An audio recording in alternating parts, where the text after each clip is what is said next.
Man. Welcome to the show, Crypto Jesus. Oh, technical analysis Jesus over here. Let me just tie my hair up, actually, get it out of my face for this. Nice to see you, Acid. Nice to see you, John. Nice to see you, Tradespotting. Nice to see you, V Bardos. Nice to see you, Vic Vince. Good to have you all here. It is an absolute pleasure. I really want to say thank you for joining me. How are you doing? Really good to see you all. This up behind me right now, what's that? That's the Dogecoin chart. Woo, we'll be taking a look at the Dogecoin chart in this episode for all you meme asset lovers out there. And we will be taking a look at the AMC chart. Trading, of course, open live going on at the minute for this one. Prices sitting pretty in here at the 1022 price point. Is that right? Is that the high? Is that, wait a minute, am I looking at this right? Yeah. 1022. Yeah, that's right. And that's good. We've got our next targets in mind for this one. Can we see the prices come up towards 1063, etc.? Let me know in the chitter chatter if what you're looking for in terms of TA on this one is for trading right here, right now. And you're looking for me to give you your answers for how to trade right here, right now, make money right here, right now. I don't like doing that, to be perfectly honest, because it kind of disenfranchises yourself from your own future success. What I like to do here on the channel is create self-reliant, independent, successful, consistent traders. All the keywords in there, awesome, profound, stuff like that. So we'll also be taking a look at a few other things, but I want to not shy away from my roots too much here and disenfranchise any of the crypto community at all. I want to be able to talk about Bitcoin, etc. as well here, and I'll start off the show with a quick TA summary of Bitcoin. Now, just for full disclaimer, right? I've not actually looked at the charts for Bitcoin today. None of this is prepared in advance at all, unless you consider previous days technical analysis to be it prepared in advance. But so let's see what we can figure out, shall we? Well, a couple of interesting things here looking at my previous TAs. That's speculation about whether or not this wedge idea would play out towards the top side. Obviously has worked out to go towards the bottom side. Oh, check it out. Much love, brother man. Say it. Nice. Thanks so much. Acid was taken. Really appreciate it. Yeah, could we be looking down here? Could we be looking down? Well, let's face facts, right? Let's face facts. Face facts. Face facts.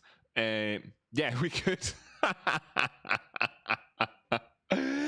Right, we could, right? But we're not going to panic about anything because it's just like a simple question as ever. What you want to see is the resumption of the prior trend being upwards, and it actually had a real wedge here, an actual proper wedge that satisfied all the criterion for that.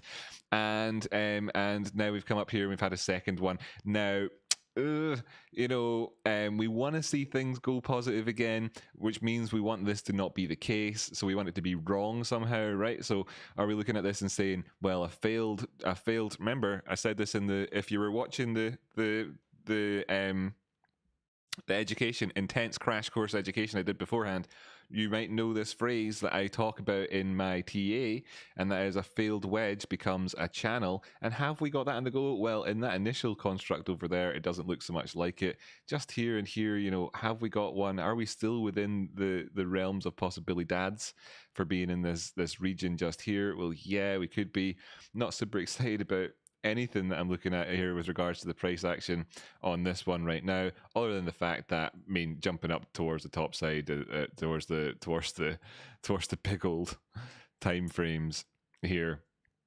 This is a massively parabolic trend. That does make me want to maybe say a couple of quick things, I suppose. I want to take a look here, right? We've got a little bit of a price action. I'm looking at it saying there's a wedge, not perfectly clear on it. If you're trading Bitcoin, a tip for you out there is to take a look at a couple of different charts. These other spot charts, they'll all have almost identical information on them. So then a good idea is to take a look at the CME charts and see what we can see in here. Oh, look, there's that wedge that we had previously. What about this current price action? We'll go going down from the weekly chart to the 24-hour chart and taking a look at just in here and saying, does it look like a wedge? Is that a wedge? No, it isn't. It started to lose all of that shape that we're talking about in the other one as well. So, you know, it wasn't really much of a concept. Is it potentially a channel? I mean, just looking at this, it's quite kind of obvious, in fact, that it is, you know, it's quite obvious.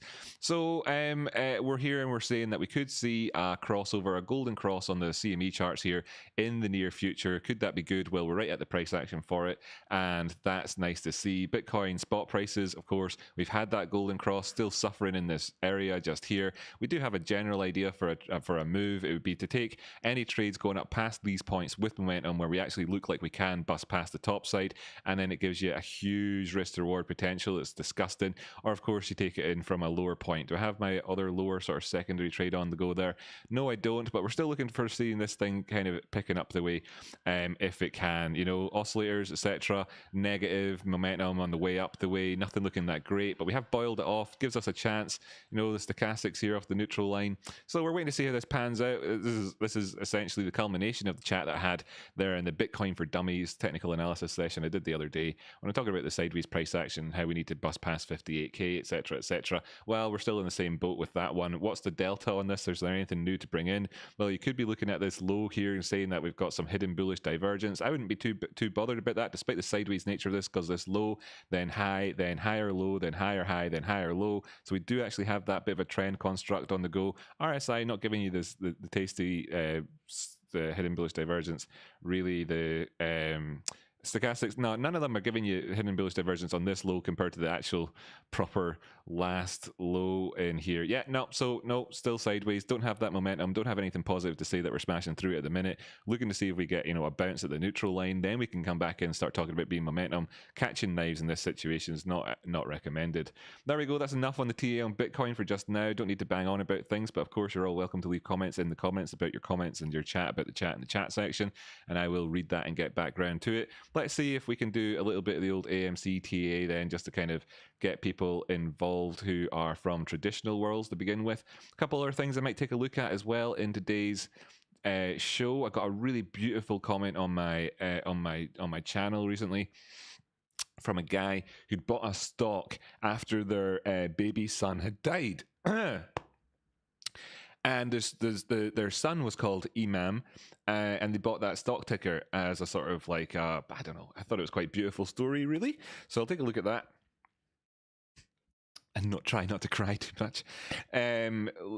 So yeah, okay, AMC still looking up for targets. See the highs in here today so far have already come in at 10.55, saying that we had a target in around about 10.60. We have got close enough to that one, pulling back so far in the day, but looking okay. I'm not too concerned about the gaps structured, having to balance anything out too much here.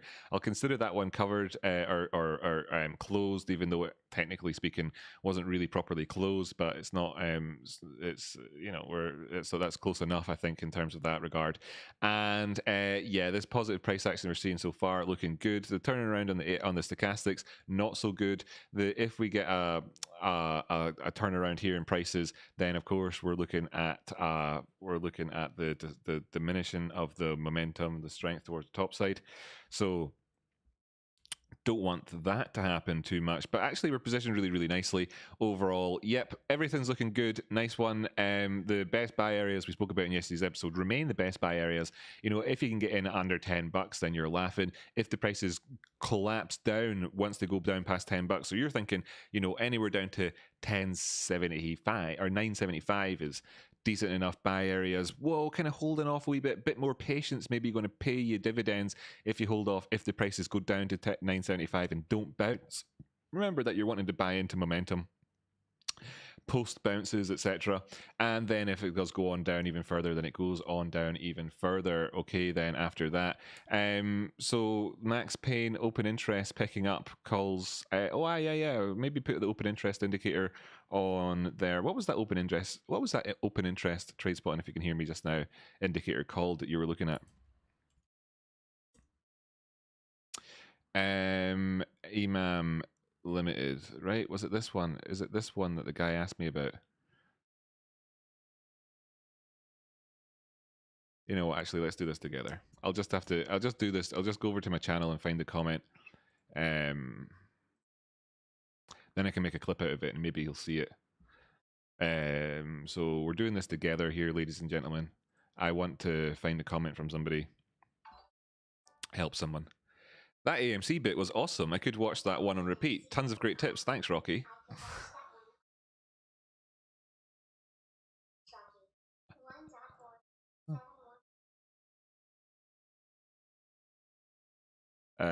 Thank you so much, Drew's Tech. That's quality. So how am I going to find the guy's comment? Because I can't remember his name or the date. Just search for Sun in here. Okay, so yeah, exactly. This little conversation I had with D Blake. You can all let me know what you think about this in the chit chat. If you're out there, D Blake, nice. Thanks for tuning in. Pretty please, can you let me know if EMAN stock is eventually will eventually be a GME type of play? On the initial look at it, I'd have to say it doesn't appear to be of a similar nature. It seems to have very different dynamics. That's something that we'll be talking about in a second, I suppose. So just to kind of throw that up there, in terms of the GME dynamics, you know, we're kind of looking at this from a very broad point of view and saying that we could be seeing like extreme squeezes happening here. And one of the things that works for us in that whole hypothesis is the fact, of course, that we're up in all-time highs, putting in you know, great price action, managing to maintain support with a view, of course, to going up towards, what is it I'm saying again, 19.549 million potentially at the top. Now that's obviously the greedy target, and that's all good because we're greedy. Let's acknowledge what we are and just embrace it. But then there are sort of slightly less greedy targets, and you know, I suspect that there'll be a lot of people out there that be selling at these regions, you know, the sort of the, as we've been calling them fugazi hands. They're not paper hands, a lot better than paper hands. They're, you know, but this is the dynamic there. Very, you know, then when we look at EMAN stock, is a very different dynamic entirely. So it's one of these two. Now he didn't actually tell me which one it was. He didn't actually tell me which one it was. So did he give me any more clues about it just in this message? I'll read this message and I'll get back to the chat. Okay. Oh yeah, Naldo, that was right. He has a better one now. Okay, cool, nice one. I'll take a look at that. Right. So anyway, honestly, you know me, right? I'm Rocky Outcrop. I don't mind if I lose 100 viewers in this section of the live stream just because I want to help one person. I'm about quality, not quantity. Although I do appreciate likes and shares and everything else. If anybody wants to share this on Reddit, whatever. Yeah. So anyway, on my initial look of it, it doesn't seem to be of a similar nature. It seems to have a very different dynamics. And Randy came in and said there's only one GME, and it's true. It's true. There is only one GME. D Blake says, Rocky Outcrop, do you think it is a worthy investment? Would you invest in it? And lastly, can you please let me know if HCMC is worth it? He said, I mean, it depends on too many factors for me to say. I've not looked at the charts enough to say, sorry, don't do financial advice, etc. So I kind of just give him an answer, you know, to kind of get through that. Then he says this, and this is what kind of made me want to do this section. Thank you. I saw 8Pandy, nice guy. I love 8Pandy. Refer your channel, and I watched your video of how you can't believe how little likes you have. I'm super positive that that your channel will begin to blow through the roof. I believe that a lot of people just don't know or haven't found you yet, just like I wouldn't have found you until I found Andy. I also found the Tradespotting, so I beg you to stay the course, and us unknowing folks have time to get to know you, right? Anyway, the stock EMAN was the name I randomly found last May after my son Imarn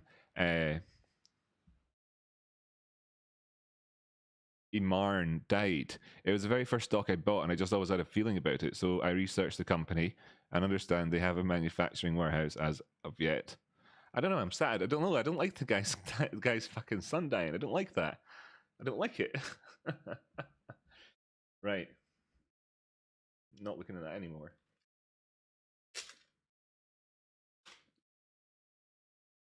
So, E-Man, is it a good buy? I hope the fuck it is. On the 4-hour time frame, you're looking at us here coming in for 200 simple, and that's quite nice that we've had that.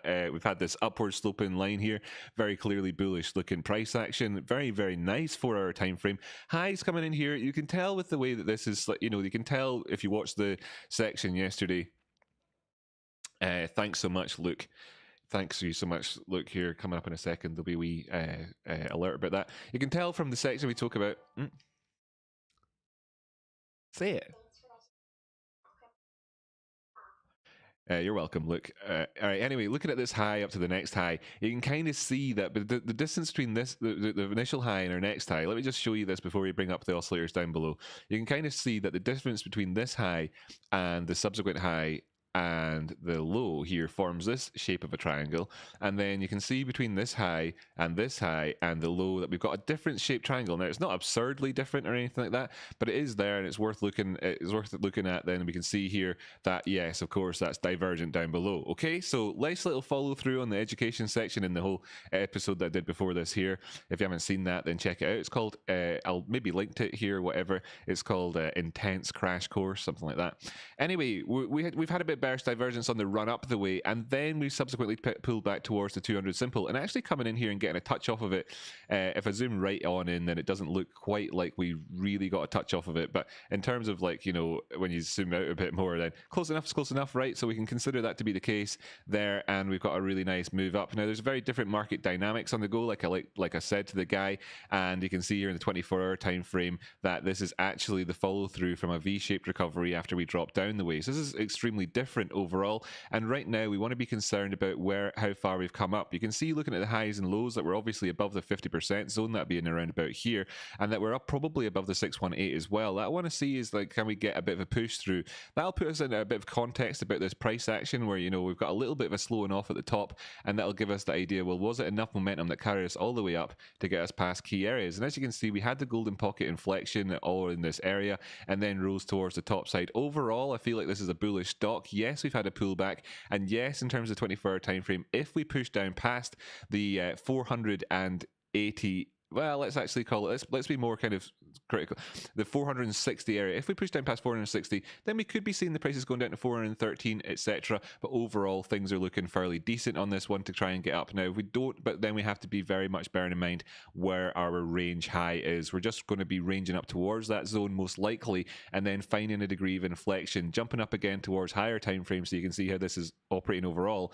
We can see this was our previous high. Was it indeed our previous all-time high? I think it was. Let me just, you know, confirm that for us. Yes, it was our previous all-time high, and then we pulled down the way since. Okay, so we had these two highs in here, very bearish divergent across that double top. You know, you can see there how bearish the divergent is. Then wasn't much of a surprise, I'm sure, to people that we saw a pullback. How healthy, etc., was that pullback? Let's just kind of put the stethoscope up against its chest. Breathe in, breathe out.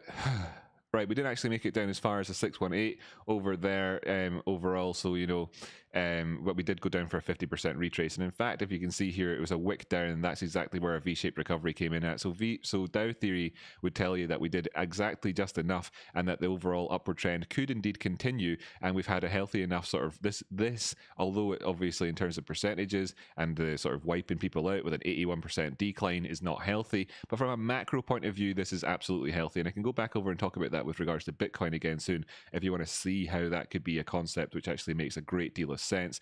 That means, where am I looking up to next? And where I'm looking up to next is going to be 1,972. Okay, so that's a sort of 3x, 4x, 5x. Well, okay, getting there, getting closer. 4.5x increase in price up towards that $2,000 area. That's going to be the next target. Much love to you, my friend D. I hope that it really does work for you well. Thanks so much for your comment. Much love, appreciated. Right, okay, cool. Checking in with the chat, just make sure I haven't missed out on anything.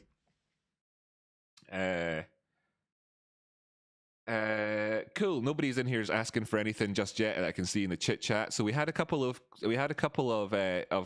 bits of chit chat came in on the previous show, which I would want to get through first, of course. But we've got Yunsai talking here saying, "Yo, I'm in a crazy leverage ETH short position. I think Ethereum he's talking about here is done and going to 4,200 for a while. What do you think? Could you retire off a short? Could retire off a short if I held it?" Oh my god, my friend, you are trying to catch knives that are flying up the way. Let's do this. Let's do Ethereum real quick, right? Then I'm going to take a look at what was it we talked about? Doge, XRP. Guys, you're gonna have to remind me. I'm sorry, you're gonna have to remind me what it was we were talking about. Anyway, we'll take a look at Ethereum real quick. Now, you might have seen my 30-second video yesterday about Ethereum. What did it say in terms of price targets for us? It says that the next target is, of course, 4 4,444, my friend. Okay, so you're in a crazy leverage short position. The chances are, overall, that if you're crazy leverage, you're probably going to get wiped out, my friend, on this one. No, you know, that's just what statistics would tell you. Let's see if we've got, I mean, right. This thing here gives you the breathing room. Yes, okay, so we've got seen, wow, there's a potential in terms of this stupid indicator down below to have a pullback. I do expect a pullback. I've been talking about that all along the way, and we have seen pullbacks. And really, to be honest, my friend, you've jumped the gun a little bit with that by saying that you're in a crazy short, because, you know, if I was doing this analysis without you having said that to define the chat here, then we'd have a little bit of a different conversation about it. I'd maybe end up encouraging you to take that short before you taking it, ultimately, anyway. So let's just see how it works out. I'm going to go over to my usual chart here for this one instead. As you can see, there's our targets up above. You can see then you front run that, my friend, slightly, you know, ever so slightly, unless you got in right, unless you got in at, unless you watched yesterday's episode and you got in at around 4,384. Bearing in mind that I said we were going to go to 4,444, and obviously that's kind of, you know, I'm just choosing 4,444 because it's a great number. I said 4,444 cents was the target. Shorten it from 4,380, not too bad. If you did it from where we are right now, well, man, why did you do that? There's what reason did you have? Let's just try and figure out your man's reason for this. In fact, we'll do inverse technical analysis. Let's figure out what reasons he had to do that. He was looking at the 2-day chart and thought that he would front run a cross of the D positive over the ADX and get a pullback. Highly risky, highly leveraged. 9 times out of 10 gets washed out doing that sort of thing, so not great. He was looking at the highs here and saying that there's this sort of inflection on the stochastics, and maybe this is twisting around and we're going to pull down the way here and try to find divergence. Now, because we've got these two highs like this with a bit of a pullback showing us wicks on the daily time to 2-day time frame, we might see bearish divergence at a high here on the lower term time frame. But bearing in mind that those candles haven't locally confirmed yet as a top, therefore, you know, you're pre-repped in that, you're front running it, so still not got that reason for you, buddy. Looking down the way, finally, we see that we actually have got a cross here on the daily time frame for the stochastic. So you're trading that cross, okay? So fair enough, right? And that, you know, fair enough. You're trading that cross. Makes a good deal of sense, right? Look, what I wanted to say before was, and I did already say it, was that that I would have been kind of talking about it from that point of view. But this is extremely bullish, and you will probably need to remember to take profit on that trade, because if the trend is your friend and that means anything, then it's a ticking time bomb, man. You're about to get wiped out in the next 48 hours if you don't take profit on it, right? Or by Friday. If you don't take profit on by Friday, you'll probably get wiped out, my friend. Let me just pull this in here and say that, you know, if you're looking for a proper short on this one to try and carry it down, you're looking to try and get down past that 3,619 area where the 236 is at. That's not the only thing that'll be in at that area. There's be plenty of other shit that lines up with that, no doubt about it. As you can see, the previous support resistance zone, etc. So that's your inflection area, and then you'd be shorting it down for a sort of 20% move, 10% move, something 10 to 20, 15%, something like that. But you're already doing it at the minute. Yep, this building up of this high, it's in the overbought territory. It's ripe time for this to turn around and have a little bit of a pullback. But I kind of justify it. So 12-hour candles, we're seeing the red. You know, obviously, if you got in here at the last green candle and now you're sitting here in a red in profit and you're doing well and you're crazy leveraged, you probably already made tons and tons of money on that trade, and that's pretty decent. And that's, you know, that's the sort of trade I take all the time, right? But it's extremely advanced, man. And the way you wrote that question makes me think that you're not an advanced trader, if you don't mind me saying so. So I've made a lot of money doing this sort of stuff myself, but yeah, could I recommend it? No. Is it the sort of thing that, you know, anyway, loving it. Yeah, what are you targeting? 3,784? Right, jumping on down the way. Is there any more justification? This is where we're going to see that divergence. So you remember I said on the 2-day time frame we saw twisting around here. That made it kind of clear to me that we probably see that. As you can see here between these two peaks, yep, absolutely got divergence. This is not really confirmed. What are we seeing here? There's stuff coming up. Ah, subscribers, fantastic. Thank you so much for subscribing, guys. Wonderful stuff. So as you can see here, you know, pulling down the way. If we take out the 21 EMA here, then I'm quite negative. Is that 21 I've got, or is that 18? Yeah, the 18 period. Thanks, guys, for subscribing. Really appreciate it. Then that'll be confirmed as a local high. Is it really confirmed as one quite yet? Sad to say that it's not actually confirmed as one quite yet. Quite yet. Crazy, right?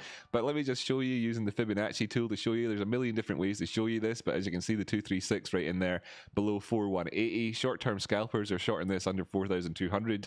You're above 4,200 at the minute, so if you're feeling the sweat on the back of your neck, then you know why, and that's why, my friend, and that's maybe what you needed to have, that little bit of insight to know that you could locally confirm that as a high, and then you'd be taking it. This is talking about in terms of buying and selling risk, i.e. if I were to buy the risk of it dropping down the way here, you know, and as a trade for a short, I'd be in a much better healthy risk management point of view here at this area than you are where you are right now. That's bearing in mind that's the difference between massive risk to reward, and of course I myself would have been happy to short it anywhere in at this area, bearing in mind that we came back up for a second retest of it. This is the most bearish thing that we're going to get to see then, and this is obviously showing us, starting to show us that picture on the 4-hour time frame with the turning around of this price action here, right? So perfect. This is the perfect setup for you to be shorting it with if we want it to go down the way, managing your risk from this point of view where our previous highs were. Okay, you'd be better off stop lossing, my friend, probably in terms of the longevity of your trading career. But of course, the way you proposed that question was you plan to retire if it does actually continue to go down the way. So expanding that out then, what we've seen in the 1-hour time frame, and we're seeing that this is of course then confirmed as this, as well, it's not confirmed as a local high, but between these two parts here you can see the rolling over nature of it and the way it's pulling down the way, but we're above the 50 simple moving average. Where's that coming at? 4,100. So that range between 4,100 and 4,200 is where you'd obviously prefer to be sat there sweating, as opposed to here with it going back up the way, because that is where you're starting to really ask questions. You can see we're at the neutral line, and what this says to you in the 1-hour time frame is it starts to dry up a wee bit here in terms of the perfect shorting situation, that you could be looking at this actually then starting to dry up in terms of that and you lose faith in that one. So you know, but we do have a slight increase in volume, so I'll carry that on down a wee bit down towards the 15-minute time frame and take a look at this one here and say, yep, clear short to be made. I would have probably taken profit in here at this wick, move back up the way here. Depends on what type of trade you're making. You're going down, you need to see it busting past all these zones. Mate, look, what can I tell you? You know, you're gonna have to manage that one yourself. I've given you some insight onto it, right? So we'll just see. Zill, that was what somebody asked me to take a look at yesterday, by the way, Jackson Savage. Good to see you saying that. I tried to short ETH at 3,400, think it was overbought, big mistake, lol. Yeah, you're right, man.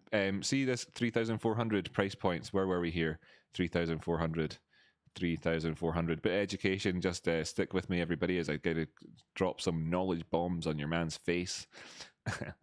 Where were you at 3,400? As you can see here, as I'm looking back the way and seeing 3,500, 3,600 is much better areas, even though it was a crap move, didn't work out and wouldn't have been worth doing. But you know, looking back and trying to find 3,400 is why you'd be shorting it at 3,400 specifically. Having to go back a bit here. So this is this area, 3,400 came up the way here, 3,400. Oversold in the stochastics, not in the RSI, so you couldn't have said that, or overbought in the stochastic, you couldn't have said that. Bearish divergence in the run into it. Then what you see here is a drop down of 7%, and we came down to the support line. Bang, that was a trade that I actually did make myself, buddy. I shorted it there and took profit there, so I'm afraid.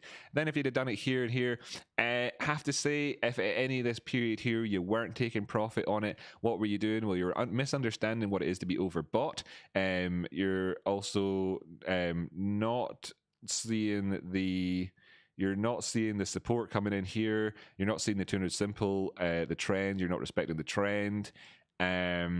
You are not respecting moves back past the moving average. You're not respecting interim sort of the lack of divergence between these interim highs here. This wasn't really a high though, and there was divergence there. So you know that there was fake. So I also shorted that one. It's one of these two that I shorted. Definitely shorted at least in this period here, at least once, and then took profit in that period. And it was based off of all of the things that you should have been seeing and acted on. So good trade, well done. Just your risk management was wrong. That means that if you didn't take profit there, then what were you looking at, right? And the simple way to kind of just talk about this, and then we'll move on. Simple way to talk about this is that if you were looking at this and saying that you were not prepared to take profit here at this stage, then how are you managing your risk? How are you managing your risk? That's a 1.5 to 1. That's quite a big move. I tend to go for 5 to 1 trades, you know. But then again, I've been at this quite a while, so I would have been thinking along those sorts of lines about it. You must have been being greedy, on the other hand, though, thinking it was oversold. I mean, you weren't wrong. Basically, Jackson, you were right. You were right. Okay, you just you did part A of trading well, part B of trading not so well. Okay, that was basically how that went for you. Sorry, pal. You deserve it, lol, he says. Nova Scotia Unicorn says they are never boring when Representative KT Porter is there with their whiteboard. Wonder what you're talking about there. Asa Blossom says, I emailed them a lot and never got a response. Oh, well, it's over now. There we go. More comments out of context coming up in this live show. Hit like if you like it. Don't know what you're talking about. Excellent. Right, so we were going to talk about a few other things. Right, let me jump back over to traditional land and kind of making it 50-50 here. We were also going to talk about Blackberry. Blackberry is one of these other squeezy companies for us. Again, simple little things I want to point out for people. Let me draw up to the 1 week time frame. Hit the auto button and show you the auto button. And show you what we're looking at here. This is price action, which has been sideways since the company existed, right? We've had periods where we've trended, but you could say that this has never really got to grips with anything. And there's a massive line in here which goes right through the middle of all of this price action. What do you mean by middle, Rocky? Well, there's various different middles. There's this middle, where you've got the 50% bang on it. So if we just want to have that middle, then there you go. Right in the middle of there. And we're waiting to see. And it's kind of like, it's this concept again, guys, girls, ladies and gentlemen of the guys and girls jury out there. And of course, everybody who doesn't conform to either of those two genders as well. And what you're talking about is squeeze, which is going to really send ricochets through the economy, happening within the range of an asset over the last couple of decades. Come on, guys, come on. I mean, I know, right? I know that it's lovely to get into the old to get carried away, because you're reading stuff on YouTube, well, you watch YouTube, no problem, by the way. Not a YouTube monogamist over here. By all means, watch everybody else. If I had to recommend anybody, I'd recommend you go check out youtube.com/c/Tradespotting. He's a great one. youtube.com/c/Crowns Crypto Cave, spelled KROWNCRYPTOCAVE. There's another good one. There's two shout outs to two excellent YouTubers out there, fantastic people, great human beings as well on top of it. But if you're just reading stuff randomly on Reddit and you kind of haven't been introduced to this concepts and stuff before, then yeah, okay, you're going to get short squeezes within the price range of previous price action. But let's be honest here. I mean,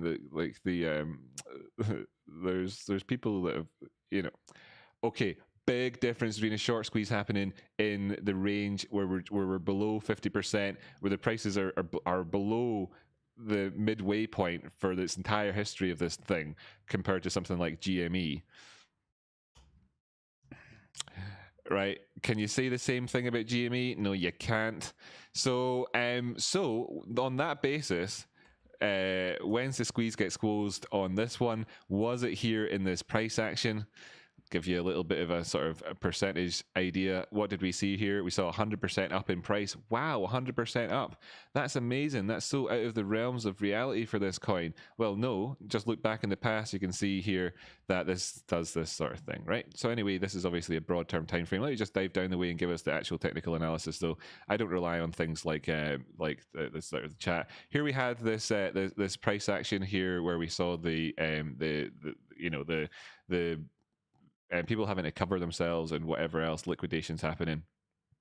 Now, you're a human being and I'm a human being. Let me, as one human being to another, ask you a question. Does human nature tend to change after people? Do people learn from their mistakes?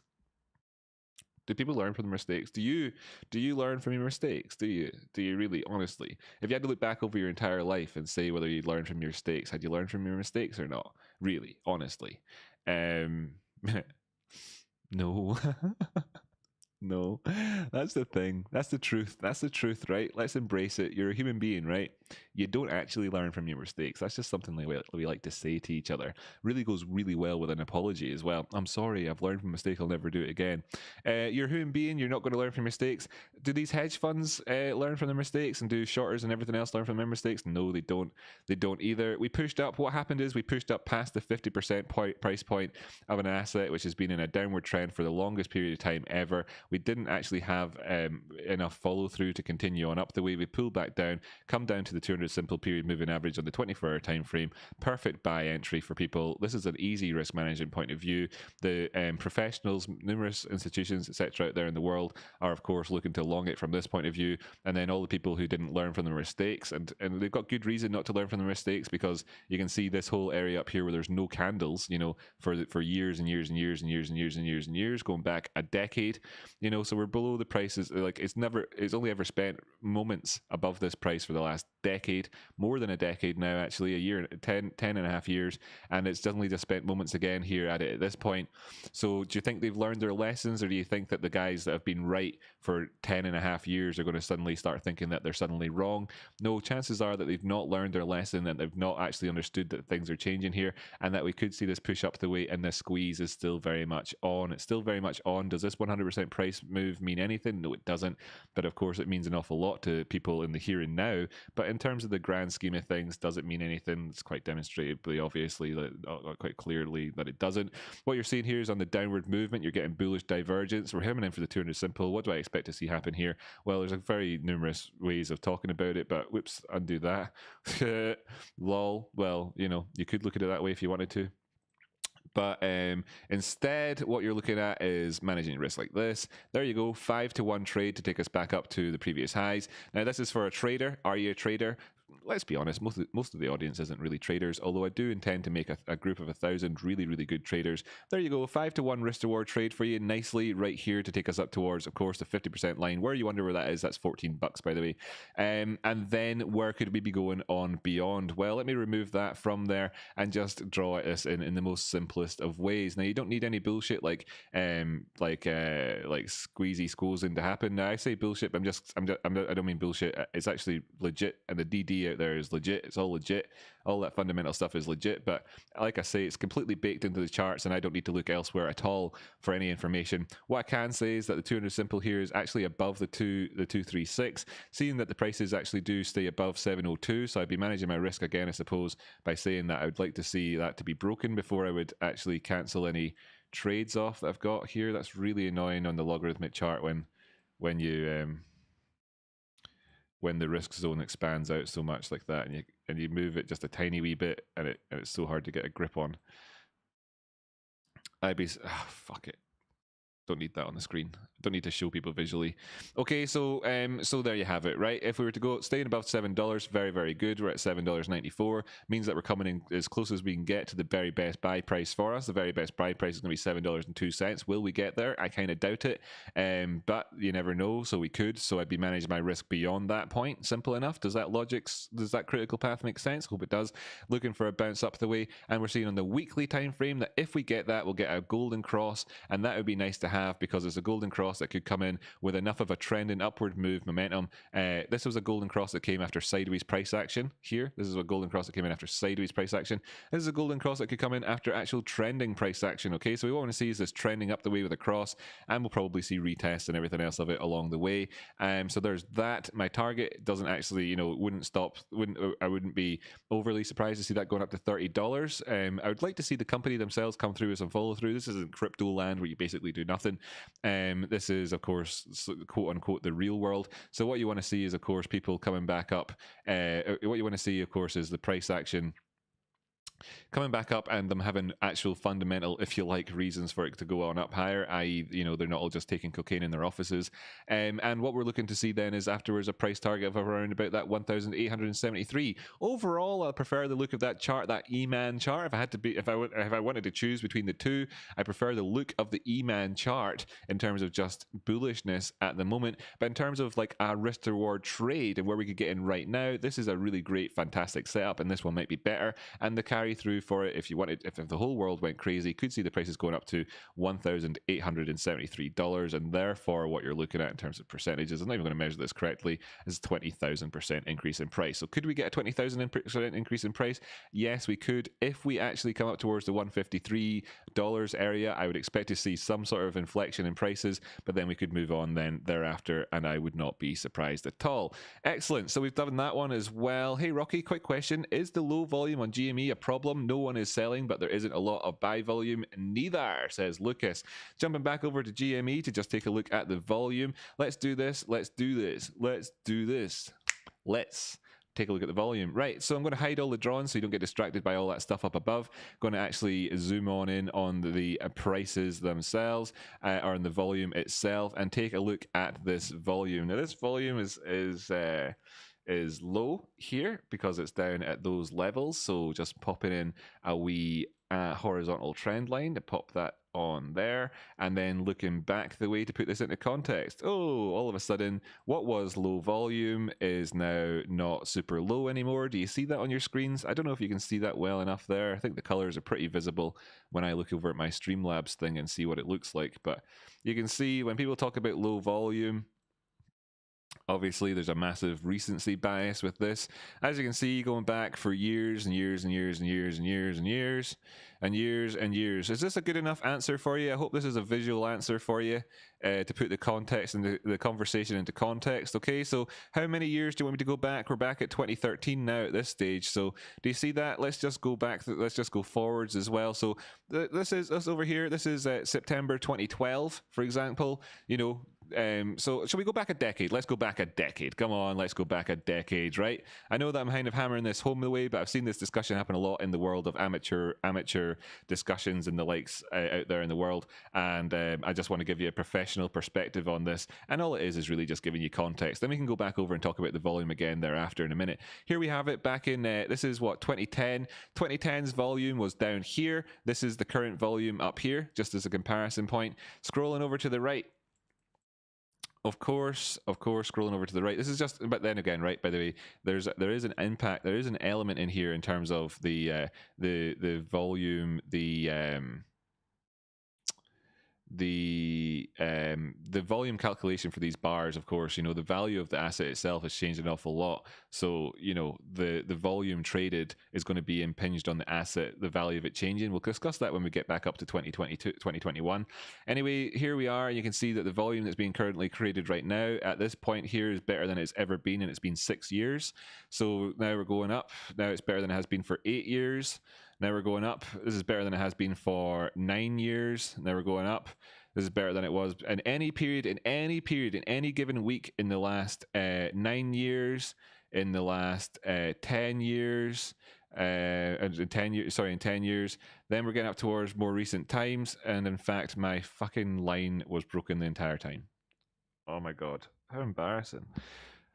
How embarrassing! How embarrassing. Okay, the point I was just making there, I'm embarrassed by it, but at least I'm aware and willing to say.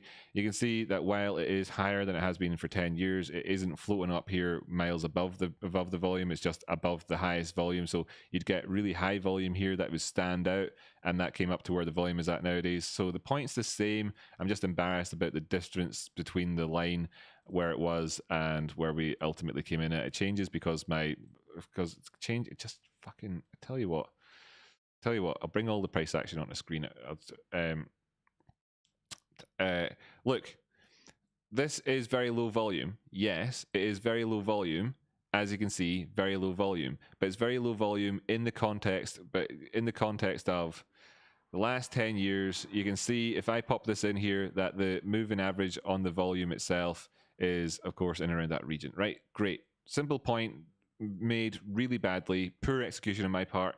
It's one of the worst executed parts of any example I've made on YouTube since I started my YouTube career. So there you go. That's interesting. Nice little historical moment for us all to appreciate. So anyway, this is low volume. Yes, it is. Right. What was the question anyway? Just wanted to establish how low the volume is, right? Sorry, just wanted to establish how low the volume is. Quick question. Low volume on GME, a problem? No one is selling, but there isn't a lot of buy volume either. Is it a problem? Right. So that's the first question. So the historical context of the volume is important to know that while a lot of the happenings going on in here are to do with very numerous extraneous reasons, that historically the context of current volume isn't, you know, isn't really bad, although it is low. It is low, and it's low. It is low, and I don't dispute that at all whatsoever. And what it is showing you is that we had a high, and then we had and then we've had diminishing price action in a sense. If you want to say that the price action is diminishing, let me just show you. If you wanted to say that the highs are going down, if you wanted to say it was diminishing price action, you would see that there's this diminishing volume as well, which means that there isn't this huge sell volume. So like, just point out a few obvious little things when it comes to volume. Big volume in here, big high, came up towards another high, volume wasn't as big, so therefore, you know, like it wasn't like it was increasing volume on the negative price action. Here with the lows, we had the lowest of volume as well, the lowest of the volume with the lows, so we didn't have that increase in volume. We've got this downward movement in the price action, downward in volume. We're looking at this and saying that, of course, that means that there is a tightening up of the price action, and we're in this consolidation phase just here, and that there isn't any confirmation with regards to the downward price action. We already got confirmation with the volume up the way, and let me just show you. In fact, let me answer this question. Can I answer this question for you real quick, buddy? You've asked me, you said it's a problem. I've got a better answer for you, right? I've got a better answer for you. Let me just prepare this. Let me just prepare this answer for you really quick. Here we go. Right, okay, I've got two types of answers for you, and this is the better answer. Whoops, shut up. I'm giving away their secrets in advance. Shut up. Right, sorry, telling myself to shut up. So, okay, I'll give you the context and I'll give you the answer. Okay, right, so this is the chart here. This is the chart. Let me just undo all those arrows and everything, right? This is the chart here. And what do we see in terms of volume? Okay, we've got one big spike up in volume. One big spike up in volume, okay? I want to point out we've got one big spike up in volume. Just one, and it looks like this, okay? Can you see that? Right, so let it begin. Here's your answer.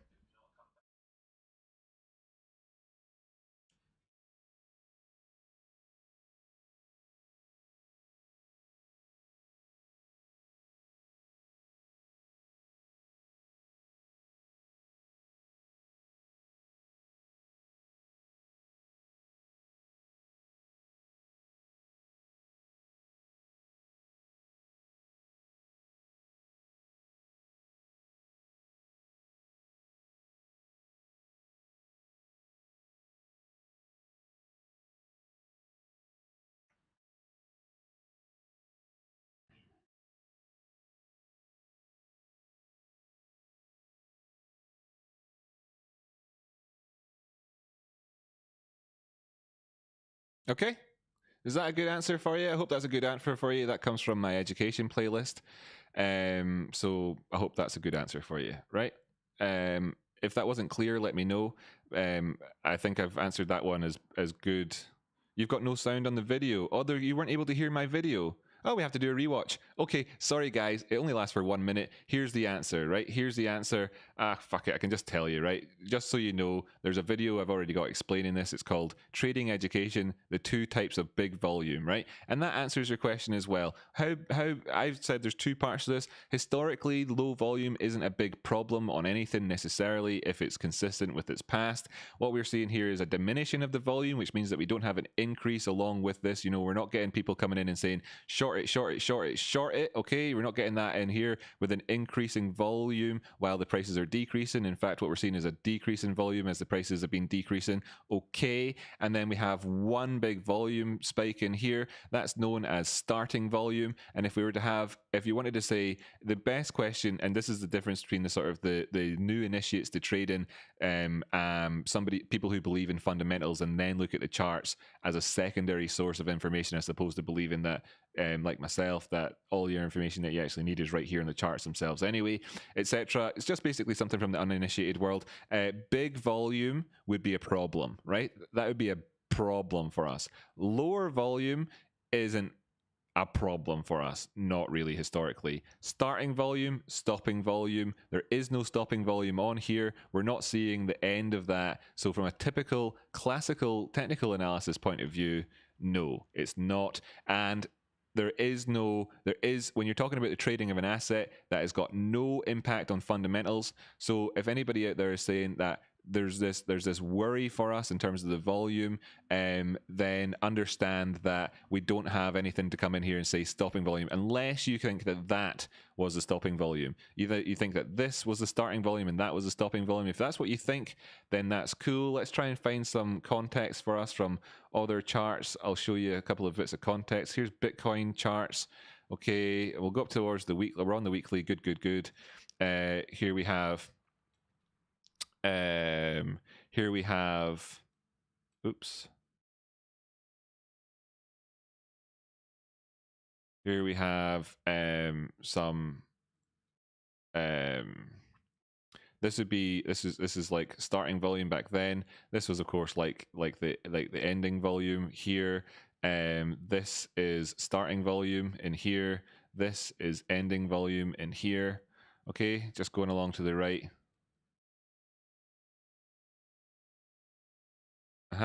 And you've got like starting volume, I suppose, in there. Now that's not necessarily the best example. There's plenty of other examples out there in the world, but that's just an example from the world. How about we go to something else? Like that's not what I was looking for. How about we go to something like the UK FTSE. Okay, so you've got starting volume, ending volume, I suppose, in here at this point, between these 2 points here. In between, not so great. It's just arbitrary examples. That's how you look at it.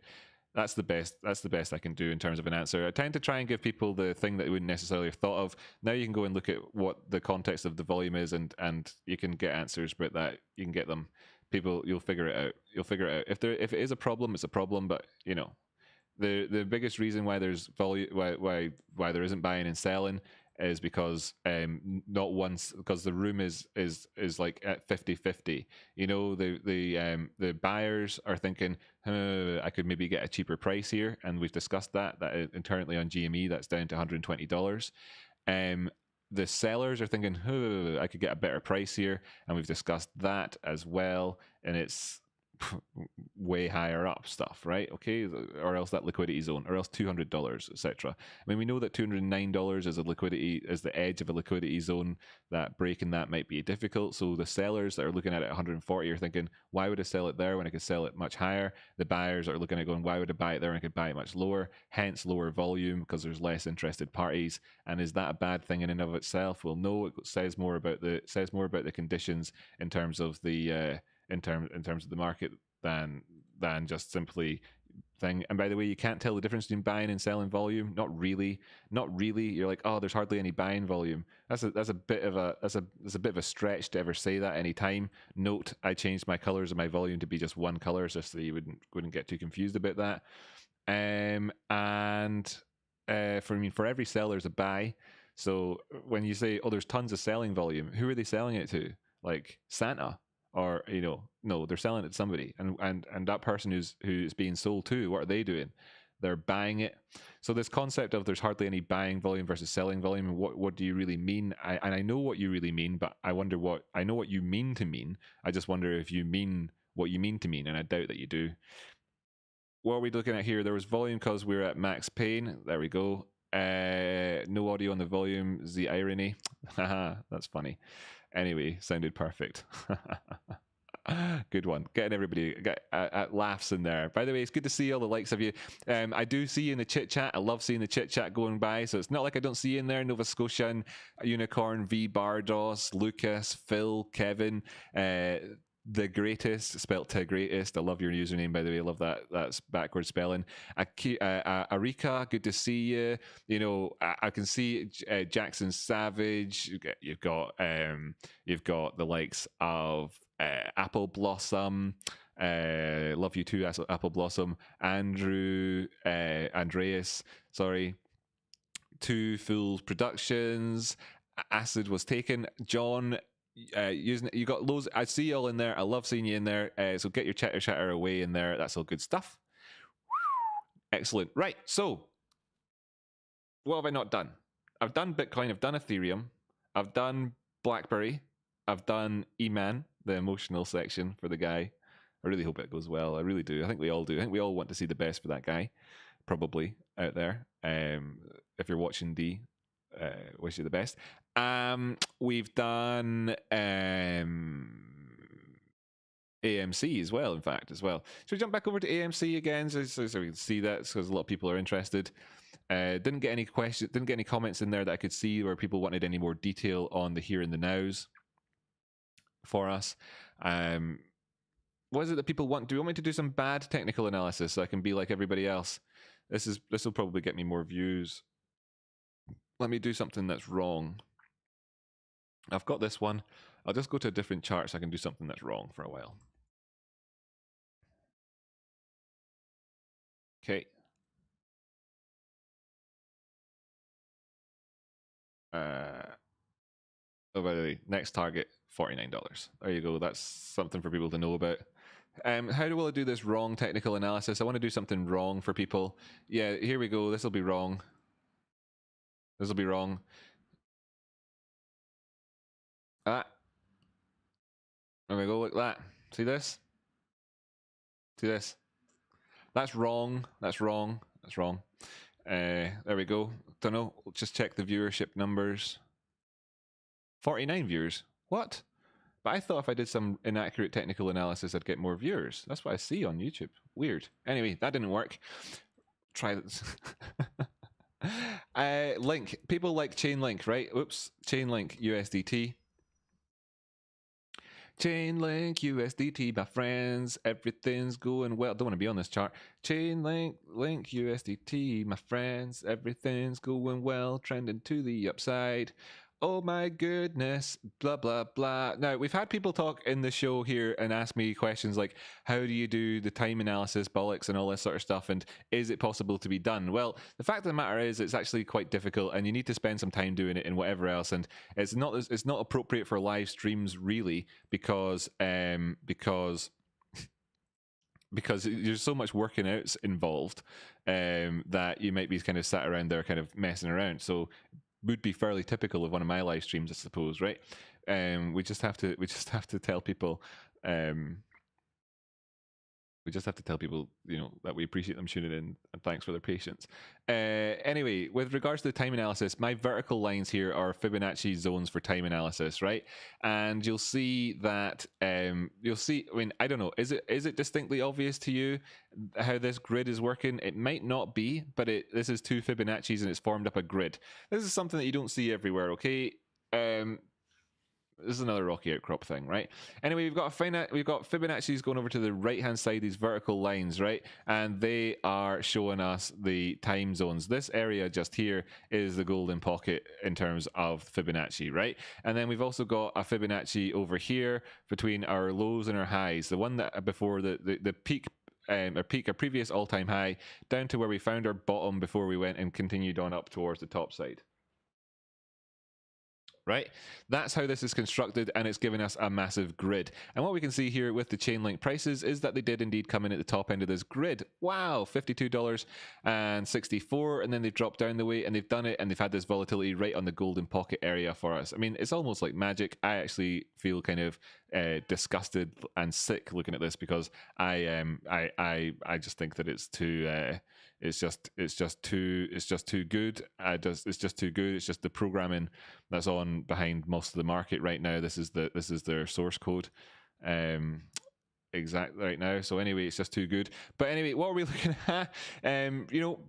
Persevere above 44. What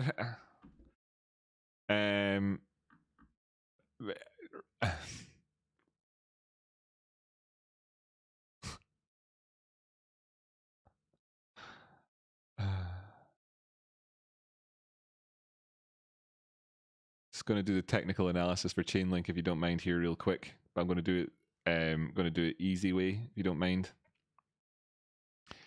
This time I'll make it so you can hear it.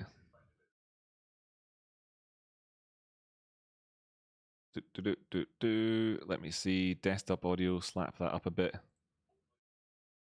It's the wrong one. It's not, you can't hear it. You can't hear it. I know you can't hear it. I know you can't hear it. Ah, for God's sake. I'll just have to do it again. Previously, we said our best buy price would be $40. That's where I was looking to. That's where I actually did look to, and it worked out for me. Lovely jubbly. The price point I recommended to everybody else was $44. You know, I did say them both at the same time in the stream, but whatever. There you go. $44. That got hit. That was lovely. Then, and all that. On the 24-hour time frame, what does this look like, therefore, at the minute? How does it all line up for us? And we've popped back down. We've popped back down towards the $44 thing a couple of times. This drop down to 40 was perfect for a retest of these moving averages. Everything's going along really well here. It's this is natural stair step in price action, high low. Overall, this was the previous low. Taking out this market structure area, it wasn't putting in a lower low actually here. Even it balanced out. It was perfectly the same low, but this was your previous low, so it was low, high, and we're hoping for this to be the low. We appreciate that this could be in this area. We know that we could see the prices going back down to $40. That's absolutely, you know, what we've been talking about. And then afterwards, they could indeed go up towards 60. There's no guarantees that they would go there. That's called risk management for you.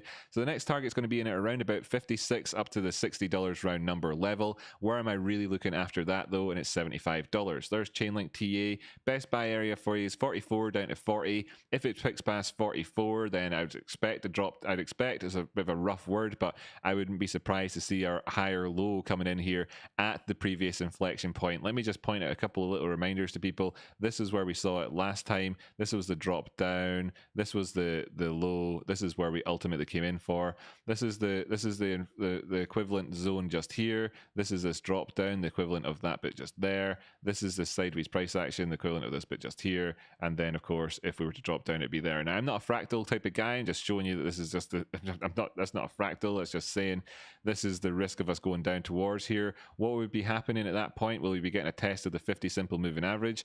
Of course, that would be in around about here at that time. So that's what we're looking to. That'll do for Chainlink technical analysis. If anybody wants to know anything else, let me know. I can tell you that, of course, with these highs that we were seeing, Class B bearish divergence, or maybe just ever so slightly bearish divergence there. That's at that high. We've obviously had the pullback since. Are we going to see it going down towards testing off the neutral line on the stochastics, etc.?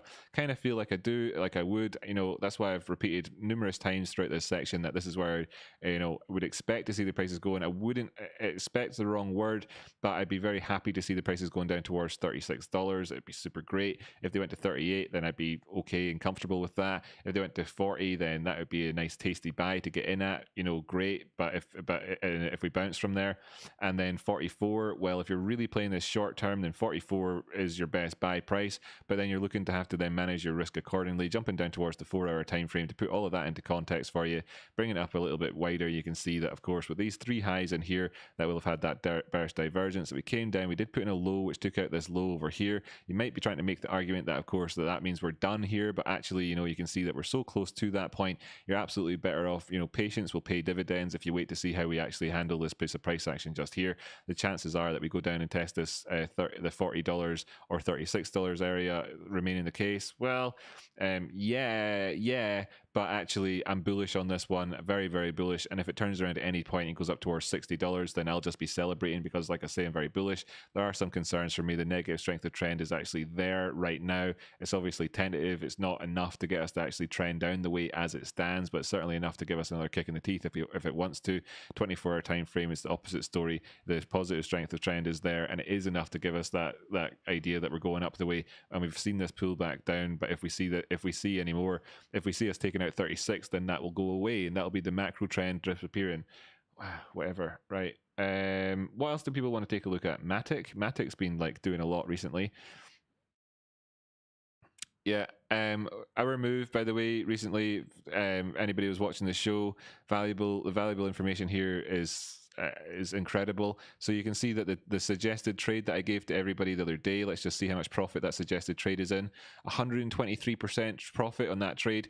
You know, remember from when I talked about the Blackberry section of this show earlier on, how I was talking about a price target up at 100%? Well, there you have it. Within the last few weeks, I've told people about how there was a trade coming up here for this one. It's up 123%. At this point, I actually would say that I'd be happy enough to take profit. Let me just put that into context. You can see I had this as a target overall here, 125. The prices actually went as high as 128. So I'd say that I'm pretty happy, or it's a 128 target. Was our highs today 122? But certainly, anyway, we've come up close to that. Where is that? My crosshair is so hard to see these days. It makes it, yeah, 128, and we got as high as 122, 23. That's pretty good. It's 124% in profit on that trade. Do I need it to go the whole way up for me to be satisfied on that one? Not really. That was a 7 to 1 trade. What did I talk about? I talk about how I like to take 5 to 1s, bringing this down. What do we see? What do we see? What do we see? Oh, that was a 5 to 1 trade. Well done. Pats on backs, everybody. Well done. Now, do we get continuation up the way? Well, just like the very, very drunk man you hand him another drink and he falls asleep with it in his hands. Do I necessarily care about us going up anymore? Not necessarily. Nevertheless, I want us to, because we do have higher profit taking targets that could come in even higher up the way, etc. along the way. If we get a pullback from this point, I don't want to see us taking out our lows, but I can't be bothered spending any more time on this one because, as you can see, job's done. Right. XTZ, how did we do here on this one recently? This is our best buy area region for us at that 620s. We're up at 650 at the minute. We were at $7 yesterday. How high have we been today? 734. We're dropping down the way. The volatility in this one is fairly real, obviously. Still thinking that actually, at this stage, having discussed this and seen this come a couple of times over your last area, that if you're buying into this, if you're hearing me wrongly and saying that this has been your best buy area, it's clearly upon, strength. If you're buying into strength on the way up, down the way, your best buy area is actually here at this red line. This red line is here for a reason, not just here to sort of have price bounce off of it and me ignore it and not talk about it and tell you that that's your best buy area. I'm not doing that to annoy you on purpose. This is obviously the area for that, and that comes in at 580. That's not going to be a surprise, and if we see that again, it's not a surprise either. But actually, the more that we're going down there, the less I'm liking it overall. But doing all right. We're moving averages, pointing up the way. Can we see a pullback down to that area yet again? Yes, we can. If we break it though, I'm quite nervous about it. Potential, we could see the prices going down. Where I would say is the next price would go to be $5. Absolutely, $5 would be coming in after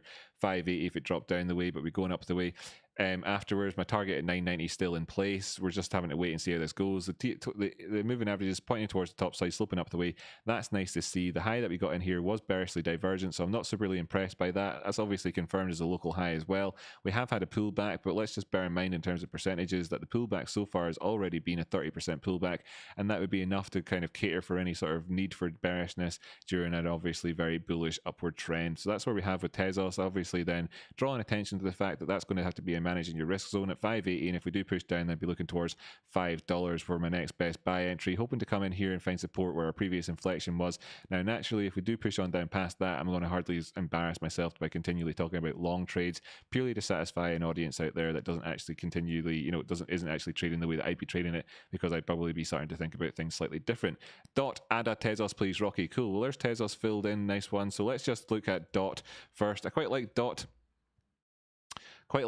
Everybody does. I quite like Dot. I wonder if it'll ever steal the thunder of Kusama being the test net, and of course it being priced at roughly 20 times higher than the price of Kusama. Is that right? No, it's about 10 times higher the price of Kusama than Dot. So, I wonder if there's 10 times less tokens, etc., or any of these sorts of dynamics on the go from a fundamental perspective. But from a technical perspective, this is still one that's still on. As you can see, over the last couple of days, we've come in here and got our trade. Now, we did go down. Let me just make this distinction again for people, because, let's not beat around the bush here with this one. You can see we came in here to this low. You can see that this was obviously your best buy area. Was I telling you to buy this area as we drop down the way? No. Would this have been a better buy area? Yes, but then of course you'd have to manage your risk in a catch a knife scenario. I tend to then instead, if I'm going to say to people on a trade on the screen where your best kind of bet's going to be, and it's going to be in this zone just here. Either I drew this in as well, I'm not 100% sure. I drew it in either in here in this region when the prices were around about here, and then we got the move up the way, and you can see it worked out perfectly for us, or else I drew it in here and we got the move up way and it worked out perfectly for us. I'm not 100% sure. This was only 3 days ago, so it mustn't have been then. But I might have done it a week ago. I can't tell you when the last time I did this TA on the channel was, or if I even did this on the channel. I might have just done this for personal reasons. Not 100% sure. This might be a sort of look behind the curtain. I'm not sure if this is a personal chart or not. Don't particularly care. The fact of the matter is that we're in profit at the minute, and you can see this red line. When did I do this? When did I do this? Let me just actually figure this one out as well. When did I do the last time I did DOT? I just want to know, just for my own, on the channel. The last time I did DOT.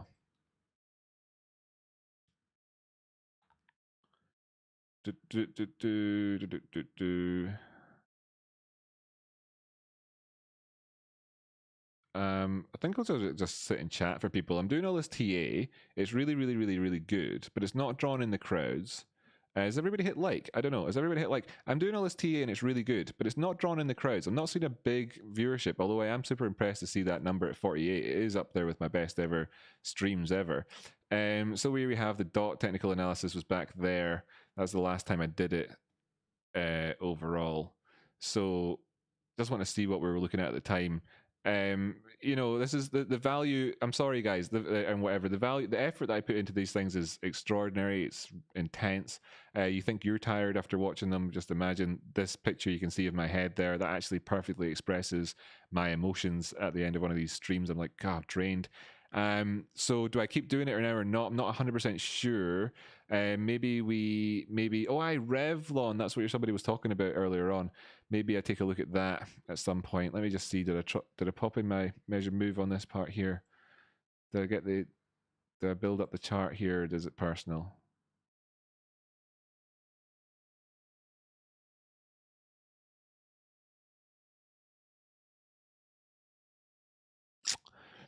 No, but that line was there. Right, cool, nice one. So it's personal.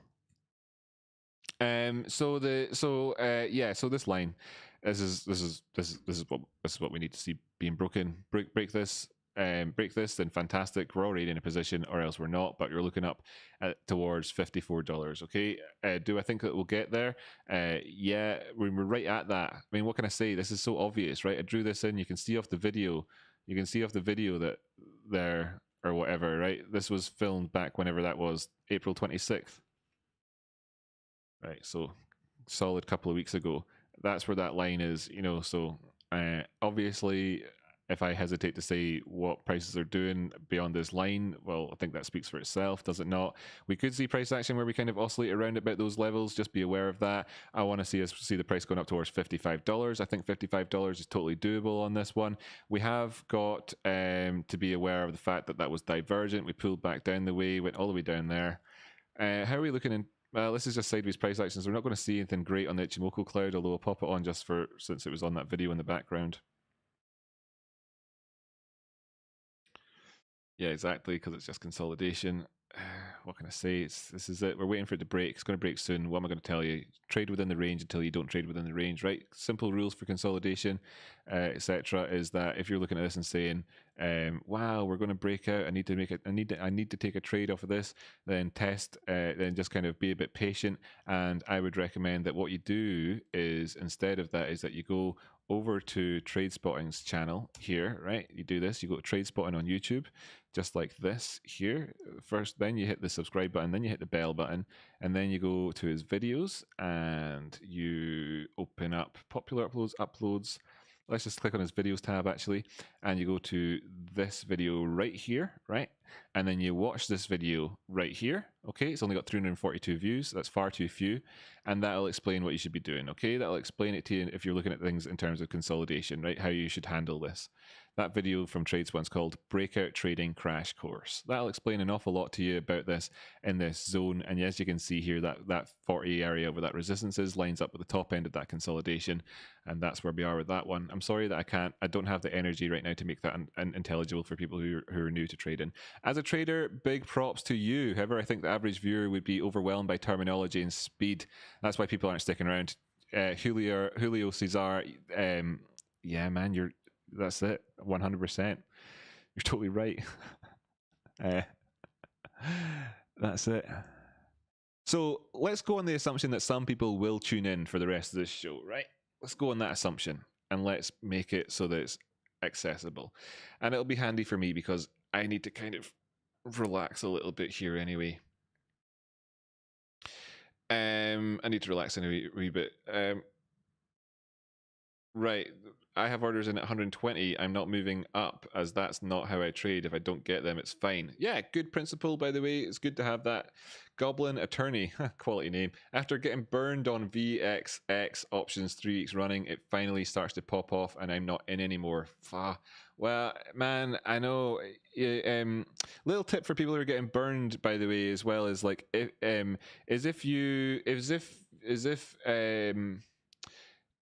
if you are, you know, at an area of support and resistance, wait for the confirmations, etc., etc. But that also kind of plays into another idea where you want to wait for, you don't want to be trading immediately at the area where you just got burned at. You know, it's you want to avoid doing that too much.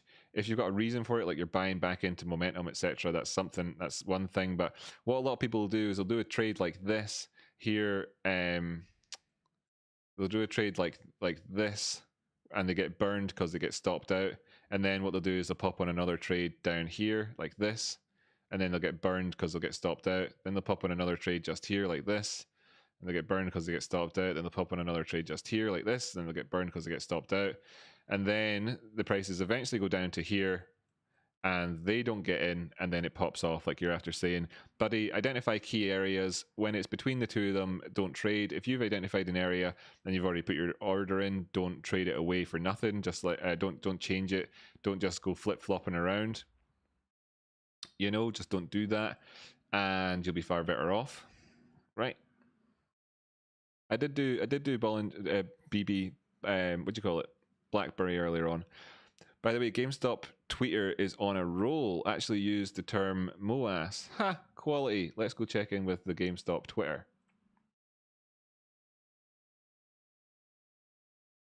I was on GameStop the other day searching for it, and I searched for GameStop on Twitter by doing this. It's not how it works, mate. GameStop. What are they saying? Oops, MOAS, my bad. Oh, they made a spelling mistake, did they? New Ratchet and Clank thing, who cares about that? The groundbreaking sci-fi Epic returns. What groundbreaking sci? Oh, Mass Effect. Yeah, Epic and all the rest of it. Just wish they were slightly less boring. This second dive into Alien Sea delivers continue. Not interested in that. There we go. That's the good tweet from them before. Where is it? Why am I missing it? Am I only seeing like their most popular tweets?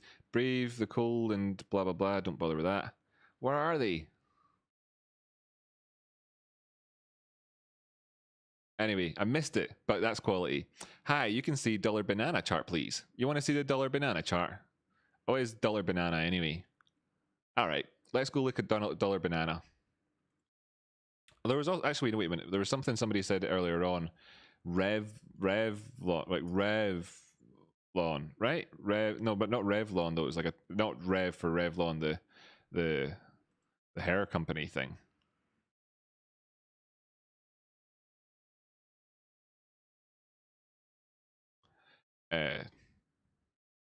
If you want to buy the bounce, you could buy it there if you wanted to on Revlon, by the way. As it happens, decent trade setup just from a moving average perspective right there. Would I want to get into it massively myself? Not really.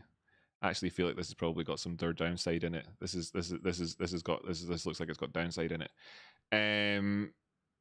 Right. What was it the guy said earlier on? Because I didn't want to miss out on it. We can take a look at the other suggestions that are coming in, like banana or whatever. But you know, the chances are it won't actually show up on TradingView, and then I'll just have to say I'm not going to look at it.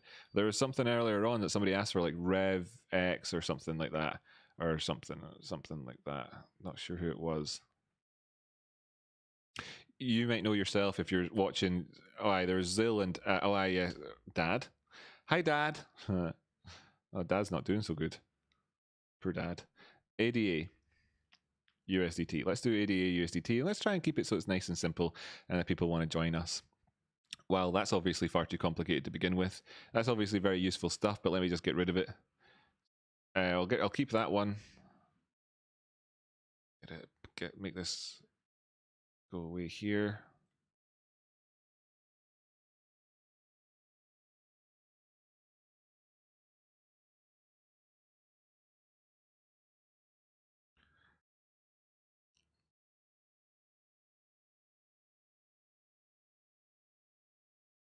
Good one. Cardano doing well, looking fairly strong here. Could keep going up. I still do have our previous price target of 195 in store for us. The prices came up as high as 183 and pulled back from there. Wasn't ideal in terms of us aiming at 195, but I still think that that's on. The question now becomes to us really like, will we actually maybe even go further than that after we go to 195? We've done so well coming so far. Where could our next profit taking targets come in at for us? Going to come up with a quick one for us. By the way, you'll see other people doing this in the world at the minute. It's because this is the absolutely best way to be doing this right now. Is looking up towards these higher targets in terms of the Fibonacci extension points. So can we go on towards it? Yeah, 224. Do we push past the 1618 area? Really wonder. It depends how we get there over the next day or two.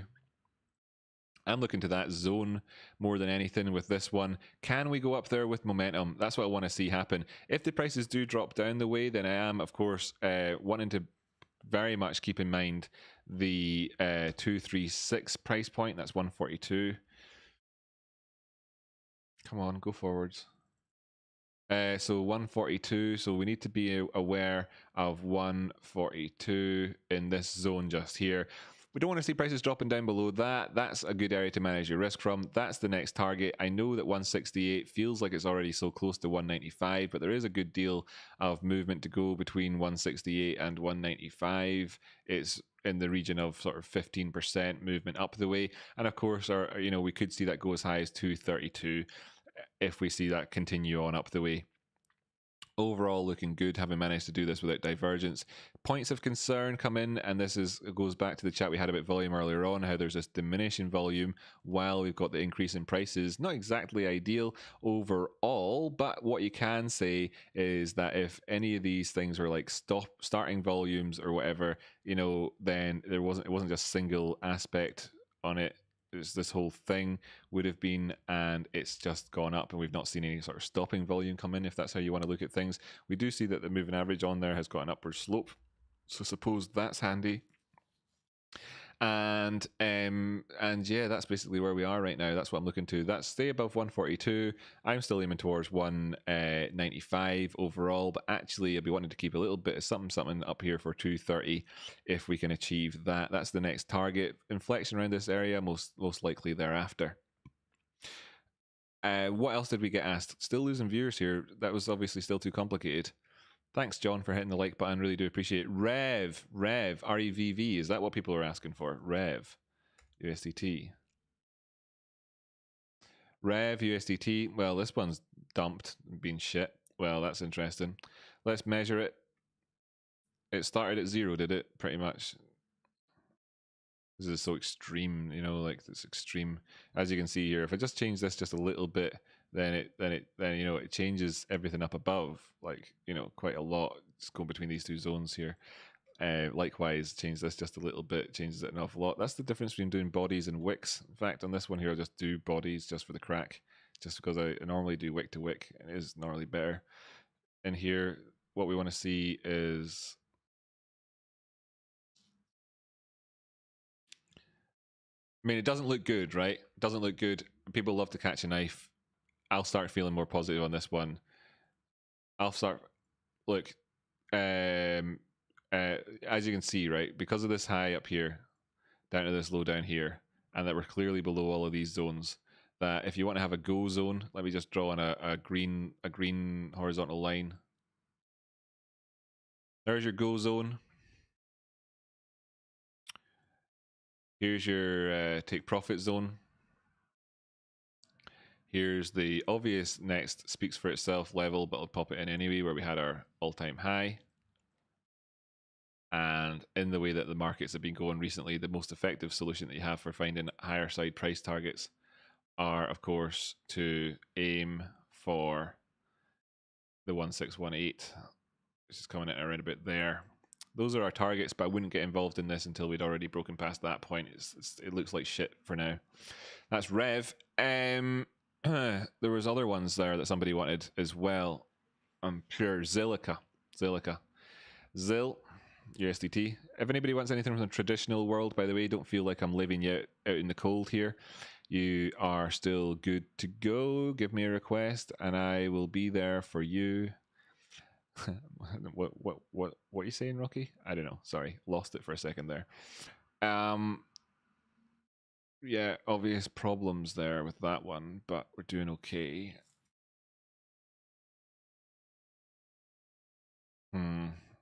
Best buy area going to be 18 cents on this. We're going to get another 10% off.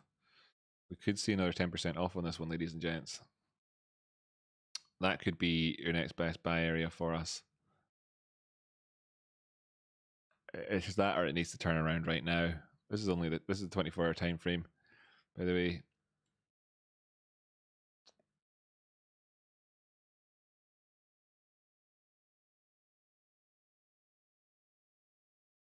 The bearishly divergent high that we're seeing here on Zilliqa is being weighed against the hidden bullish divergence of this low that we had around about the 24th of April. If you remember, when the prices came down to the lows of 11.5 cents. Price is currently being up there at 20 cents. It's a big shock away from there. Current best buy price on this one's going to have to be in at around about the 18 to 19 cents area if we don't actually, find a turnaround right here, right now.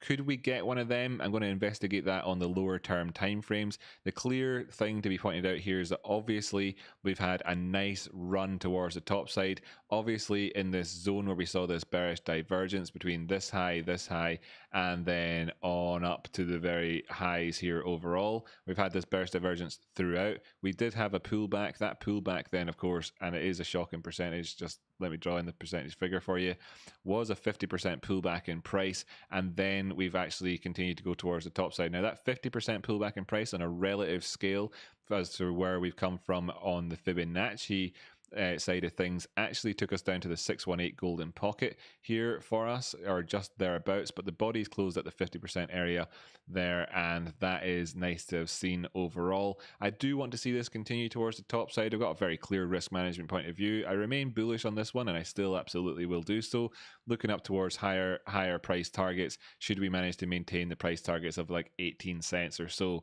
That's fairly decent, up to 10% off with the potential for a nice target up the way. Where am I looking for my target up the way? Well, it's no surprise at the minute that I'm looking and telling people over the board here, across the board, to look towards the 1618. That comes in here at 33 cents. 33 cents is absolutely a good target for us. It's a 50% increase from where we are right now. And then, of course, we could be going on thereafter in terms of the investment value play. This one, of course, with a nice movement up the way overall. Now, there is the note to be worried about here. We need the note to be worried. Is that the right thing to say? The note of caution I want to put in here. I want to draw attention to the fact that these are wicks and these are wicks. Okay, so I want to draw attention to the fact that this is the body close here and this is the body close here, which is ever so slightly lower. So I want to draw attention to the fact that what you've got here is, of course, a high, a low, and then what is actually, unfortunately, in terms of body closes, a lower high. And that is the daily time frame. And the reason why I'm positive in saying I'm going to investigate this on the lower term time frames is because that dynamic stops being the case. Now, I'm saying this preemptively, anticipating that not being the case, because I'm sure I'll find it not being the case. And I didn't know it in advance, but indeed, yes, this bodies here did close ever slightly lower than these bodies just here for us, as we can see. So that's good. In fact, in terms of the 4-hour trend, we have an upward trend with a high, a low, and a higher high. But that's going across, going across the fold there, looking back, and you can see the dynamic between the 24 and the 4-hour. This is it. Oh, sorry, got too complicated. Moving on. If anybody wants me to be more complicated, then let me know. But happy birthday in advance, KK, Kevin. I would love to see some T.A on Spacechain, SPC, Rocky. Cool, okay. Oh, Dodge and XRP. Thanks, Phil, by the way, for keeping me. Thanks, Phil. You be my memory, right? I'll do the T.A, you do the whole remembering shit stuff. So I'll take a look at that SPC thing that you asked for there, Julian. It's on Hit BTC. Oh my god. What are these? This is the 4-hour time frame. Holy fuck.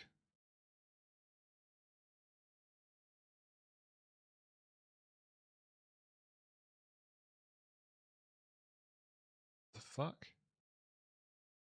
Hi, friends. Found this thing here called SPC. It was suggested by Julian. I would not want to invest, so to speak, in this one when there is the opportunity to every sort of 4 to 8 hours get 100% increase in the prices. Now, what do I mean here? Well, what I'm saying to you is, and this is not probably achievable with volume, with great volume, but if you are looking to have a sort of a small to medium-sized account grow nicely and you're not going to be too greedy about it, then what you can do is get in with whoever it is that's manipulating this market here. The chances are that what we're seeing is an incredibly low liquidity coin, and what we have is the sort of the people who have the whales in this coin, one whale in particular, no doubt, and not necessarily a whale of the coin, but just one person looking at the volume overall here is probably just dominating this, and it might not be one person but one little group of people. So there's a clear pump and dump aspect on this thing, but it's done in that whole sort of like, yay, let's make it go towards the top side. It's not got pump and dump, it's got pump, dump, pump, dump, pump, dump, pump, dump. So the dump part is like not dumping, it's just bringing it back down, and then pump, pump, pump, pump, pump.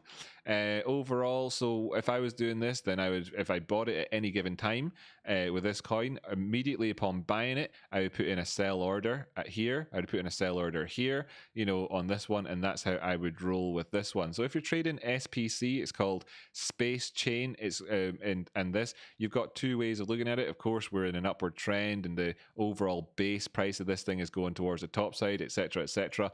But in terms of like, let's acknowledge from the lows to the highs that we're at right here, that's a 215% increase that you'd have got had you held this coin for 3 months.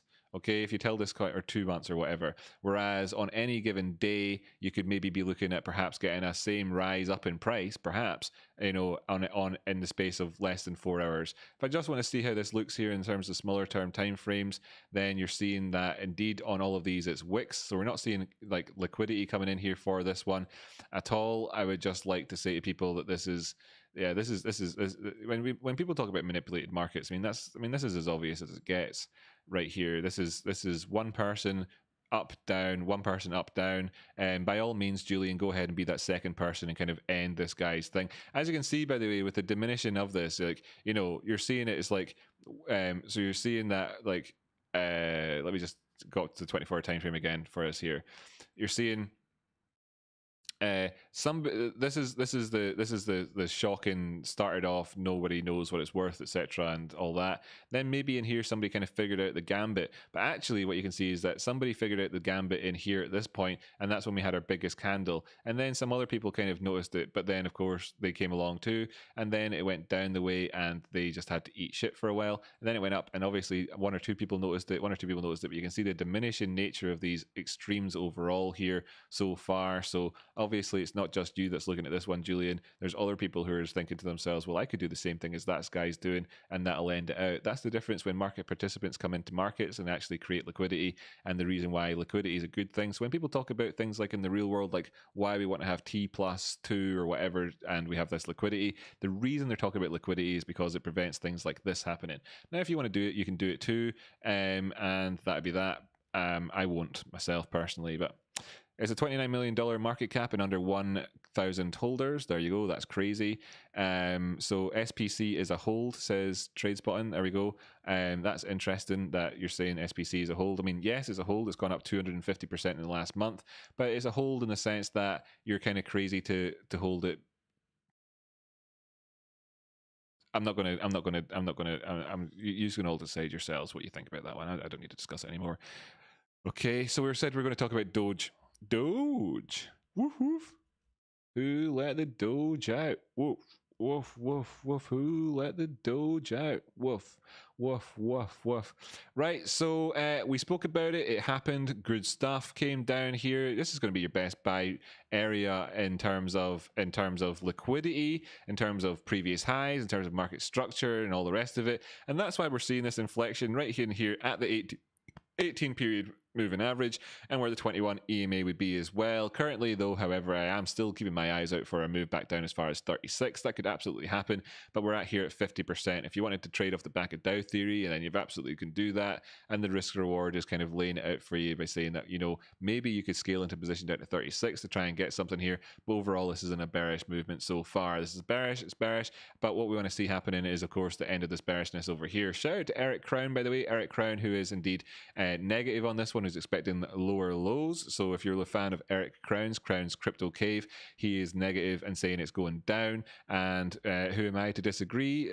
But I would say that this is of course your best buy price in here and here, this range between these two price areas. So you're obviously talking between 46 and 36, and that is ridiculous in terms of percentages. But if you're just trading this one in terms of spot, not leveraging, you're not going to get wiped out, and you're looking to dollar cost average into something, then that would be it. But would it be holding it down past these areas? No, I wouldn't be at that stage. Aware of the fact that we could get movements down the way, and then I'd be looking to buy into that momentum, to that buy into the momentum, like I've spoken about at least 5 different occasions on today's show, showing you the difference between what it is to buy in at a certain area, what it is to catch a knife, and what it is to buy on a recovery thereafter. Okay, so that's what you're looking to try and do. Now, if you didn't see that because it's not part of this particular Doge section, then sorry, boohoo, you missed out, but you can see it as part of the live stream if you want to look at that.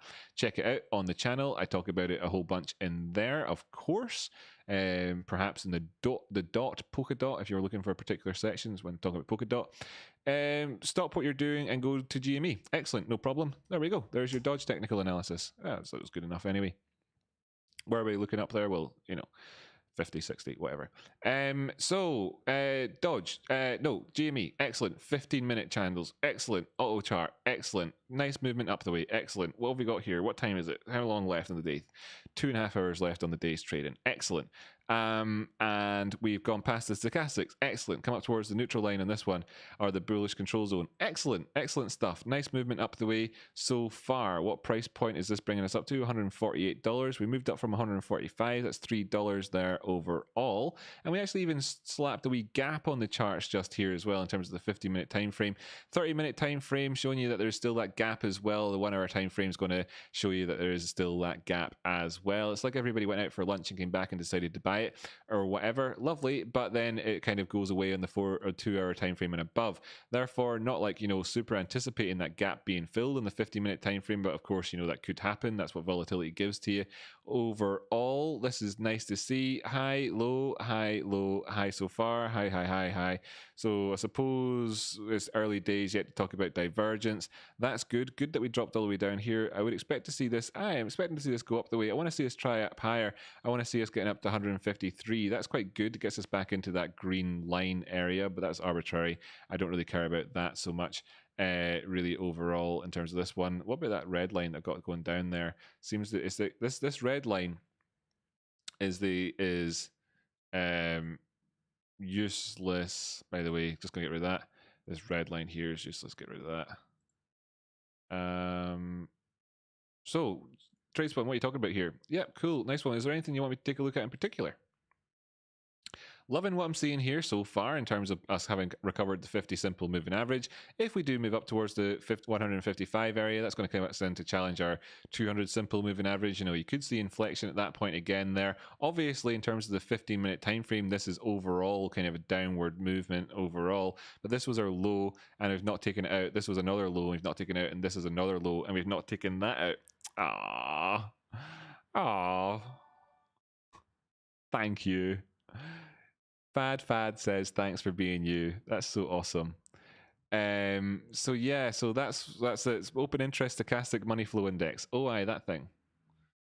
Right, let's do open interest stochastic money flow index. Just before, mate, I can't look at crap like this much, okay? Sorry for saying that to you, but anything that's traded on these things, this is the 15-minute time frame. You can see it's gaps all over the place. That's because it's on, you know, the whole wrapped Ethereum. It's one of these decentralized exchange things. At least shit like this happening. It's not that super duper. We've got an upward trend. That's good. There's high volatility up here. They are consolidating. We might see inflection slightly lower. I'd looked out for the sort of the 26 cent area, whatever the fuck that is, 0.26.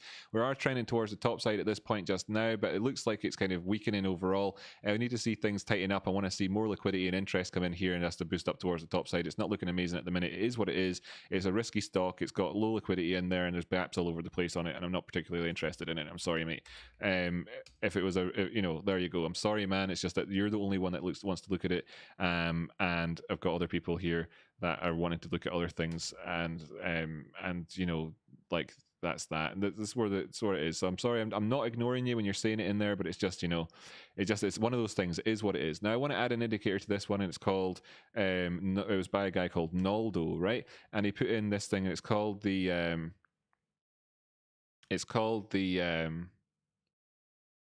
Jimmy, which one is it that you wanted to put on here? I just wanted people to see, please, open interest stochastic money flow index. So I'll just copy that actually if I can.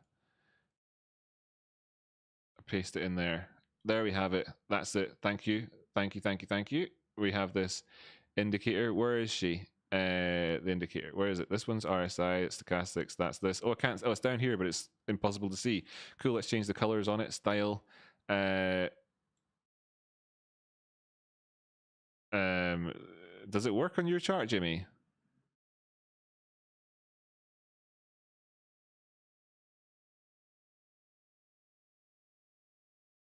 Crypto. Have I got the wrong thing? Because it isn't working, man. Yeah, I've added it now, but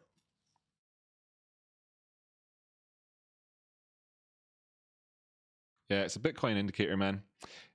Cool and everything, but doesn't work on GME. It takes its money from from things like Deribit and stuff like that. Is this a sourcing issue? Is the data sourced?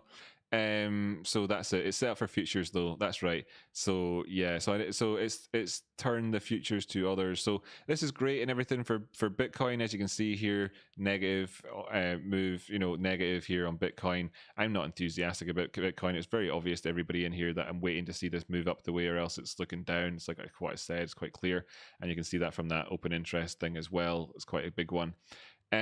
So change it to others. Oh, brilliant. Thanks very much. Great. So I'll go back over to GME now, and now I can take a look at it. So we've seen what that looks like on Bitcoin, and we already did TA on Bitcoin as well. So brilliant. Give me my options here, guys. So inputs and market type others. Okay, brilliant. Thanks, Tradespotting. That's it. Right. Great. So we just had that nice movement up the way here. We did get a buy signal on this one. So that's interesting to see. We had the negative signal just beforehand. Seems like they came like positive, negative right next to each other on the 24-hour time frame. That can happen on 24 hours looking at traditional world stuff. Better off to go down to the lower time frame. So you've got some more information in between, okay? Because this is a market that's only open for 8 hours a day after all. And we can see here, nice, good one. That's called that move for us, and it's moving towards the top side, so that's interesting. And so anyway, this is open interest, right? So this is showing us the open interest. So a lot of people are want to know about the open interest and how it can affect stocks. I think Jamie is planning on doing chitter chatter about that, so I don't want to steal his thunder too much and chat too much about any of that. I'll leave it so that he can talk about it, etc. But I really don't. I hope I didn't upset the banana man earlier on with the banana thing. It's just a guy who's looking for me to try and tell him how to trade.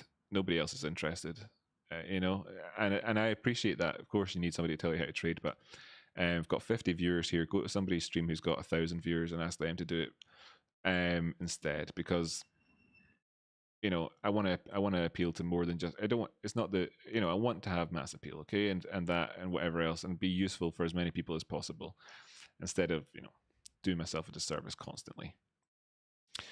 So it uses the K and D line from the stochastics, so you will like it. Great. I was wondering what that is. So let's just line these up together, because you can see from up above, move to existing pane below, move to existing pane below. Boom. And bring this up full screen.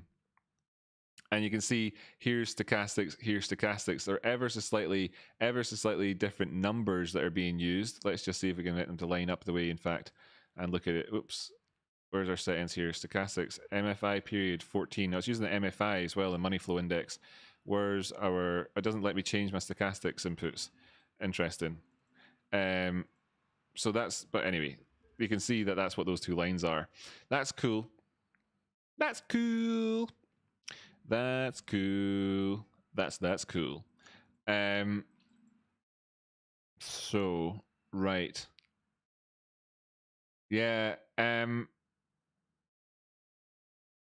this is interesting because it's the stochastics I can recognize, right? I don't know where the rest of this information is coming from, man. I don't know. I mean, it's great. I want everybody to see it. It's interesting. It's something that you're excited about and want to see.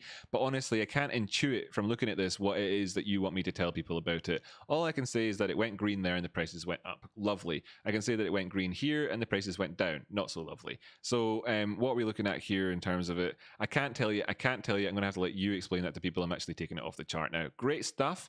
Fantastic stuff, interesting stuff, super interesting. I'm taking it off though just now, and maybe I'll put on another one of the sort of open interest indicators so that people can see it. We've got open interest. Where is his open interest one? I don't know if is his open interest one just gone away. Doesn't matter. Let me just type in open interest. That's that one. This was the OM fee. That's just money flow index. Yeah, cool. Not even going to do that anymore. Treat. Nice one. I wasn't planning on it, but if GME closes above resistance, I will do something. Maybe an hour or two after hours. Oh, I didn't mean today, if that's what you're talking about. Or are you talking to somebody else? I wonder. Oh, you're talking to Shane McGovern there. Nice one. Shane McGovern. Is that not the same name? You'll know Shane. Shane McGovern not a name of someone famous? Like the guy from Ronan Keating. Boyzone. Is that Shane McGovern, not the name of the guy from Boyzone? I don't know. Shane McGovern, or is that the guy from the Pogues? Shane McGovern. I don't know. Whatever. Right. Cool. Julian says, what's in your interpretation of indicator Rocky pulled up? I don't understand. I'm an ape. Yeah. Great. I think it's just something he wanted me to show people that it exists and to talk about and all the rest of it. But without having had any sort of idea myself as to what to explain to people how it's calculated and what it's showing us, I don't want to do that. Although I do want to show people that there are ways of looking at the open interest. It's just that because it's using because I'll just put it back on, because it's using it's got a couple of different things at once. Here's one with the money flow index, for instance, right? If that's the same one, it might actually be the same one. I think it's the same one. Others. Okay. And as you can see, these are the lines in here, then they're taken from the stochastics, and I can see the stochastics up above. So I already have that on my chart. So the other stuff where it's giving us these signals in the background, that's taking information from the open interest with regards to GME.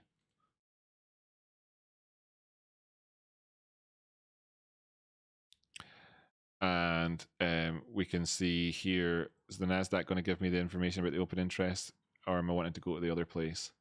I can see the option chain here, sure, but I'm not going to see, I want a headline figure. Is it going to give me the headline figure? Just dead easy, dead quick. Is it going to load up? Page is empty. Yeah. Am I missing it? Am I missing it? I'm not interested. Jimmy can explain it to you. Jimmy can explain it to you. Jimmy can explain it to you some other time. I would rather see personally, I would rather look at an indicator that's got the open interest charted out on it. That's cool, eh? The Vice Fave open interest bars is also decent. Nice one. Those are all good. Fucking Bitcoin, says Sanjo Kojak.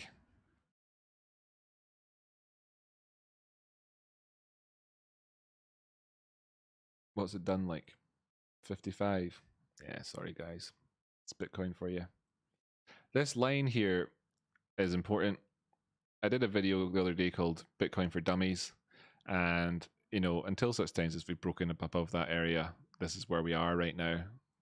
If you're going to be trading something, trading within a range is much easier, much more profitable than it is to trade for a trending move. So any trades along inside this zone here, bearing in mind then that, when you're above this line, you're above the midpoint. When you're coming up towards this line, you're looking to sell it. When you're coming up to this line, you're looking to buy it. is 9 times out of 10 going to be more profitable until such times as you've really broken past key areas, and that's what's going on just here. Now there is the chances for us to go up the way. I did say that could have been, no, I didn't say that was in, I changed my mind about that being hidden bullish divergence, didn't I, or whatever. I can't remember what I said about it. I can't remember now. I'd have to look back at my own episode myself. Shane McGovern, how are your 2 channels not 100k subscribers? I don't know, man. Well, I do actually.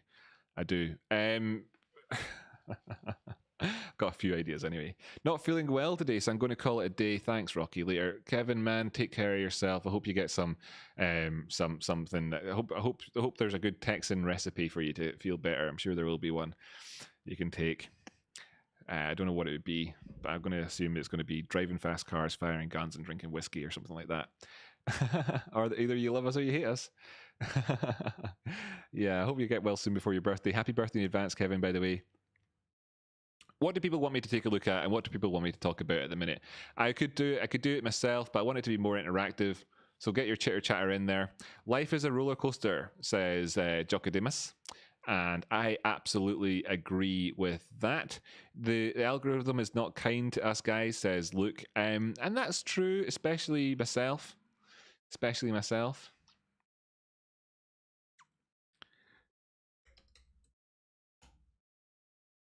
Rocky Outcrop, 1,382 videos.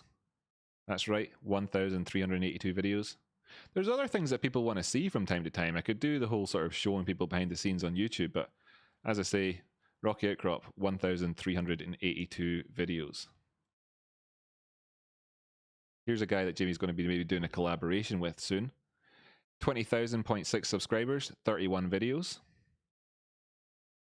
Just as a little comparison point. Now, I'm not saying anything about anything here. I'm just kind of saying that's the way the situation is. You know, no big deal or anything like that. But that's what we're looking at. Nice guy, good guy, does good stuff. He's live right now. Fantastic. I'll just jump in and say hi to him because he's live right now. Let's see what he has to say. Fantastic. What's he talking about? Tesla. Jocodimus, I think the other channels are maining GME real hard. That's what brings the audience. But comes no ass. I think Andy's recommendations, etc., might change that. That's cool. Reddit says YouTube is suppressing new videos lagged with GME or AMC. Maybe it is. I'm just going to put in a comment here and say, love you, Warden. Keep up the good work. So there's a guy doing really well, deserves to have a lot of subscribers, but I wonder what he's talking about.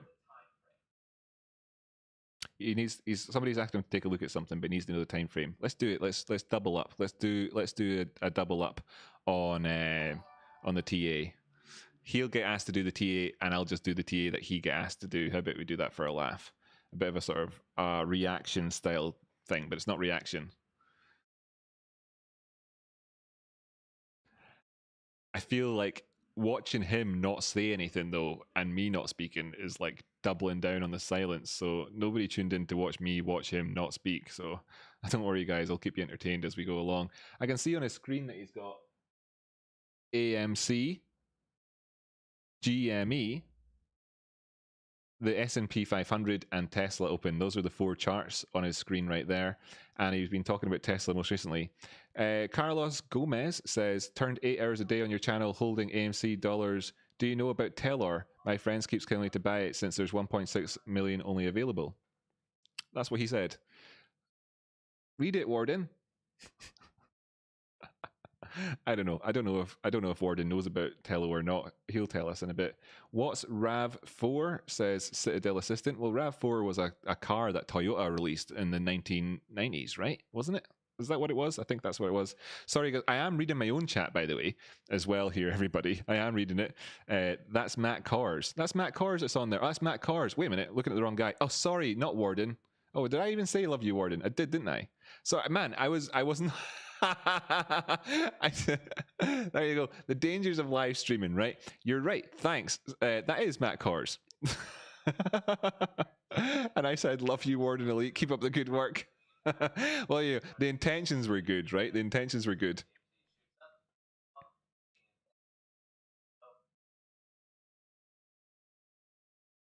Give some actual TA, man.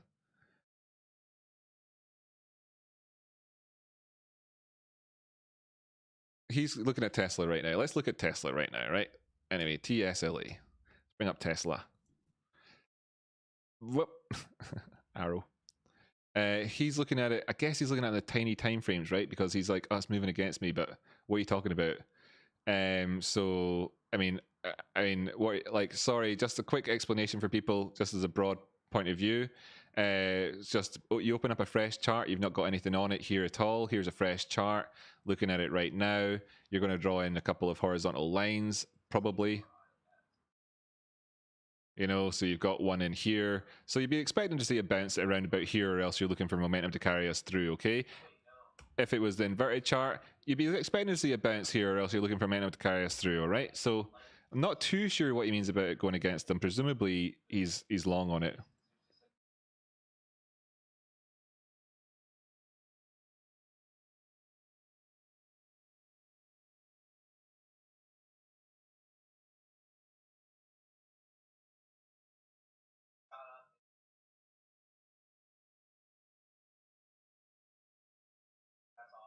It's the 1 minute chart. That's funny. This is funny. So do you promote crypto? We love Chubby Shiba. Crypto's not his style. No. Let's see what's his answer. Somebody asked him, do you promote crypto? Oh, he's about to talk about Teller.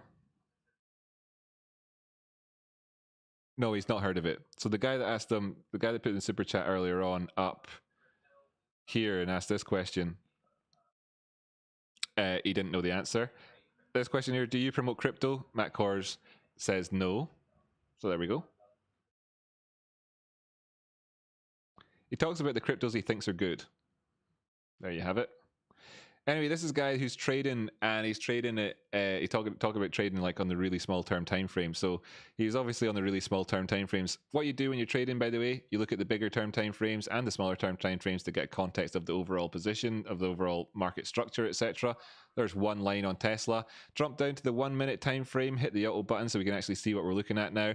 As you can tell that my line is not actually on the screen, now it is, and that we could obviously be continuing to go down there. What would give you a couple of ideas about that would be the moving averages, etc. Shush. I'll give him a like though. I'll say sorry, thought you were someone else. Just apologize, you know. Don't want to give him, you know. I did. That's the truth. I thought he was someone else. I didn't actually look at his face or read the or read anything. I'd searched for Warden Elite. I'd convinced myself. So anyway, we've moved up a wee bit here.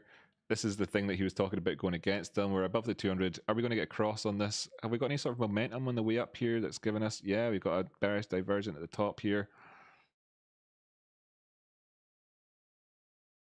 If that can, no, yeah, actually, yeah, so that's a bearishly divergent high just there. So we're looking at this one and saying, how will it confirm? How did it do versus the retrace on this point? It went past the 618. It's at the 786, isn't it? Or the 886. Where is it at? Where's the 786 on my thingy here? There we go. So it's just, yeah, it's at the 886.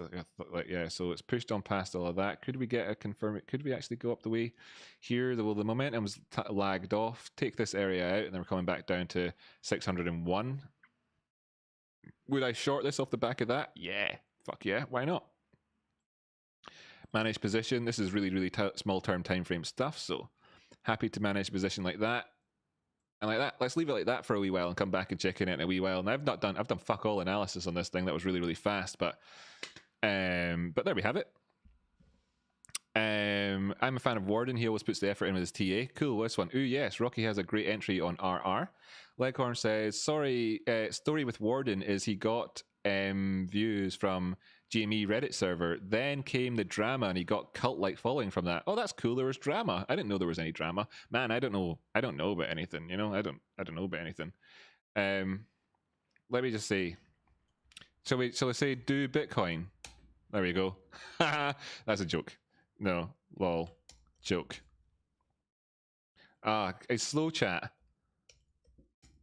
Lol, joke.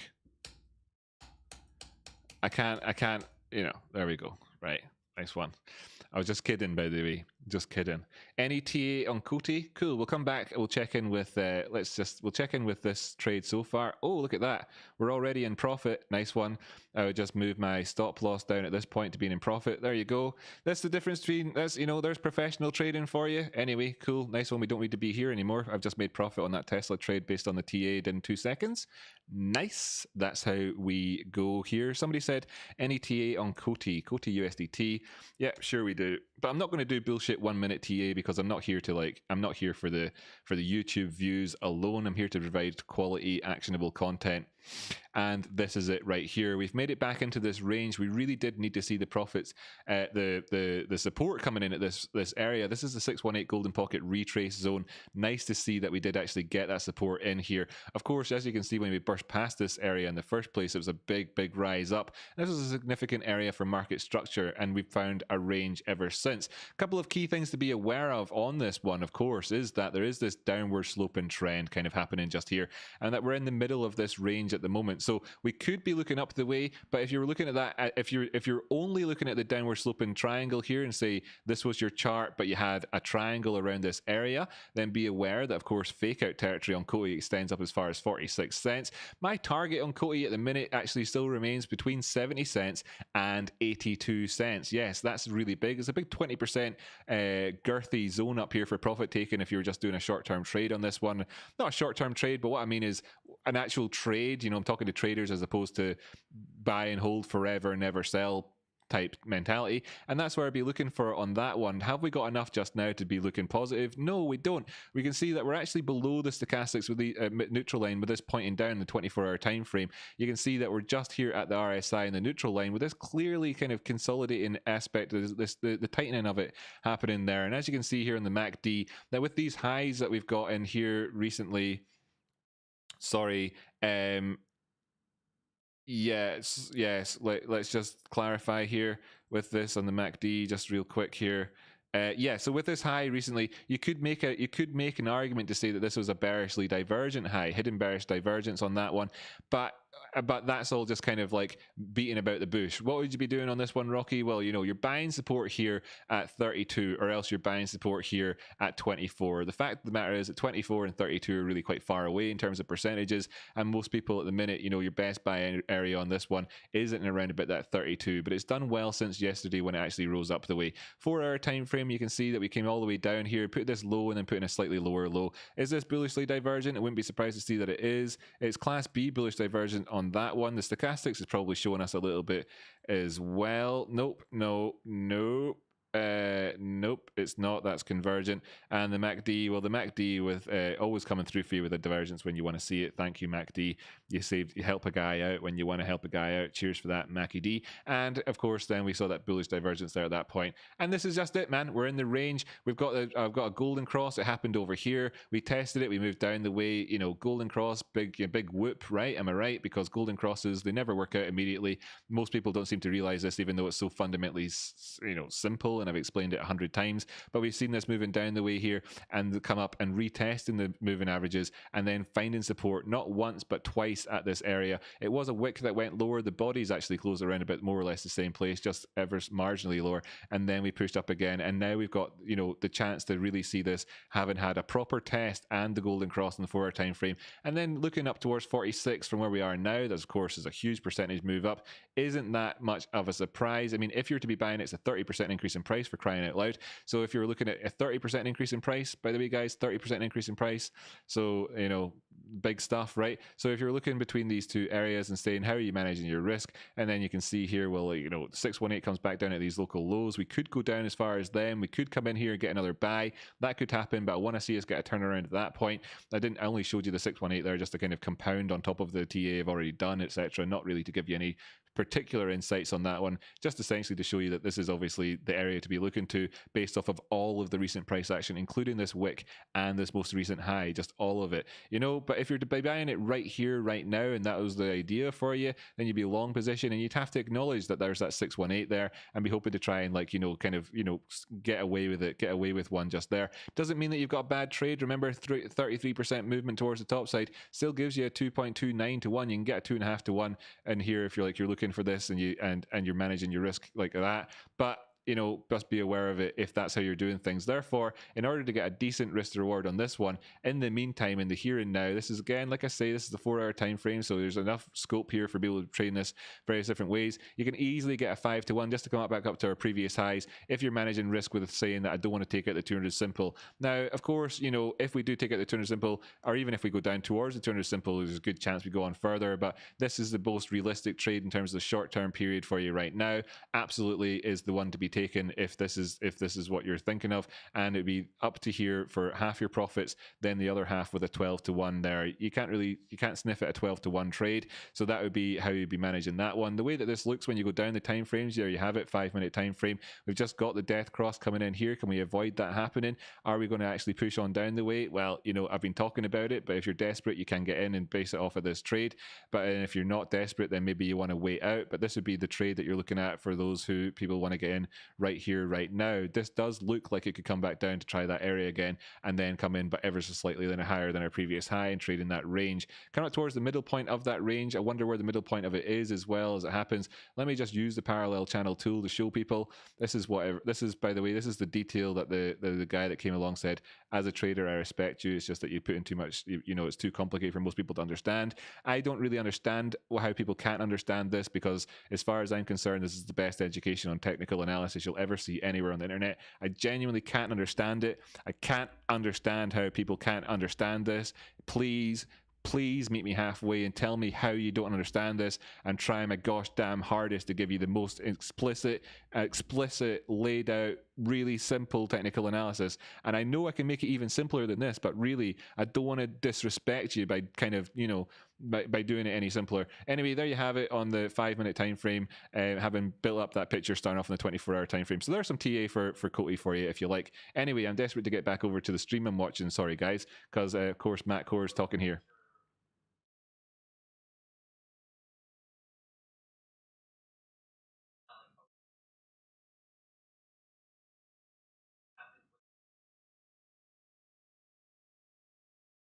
There he is, telling people out there in the world that margin calls don't all happen at the same time. Can you imagine the person out there in the world who asked him the question, though? Was he thinking that there's banks and banks of employees sat there in front of telephone calls staring at a huge clock on the wall? When it hits 2, they're all going to pick it up and start phoning their clients at exactly the right time and say it's time for your margin call. No, what kind of preposterous idea is that? I don't know who would have asked him that question, to be perfectly honest.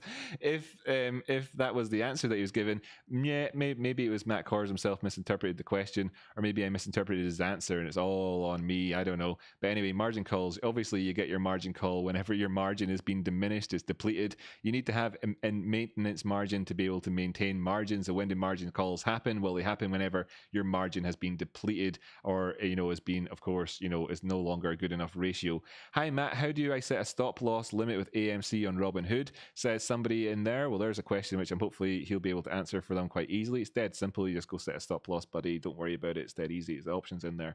You'll figure it out. It's in a phone app. It's a phone app which has been discussed by Congress recently as having the gamification of trading. So if you can't find the stop loss in there, then I don't know how to help you. Do I buy the dip dodge? Do I buy the dip dodge? Well, I've already discussed that one in today's show. Zach Webb. Yeah, I know I'm talking to this guy. By the way, if you're watching my stream, wondering why I'm talking to somebody else's, it's because he's got 5,977 people watching his stream, and I can answer his questions better than he can answer the questions, most likely, and I'm answering all of them. I already answered the Dodge one in the video, so that's cool. You can go check that bit out. EOM, end of month, we have dips in crypto due to futures expiration. Yeah, that can happen quite a bit, but realistically, you know, it's not actually as simple as that. I'll just demonstrate that to you quite like just here real quickly. Crypto is thousands and thousands of coins, and most of them don't have options on them. That's the first starting point for you. In fact, you're really only going to get options really on Ethereum and Bitcoin, and it's actually all on Bitcoin. Then what you want to see is the end of the month. So you can see the months here at the bottom. If I just go up to the daily time frame, I'll just answer this question the other guy asked in the other stream real quick. If I just go up to the daily time frame here on crypto, and you can see here's a month end. Nope, there wasn't a dip at the end of that month. That was last month, or whatever. So that doesn't really make sense there. Let me just see here. Where's the end of March? Was down at this low here. As you can see, we went up there you can see at the end of February, it was 21st of February, so there was a week to go before the end there. You know, it wasn't the end of the month, is essentially it was a whole week before the end of the month. If you wait to the end of the month, you were wrong there. Here we had the dip happen. It was at the 8th of January, so that's the start of the month. So I just like, you know, so that guy's comment completely wrong. It's not actually, it doesn't actually make any sense. Doge is actually up. Zoom out. Doge is still a good investment, and we see $1 by midsummer. Who cares about that, man? That's all good and everything else, but really, what difference does that make? A word on MATIC, please. Well, I've already done MATIC in my show today so far. By the way, I hope everybody's enjoying. You know, I'm using his chat to facilitate our stream here, but it's just a bit of a laugh, but I'm actually enjoying doing this right now, so it's a good laugh. Let's bring up the MATIC chart. I've already had a comment on MATIC already, but I'll give that guy in the other channel who's not watching here another comment on MATIC. Overall, I would like to see us come up towards 130. Totally happy to take profit at this point here. It's not a risk, you know, to be taking profit. Not going to shame anybody. This most recent highs come in with there's divergence on here. Should we see a dip down the way, then I'm looking all the way down, actually as far as 55 cents, but you know, there's really going to be good buy areas at the round numbers. $1, would that be a good buy area? Well, it would be, but you know, 90, 89, 88 cents is far more realistic as a target for you. If you're looking to say and maintain the upward thrust, then obviously $1 is that round number. That's where the 236 is. That's going to be like, you know, if you are looking to really just hammer this and just say we're just going to go parabolic, and even more parabolic straight up all the time, $1 is your best buy entry for you if we do see a pullback and you're not looking at this in a really short-term time frame. But you know, realistically, pushing down past that $1, like I said, 86, as you can see, it's 382. You'd be looking down at 57, maybe 65 or 55, where we've been at before. That's the way it is. These things are super volatile. It can happen. Obviously, it's a really positive, strong trend. This, to say this is bearishly divergent, is obviously a lie at the minute. Where would the high be coming in if we push by and we say that this is not bearishly divergent because it's not a local high and we've still got to push on the way? Then it comes in there, like I said, at 165, potentially before you start to have enough of a movement up here so that you could do it without the divergence. So if you're counterintuitively looking at this from an RSI perspective, you're looking up towards that point, or MACD, you're looking up towards that point. We'd need to push up to 165 to see that. Is that possible here? Well, the risk reward we already identified actually came just shy of that, and I'm not trading this at the minute. There you go. There's a word on MATIC. Oh, a super chat. Awesome. Let's say my $13 call hits this week and we are around $15.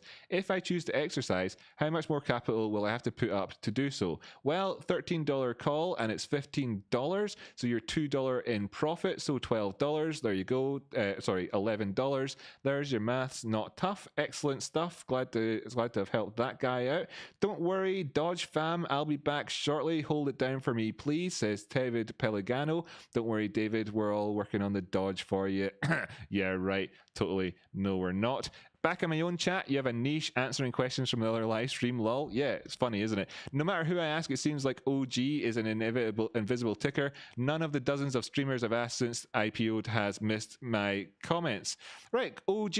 Let's try and do it for you then, John. I'm not blind. OG, Onion Global, Organic Garage. Which one is it? Are you in Canada trading this on the Neo exchange? Is it the Organic Garage, or are you talking about Onion Global Limited adds 10 each rep, 1 CL, AOR, DSHS? What are you talking about? How about we just take a quick look at both so you don't get left in the dark, buddy? This is it. It IPO'd, it dumped right down the way. Very hard to make any assertions off the back of a brand new chart. As you can see, no moving averages, no RSI, no stochastics, no DMI, no nothing here, nothing for us in terms of the charts, in terms of like looking at it. There's no previous market structure to be looking at, and I'm dropping down the time frames, up and down the time frames. It doesn't mean that we can't find something, because when I get down to the 50-minute time frame, buddy, here you can see that we do have something. Clearly we're below the 18-period exponential moving average. Very little liquidity on this thing overall, but let's make some assumptions off the back of this, right? And let's just hope that this does actually turn out to be something in the future. Drawn in a fib retracement, you've got your initial IPO price up there. Then you've got, of course, this is the low. It was a green candle. We gapped down to this point and then opened up trading, pushing away from it. So if we assume that that's the case, what do we have here? Well, the 236 lines up with our previous high. Perfect, giving us confluence at an area. So I mean, obviously very thin pickings here for your TA, but I can do it, man, because I'm good at this sort of shit. So here you have it. That's confluence. We have a line to look to where we can say this is going to be support and resistance, market structure, and 236. A few reasons for it. We're moving up the way here, and so far, if we do see this going down, then that's obviously hidden bearish divergence with regards to the RSI. But the stochastics kind of showing us the way there. This is the difference between between, you know, one of the differences is stochastics obviously way higher to begin with than RSI, and that's one of these things that we're seeing, looking at the differences between the prices, and then the differences between the prices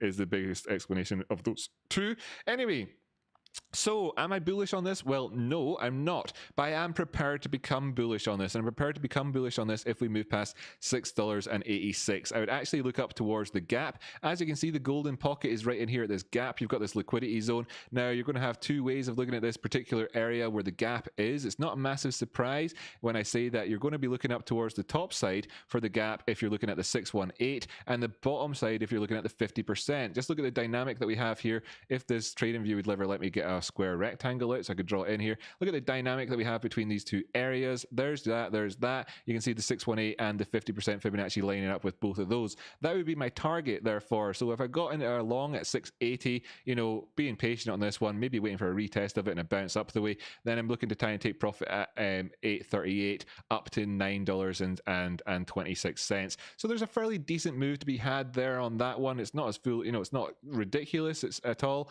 but in terms of just traditional world stuff, it's fairly decent. This is far too new. If you did want to trade this in terms of following the trend and being sensible about it, well, then you are actually shorting this for the downside, because low, high, down the way, and that means that we've got a high in here, which is, of course, a hidden bearish divergence high. And if you're not looking at it like that, then you're looking at a turnaround in the stochastics. It's far too new to say that. Of course, this is bearishly divergent. Of course, it's bearish in terms of the massive drop off. It was overpriced on its IPO and it's dropped down the way. That's that one. Not 100% sure if you were looking for that one, my friend. Was that Onion Global? Oh, we did it. Fuck it, mate. You didn't ask for this one, but here it is anyway. This is OG, doubling down on it. The original gangster, of course, Orion, and we're looking at this one. This has got a much more history in terms of the price action for us, and we can make better assertions off the back of it. Look at the big drop down we've had towards the 200 simple. Obviously, this is a big retracement, but that's a correction. Look at the massive up thrust that we've had recently. Now, this isn't getting the meme attention that a lot of other stocks are getting, but if we look from the lows up to the highs,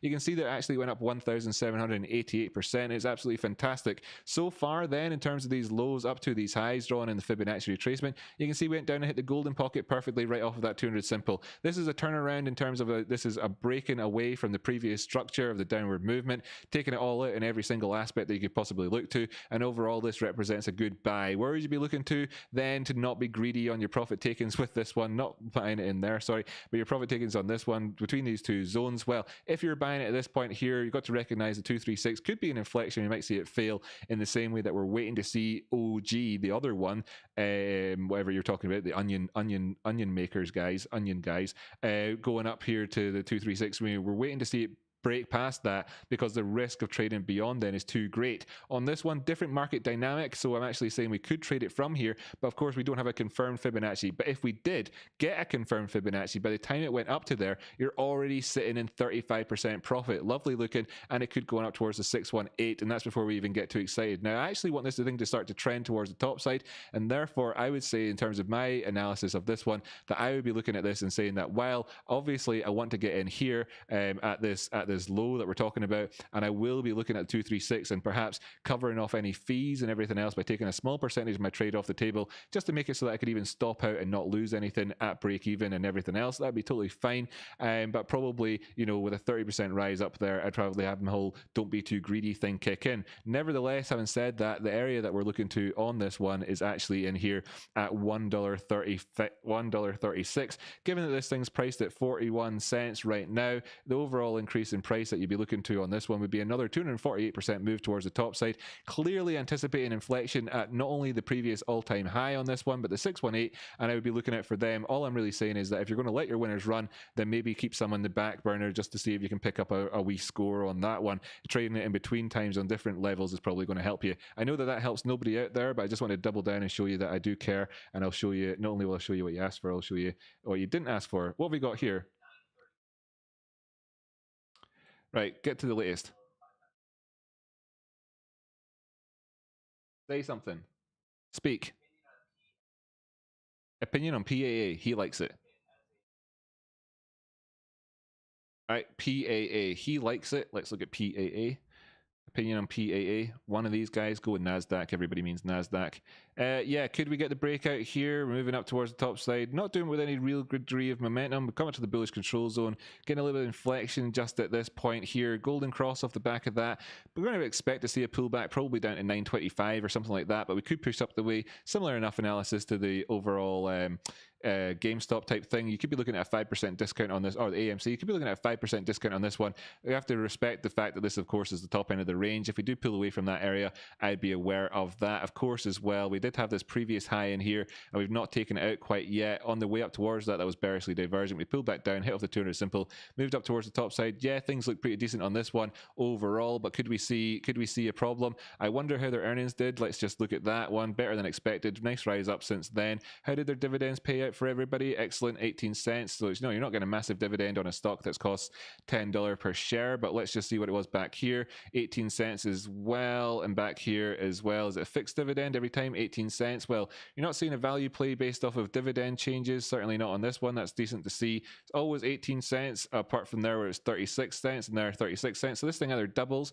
So yeah, cool, we're right at the cusp. Nice one. So you're going to get a double in the dividend if we push past that area. So from a fundamental perspective, that's a clear area for us. It comes in at around about this price point. Let's see if anything else lines up with this price point in and around about where that line is there. Taken from the last nice movement up before we drop down the way. Yes, this is the last recovery. I would maybe draw in from there, but I'm going to draw in from here just to see if we get this lining up properly with what's down below. And yeah, okay, so pushing back to 236, need to move up a wee bit there. Actually, yeah, it's from this area here that need to be, boom. There you can see, there's another explanation for how you could find out where the correct Fibonacci area is for you on this one. I just demonstrated that to you live in front of your very coupons. That's a Scottish slang for face. And there you can see clear area for us, changing dividend structure and everything else at 236. I would target $22.35 off of this one. Looking for a nice 100% rise up is not as good as the OG trade. What else are you saying, mate? Nope, no, don't want to go back in time. Get to the real, catch up with the real time. Come on. Come on, YouTube. That's where I want it to be. How's my chat getting on? Kevin, Rocky, did you look at Ruon AI Social? I was going to do that. I'll take a look at that just now. My favorite part is getting what I didn't ask for. The greatest says, how do you feel about Nvidia and or AMD going to keep correcting or going back up? Well, you know, the whole 2020, 2019, 2018, 2017 miner hype was a big part of AMD and Nvidia. Now that we're seeing Ethereum in all-time highs, is that worth talking about? Well, I don't know. It doesn't show up in charts, that type of analysis. It's more like fundamentals and whatever. I would talk about that if I was going to talk about those sorts of things, but I don't really talk about them. I'll come around to looking at that in just a second, but let me just look at Ruon AI. Is it like this? Nope. Ruon like that? Nope. Ruon like that. Buddy, I can't see it on a chart, so I don't know. If you've got a ticker for me, I'll take a look at it. Anyway, in the meantime, we've got Nvidia Corporation traded over here on the German exchange. Is that right? Is that actually, is that right? I just want to make sure. That it's the right one. No, it's the NASDAQ. That's what we're looking for. And oh, nice high up here. Okay, we did it. We managed to push up high enough to do it without the divergence just past that point. Clearly, you know, we're getting these strings of divergences that come along with pullbacks along the way as well. This high that came in at this double top high area led to a cup with handle. Nice one. Nice cup with handle just here for us. Actually, tell you what, I really, here's something that you can do if you know, look, by the way, you can do this sort of thing like I just did, and I already explained it, and I got the benefit of looking at the dividend and everything else and understanding stuff like that. But another thing that you can do, is a handy tip that's going to benefit most people more than having them on there and looking at them. Look at that, you know, look at that. Boom, you can actually take them off your chart. Magic, nice one. Why? Well, because most of you don't actually get that type of analysis right. If you're going to do what I just did there, looking at PAA, then by all means leave them on the charts. If you just want to look at the technical analysis, then groovy, that's what to do. We're pushing on up the way. I mean, yeah, divergence here is not nice, right? It's not nice to see it. It's not nice to see it, but it's not oversold divergence or whatever. We've had this pullback and it's looking quite strong. But actually, have we got a turnaround here? In terms of the stochastics, right? Is it ticked over just yet? Oh, it's ticked over and ticked back again. It's not right there. I probably would be more willing to get into this at 553, continue up the way. Obviously, fairly bullish on this one. Look at this corporation in all-time highs. I'd maybe wait and see if Ethereum prices crashed first on it. What do we want to talk about? Oh, yeah, the other one was what was that? What they call they make Ryzen? They make Ryzen. They're called AMD. Yeah, that's right. I forget. Whatever. My cache is fairly full. Whoa, head and shoulders on the go here. What do we have here? Is this going to get a failure? Now, let's be very, very, very, very clear here as well. Bearish diversions at the high as well. Okie dokie. So, on this one, if we were to just draw this in something like that and grab it and pop it down the way here, then you're looking down to that. That makes a lot of sense. Okay, pop that in about there. So yeah, this could happen for us, ladies and gents. Don't be unaware of this, but let's just bear in mind that sort of stats say only that they fail. They fail 40. They fail. Let's just call it half the time. Half the time, you know, they fail. So we'll just, so, you know, there's a pretty solid chance that this doesn't actually work out. You can counter trade that and look towards the top side. Therefore, in terms of how I'd look at this one, I'd say that I get really quite bullish on this when we see the prices take out 87. Right now, if we're seeing the prices down here where they are, we're at the edge of the neckline. I mean, this the classical sort of pattern analysis would have you doing this as your trade. I mean, like, quite frankly, you're looking at this because that's your target, and you'll be managing your risk. You're managing your risk here at your previous shoulder. I mean, that's the trade to be having on this one. Now, do I want to be positive in that? So for all the viewers, which I don't have right now, who aren't looking at this, what they need to hear is, yeah, man, great, it's fantastic, it's super brilliant, it's totally brilliant, it's totally brilliant. And why am I saying that? Well, it's because stats say they fail half the time anyway. You can manage your risk here accordingly. You could even take a long off the back of that with a counterintuitive trade if you wanted to, but I'm not seeing the indications there in the 24-hour time frame to say that you really should dive into it. In terms of the 4-hour time frame, have we got this turning around, Jerry, just here? Yeah, you know, I mean, like, I would do it, but I would manage my risk, and I'd happy flip short as well. I would do it. My trade, yeah, I would do it. I would trade this. But I'm looking for 5-1 because I'm quite greedy on my trades. Not greedy, not in a negative way, but, you know, so I'm not going to get a 5-1 trade with that. You can see the risk on there, and you can see that if I wanted to get 5-1, well, I could take a couple of pot shots at it. You know, buying anywhere at this area, happy to stop out at 71, not carrying on to trades. You know, totally happy. Nice 5-1 move up towards the right hand shoulder for us. Dead easy. I would if I did this 5 times, I would work. Let me demonstrate that to you. Once it worked. Twice it worked, more or less. 3 times, well, you know, you might get stopped out, but it might work. Overall, though, you know, it worked. So would there be a chance that I would be able to work for me in this area? Probably. And would that chance be in any way better than a 5-1 risk to reward on it? Probably. There you go. That's how you trade. That's how you do it. That's how you have it, ladies and gentlemen. Nice one. Yeah, Nvidia in the US. I did that one. That's all good. Thanks. We went through it all there. Same thing was happening with graphics card for mining, where diamonds skyrocketed. Also recently happened with hard drives. Yeah, what app is he using? I'm using TradingView, by the way, buddy. Nice to have you here. Trading Native Flight. What's going on here? Is he ended? I want him to be speaking. This is really annoying the way that worked there. Come on, Matt. Come on, Matt. Come on, Matt. Give me your 5,000 your 5,000 people watching live chit chat. Come on, Matt. Speak, Matt. Speak.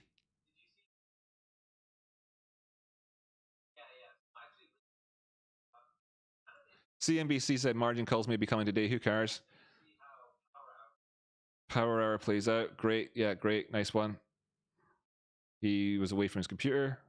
Actually, pause this, go back and look over and say, right, let's assume he's talking about AMC or GME. So let's just go over to AMC. As you can see here, margin calls coming today. Doesn't make any, you know, like, who's getting margin called? Who's getting margin called on a movement between $10 and $10.55? Certainly not billions of dollars worth of hedges, so it's not there. GME, let's just take a quick look and see. GME, anybody getting margin called in here? This is the 4-hour time frame. You know, we've had a true range in the last 1, 2, 3, 4, 5, 6, 7, 8, 9, 10, 11, 12 fucking days and days and days, which is less than any of this. Any margin calls happening in here? No, don't believe the news. Moving on. It's just hype. I mean, it could be, but does it make any sense? Not at all in any way from, you know, the realities of stuff. AMD. Excellent. Nice one. We get to watch him do AMD.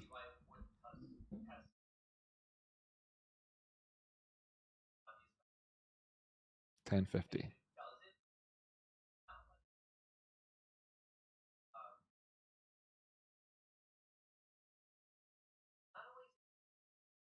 What was he talking about? AMC. AMC. Right. AMC. AMC.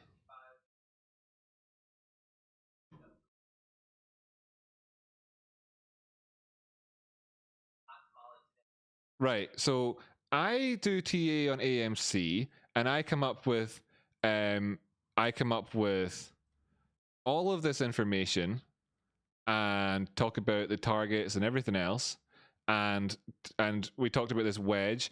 We talked about the stream yesterday and how I'd got in at 972 and all the reasons for it and all that sort of stuff and all the justifications, and to give you the price targets and everything else. And what he does is he just says is going to 1050. Don't see why it wouldn't test 1055.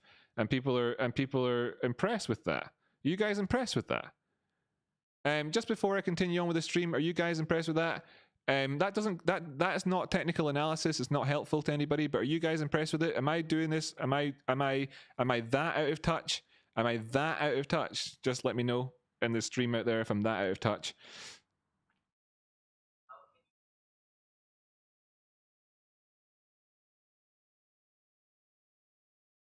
Yeah, am I that out of touch, people? Let me know. And can you hear Matt Korhs when he's speaking? I get the impression you guys can't hear Matt Korhs because my audio is not working on the computer, right? Right. So he's talking about reading letters. Why would anybody write to you, Matt? Why would anyone write to you? Oh, that's nice. Somebody said he's sexy. Somebody said he's sexy. That's nice, wasn't it? Right. Shout out to anybody that sends him anything. That's awesome. Yeah, it's really nice. Yeah, anyway, that's really, really nice. Now you can't hear him. I could get it so that you can hear him somewhere else. I should get it so you can hear him somewhere else, right?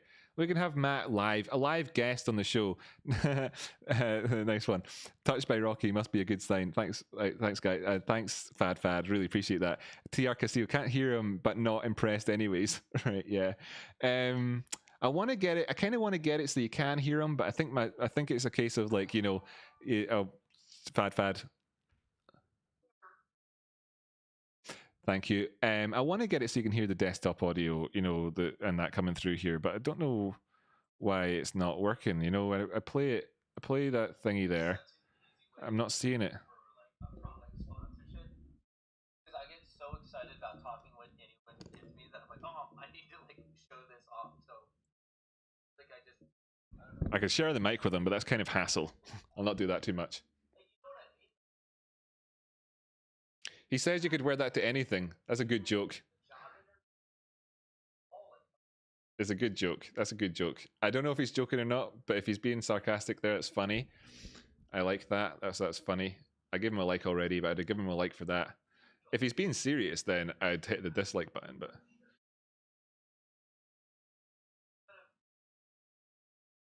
That guy's called Matt Korhs. He's just a guy that does technical analysis on stocks and stuff. He's got 5,000 people watching live, and I don't think he's doing a very good job answering questions. So what I'm doing is answering the questions that he's being asked better than he's answering them in my live stream just for the chat. That's what's going on here. Hey, Mac, what's your opinion on buying the Mara dip? Here we go. He's going to answer that, and I'm going to do a better job. Mara. Okay.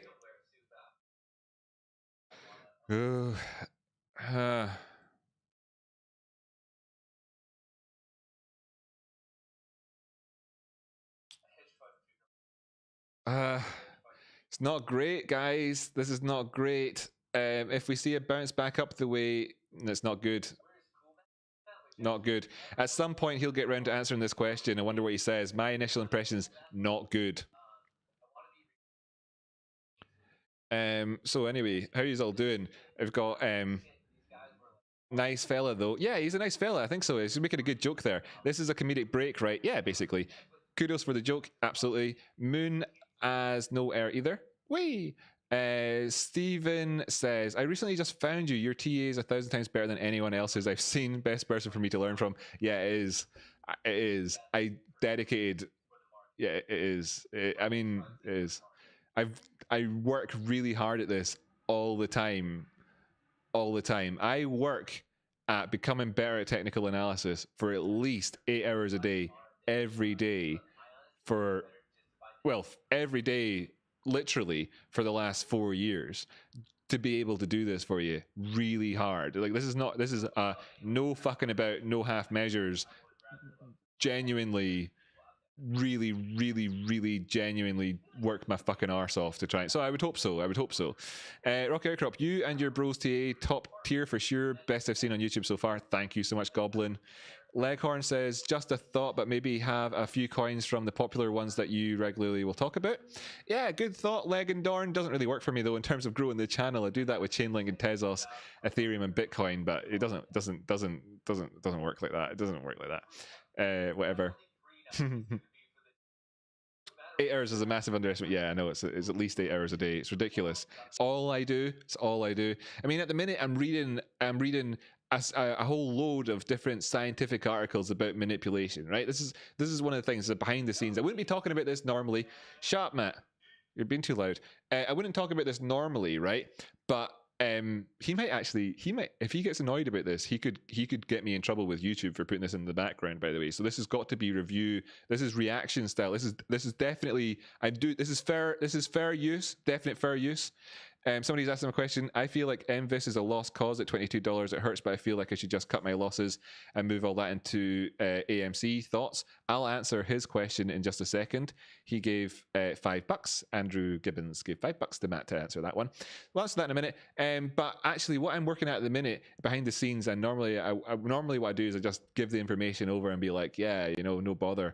No bother, but I'm proactively researching all this different stuff about manipulations that I can give you like really good scientific, like academic, high level, top level research about it, like the type of articles that are quite difficult to read and understand, and I'm going to read multiples of them, etc. And why? I could already give you the opinion on it. Why? Just because I care, I want it to be good quality, and I do that. That's just one thing that I do. And what does that constitute? That's my downtime. I do that in my time off. I don't actually take any time off, essentially. Anyway, what's he saying about it? Did he answer the other guy's question? Could be a wall, could be a fake wall, but from there we're ripping. That doesn't make any sense. Doesn't make any sense at all. If he's not talking about the order book, is he talking about the order book?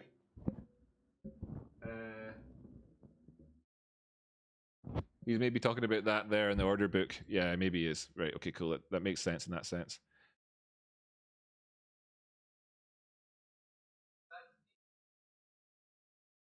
Yeah. John Rogers, for the love of God, from a 40-year-old divorcee, everyone get a prenup.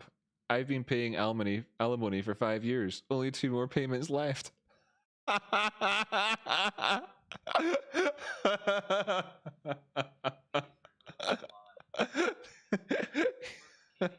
He should laugh at that comment. I wonder if he did or not.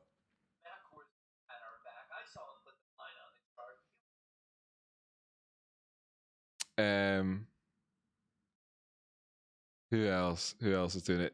Wait, MVIS. I don't know if he's answered the MVIS guy yet.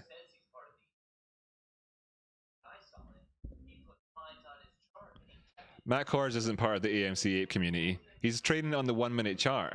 He isn't. Look, he isn't. Why is he talking? Why is he pretending? Why is he pretending to be part of the ape community if he's trading on the 1 minute chart? Who's he fooling? Is he fooling any of you? He's not fooling me. Anyway, he's not part of it. Not because of lines on his chart, but because he's trading on the 1 minute chart. He's not talking to them. People want to know things about, about people want to know stuff that's not on the 1 minute chart if you're part of the ape community. Overall, probably. But anyway, maybe he is. Maybe he's part of the community. I'll let him in. He can be my +1, right? He's my +1. So fuck anybody who says he's not part of the community. Matt Korhs is my +1 as part of the community. So yes, Matt, you are, but because you're my +1. Let's take a look at MVIS. It was another Wall Street Bets meme stock recently. It's MicroVision. What have we got here? Says it thinks it's a dead cause, you know, moving towards the top side. Nice here. Come back down towards the 200 simple after a bearishly divergent high. What have we said so many times? I think the lessons are probably coming in now. Bearishly divergent high. Retrace back down to the 200 simple on the 4-hour time frame, and overall we are doing okay. Now we look at this and we say, well, this is actually, you know, hidden bullish divergence. We've got hidden bullish divergence here at this low compared to this one. Hidden bullish divergence here on this, and I like the MACD for divergence better on traditional world stuff. Yes, we had divergence here at the tops. Yes, that resulted in a pullback down the way. In terms of the overall upward incline, you know, how far did that take us? Takes us down to the 618 golden pocket region here. Obviously, we did that on the previous run, and then on this one, we didn't come quite as far as the 618, so I'd be managing my risk beyond the 618. So I'm happy to take longs on this one, so long as it doesn't drop down below 1045. Maybe wouldn't be so strict on that 1045 number, but there you have it. I mean, is it bad? Well, it's bad if it goes below 1045. You're a bit idiotic in terms of, like, you know, not thinking. I mean, the guy asking the question is sat through 55%. The guy asked the question here. Let me just get the question up again.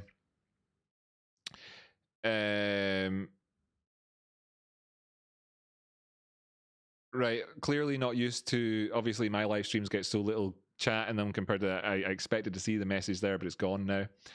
So anyway, the guy had said that he was only starting to feel negative about it now. He's only starting to feel negative about it now. You know, and that you got to feel sorry for somebody that only starts to feel, you know, it's dropped 55%. He's only starting to feel negative now and thinks, I should ditch this and go into AMC. I feel sorry for him, you know? He's clearly an absolute noob that doesn't know anything about trading, and I feel sorry for him. Not Matt Korhs, the guy that asked the question. Trader Mike says, going to be so cool to meet at Alpha B's after the squeeze and be like Matt. Totally can't wait for Alpha B's. Whatever that is. Right, yeah, cool. That is by no means for the worst from what I've seen. No, it's by no means the worst. He's definitely not the worst. And he seems like a nice guy. I like him. I actually like the guy. I like the guy. I like the guy. I don't know if that was clear. I like the guy. Like him. Definitely like him. It's just a wish list for the inevitable, says somebody in his chat there. Look at GME level 2. No, I'll not. If your girlfriend is watching right now, she's packing, whatever that means. Let's see, man. Why are people talking so much in there right now? Is he doing something?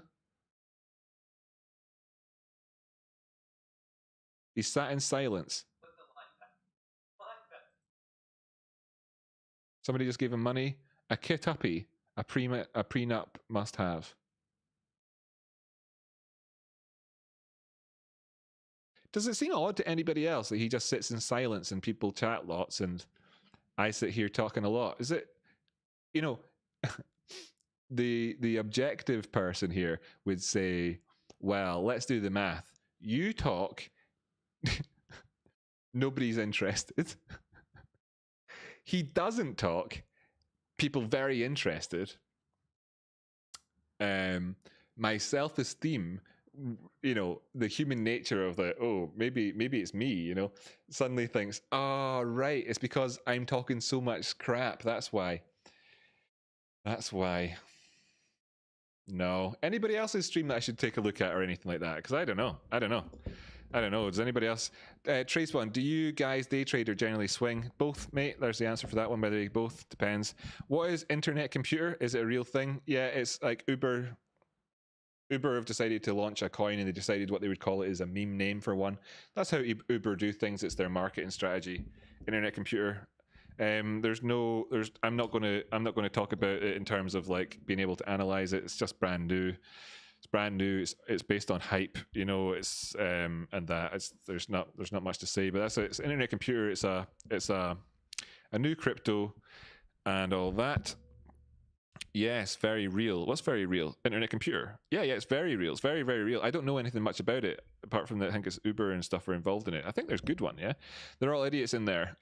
God pill. Yeah, cool and everything, but I mean, you know, at the same time, look at that, 5,000 people watching. How many people are in this stream right now? 57. What can we do, guys? What do you want me to do to get more viewers in here? What shall I do? I know the TA has been fairly complicated. and all that, but you know, why do I perpetuate that myth? Look, the fact of the matter is the TA is not being complicated, right? If you're watching Matt Korhs do TA like that, love the guy, great, good personality. He likes a joke, he's funny, good stuff, right? Okay, but if you're watching his TA and not thinking to yourself that, well, for one, when he does his own trading, he needs to look at it a lot more and have better ideas. He's not making decisions back off the back of the stuff he's saying out loud. He can't be. He can't be. You can't be, right? And all that. But if just because he does that, it doesn't make what I do complicated, okay? It doesn't, because I've done such complicated TA. I can do TA on something which lasts for easily an hour straight, whereas me speaking very quickly, it's highly detailed, and it all boils down to not only understanding where we are now and whatever else, but where the prices are going to go, where they'll retrace from, all the rest of it, you know, which is why I was able to do stuff like call the top and the bottom of every significant market swing on the last 15 months since I've been doing my channel, on any asset that I've looked at all whatsoever. And I've provided accurate technical analysis throughout the entire thing. It makes me feel sick even saying that, but that's the fucking truth of it. That's the truth of it. So this isn't that complicated. Anyway, Phil, so if you're in the infancy steps, it will be complicated, but as you progress, it makes sense. Yeah, Phil, I get it. That's not that complicated. It's just different viewers or different parts of the crypto journey. Yeah, yeah, Phil, you're right. You're right.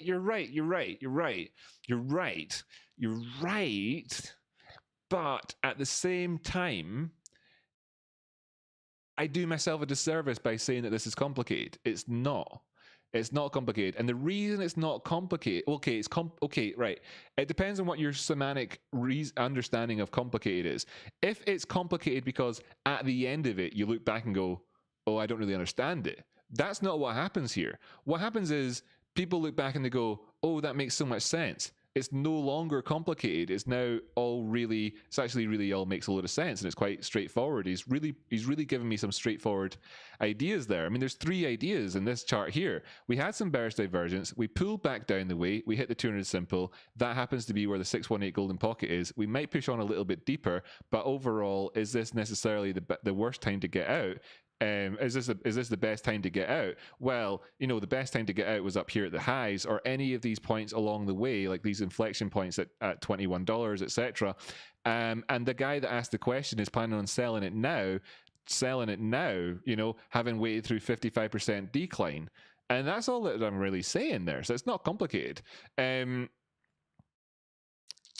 In my opinion. But yeah, anyway, short price projection video for GME, and people share it on Reddit. People just want confirmation at this point, as if the DD wasn't enough.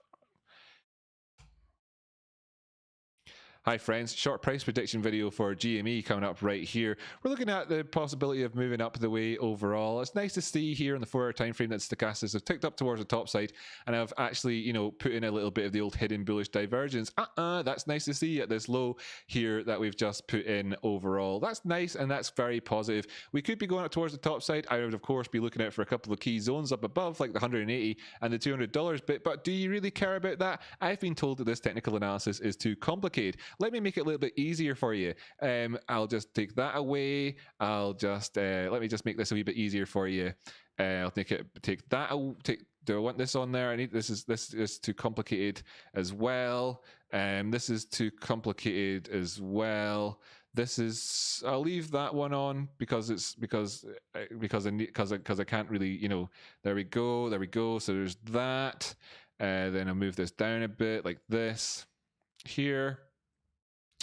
Then this is linear. I'll put it on log, and I'll do a line like this. Shit. Sorry, give me a second. I'm just trying to make this TA what you want. That's roughly the right angle. Let me just pop.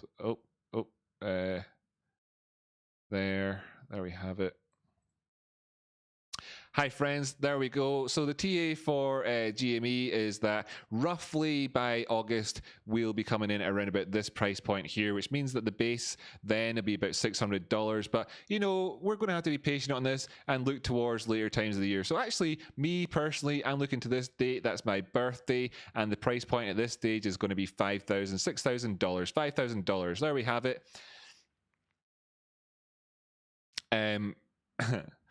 You see, the thing is, right, there's complicated and there's not complicated. And then there's correct, accurate, useful, and incorrect, inaccurate, not useful. And that's really the way that I see it. And I tend to be fairly binary on that one. I feel like having a smaller channel, you're actually educating people far more than the big channels could by interacting with 90% of your audience instead of the 1%. They do, absolutely. And you should check out the replies I put in my comments as well. You know, the comments, people ask me comments on YouTube. Really disappointed last night. Somebody asked me a comment, somebody put a comment on my YouTube channel. I spent half an hour. This is not a joke. I'm not exaggerating. I spent half an hour writing the best response that I could possibly do because I thought to myself, I'll help this guy. You know what? I'll help this guy. I'll help this guy. I spent half an hour writing the best response ever, and he deleted his comment so nobody else could get to see it. Hey, how about that? He deleted it. So he took my TA and went away off, and either he was selfish or YouTube's got a problem. I don't know. Then there's this thing we had earlier on. It was a really lovely experience when we looked at the D Blake TA, and of course he made me freaking cry because he's talking about his sensitive thing. And then but look at the comments that I've got. Look at the comments that I've got. I mean the takeaway son off of here. So I'll just show you my comments here, just so you can see. Obviously these are new, so I've not replied to them yet, but I'm looking forward to that. So we've got a comment in here. That's just a couple of smiley faces. Vic said something here. So what did I say here? Yeah, so testing found correction coming back up really nicely with momentum through our previously identified areas, leading the next pricely currently resuming a potential positive stance, making me more hopeful for the live stream when I take a look at it again and measure its progress. Good to see you, Vic. And then another follow-up comment. Welcome aboard. Thanks for giving us a sub. So it was just a bit of chat there. Appreciate that so much. You know, then we have another thing. Hi, Rocky, loving the info. Blah blah blah. I don't know, talking away there at that one. And this is all comments, by the way. All comments. This is all comments on YouTube. All of them. So just look, and what you expect to see here is my face, right? Me replying. We're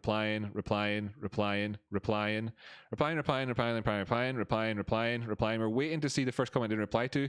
Oh shit, Arika, you're actually here right now. Oh my god.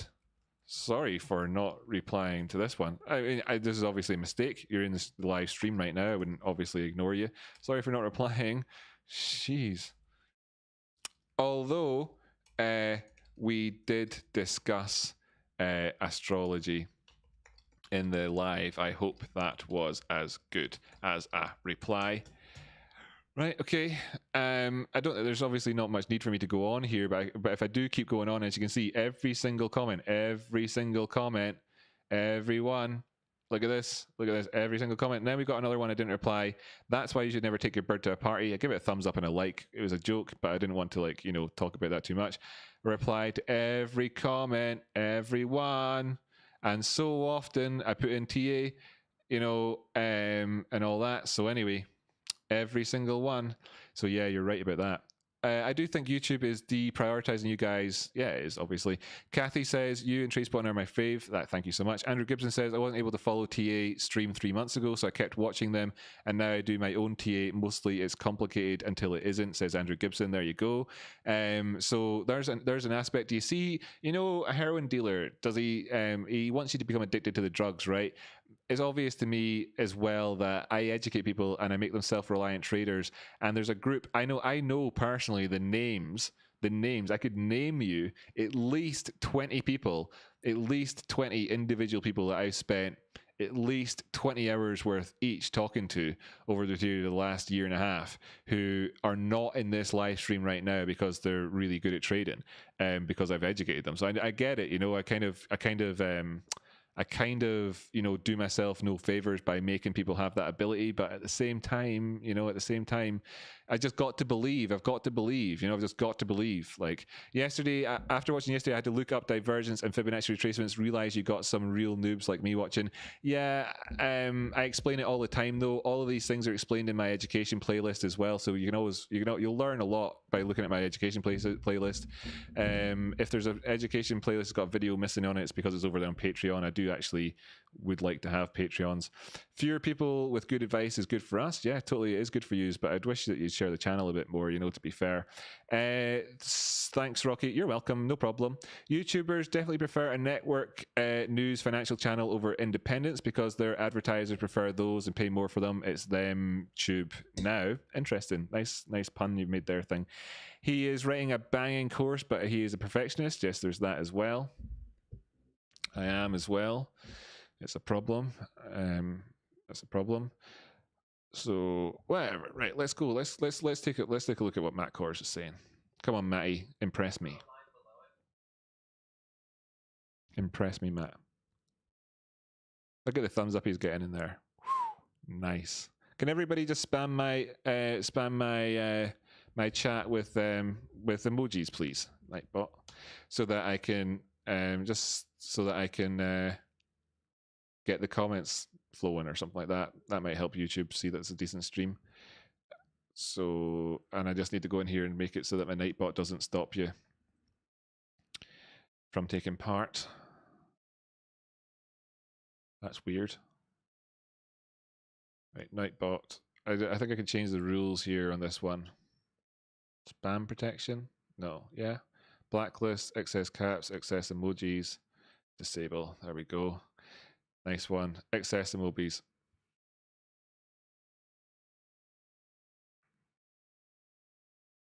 I don't know what symbols are, so I'll just delete that as well. Okay. Brilliant. I'd really appreciate it. Spam away, spam away. Fantastic. Thank you so much. There we go. Nightbots now should be acting properly. Fantastic. Great. Excellent. Wow. Brilliant. Now, yeah, there we go. Now we're talking. Now we're talking. Way. Excellent. Right. What's Matty talking about now? He has 120 times as many people watching his live stream. Come on, talk about something, Matt. I get painfully bored waiting for him to speak, by the way. You know, 1, 2, 3, 4, 5, 6, 7, 8, 9.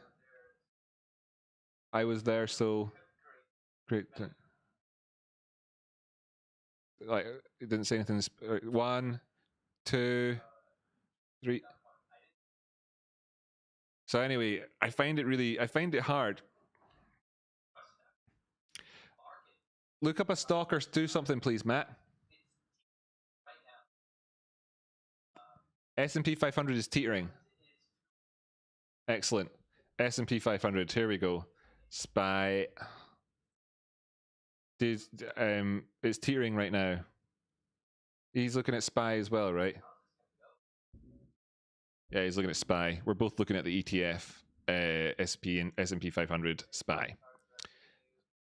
Teetering down here at the lows. I mean, this is...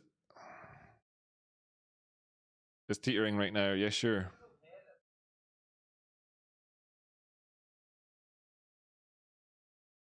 Apparently Trey is so much louder than Matt Korhs. Trey's big, whoever Trey is. Oh, it's Trey Trades, that guy.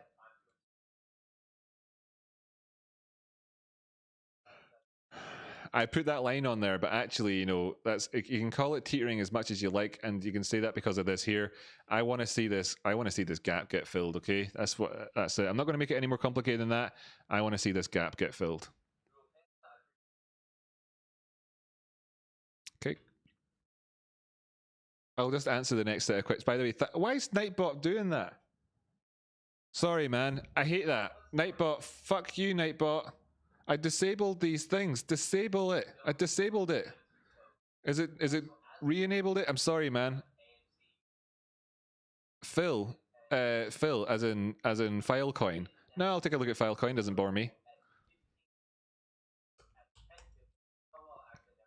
I want to answer the questions that Matt Korhs isn't doing a good enough job answering, though. So I'm going to go back over to that in a minute because I'm enjoying that. That's not good. Oops, that's not good. Right, that's a bit disappointing that Matt is acting like this. Let's just have a look here as well. Yeah. Yeah, I really don't like, I don't want this. I want this to be fake, right? I want this to be fake. I want this to be fake pretty bad. Shut up. Right. Stop making noise, Matt. I want this to be fake, right? Obviously, I want this to be fake. The thing is that it's there, and we have to acknowledge that it's there, right? But I want it to be fake. Few reasons that I want it to be fake. A few reasons are because you're tempted to draw in because of the the wick that we've got here and the wick that we've got here, providing an additional touches into this zone just here, right? Okay, so that's why you want it to be like that, because fake, and right. So that's why I'm using the word fake specifically. I don't want that to be real. Actually, what I'm looking at this is, and I'm saying that, well, do we just have this kind of monstrous bull flag on the go? Is it monstrous bull flag? Is that possible? In which case, are we at an area of support, and could we possibly find a bounce from here? And then I would say, there is actually a decent chance of that. How about we acknowledge a couple of things here? Now, a lot of people don't understand, but there's this on the go here, and a lot of people do understand. So if you don't understand, don't worry about it. But there's this concept just happening for us just here, where we could be looking at the potential for divergence, right at that zone. It's a hard one. It's come all the way down towards this area. It's negative right now. It's, other than the fact that the negative momentum that's brought us down here is significantly less than the negative momentum that brought us down here last time, then you can't say an awful lot of good about it overall. But I would say that, there's the potential for this to be like a bull flag for us, and maybe we get to push on up the way afterwards. I would like to see that happen. Let's see. And just in terms of now, this is not how you do measured moves off them, but not that anybody cares about accuracy anyway. And I'd be looking up towards this $206 area on it at the minute. That's obviously quite a big chunk up from where we are right now. It's not the best trade on in the markets, but it's something that I would like to see happen overall. But how excited can we get about that in the meantime? And it's quite simple, really. Not excited at all until we see the prices above one of these two price points, either in here at 154 or in at 143. Now, or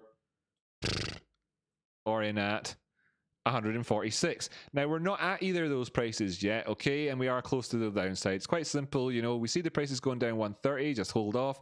See the prices going above 146, get in there. And then if you're trading it between then, that means that your range is, and I appeal to all traders, but if you're trading it and you're looking for anything up in here or anything down in here, then I've already given you your answer. If you're going to conflate scalping with swing trading, and you're trading it in this zone just here, then we can of course do the analysis for that as well, and show you that this is clearly where the range is. This is our previous low on this time frame. This is not as low a low overall, and trading between that range is sensible. We're below here, just about to get death cross again.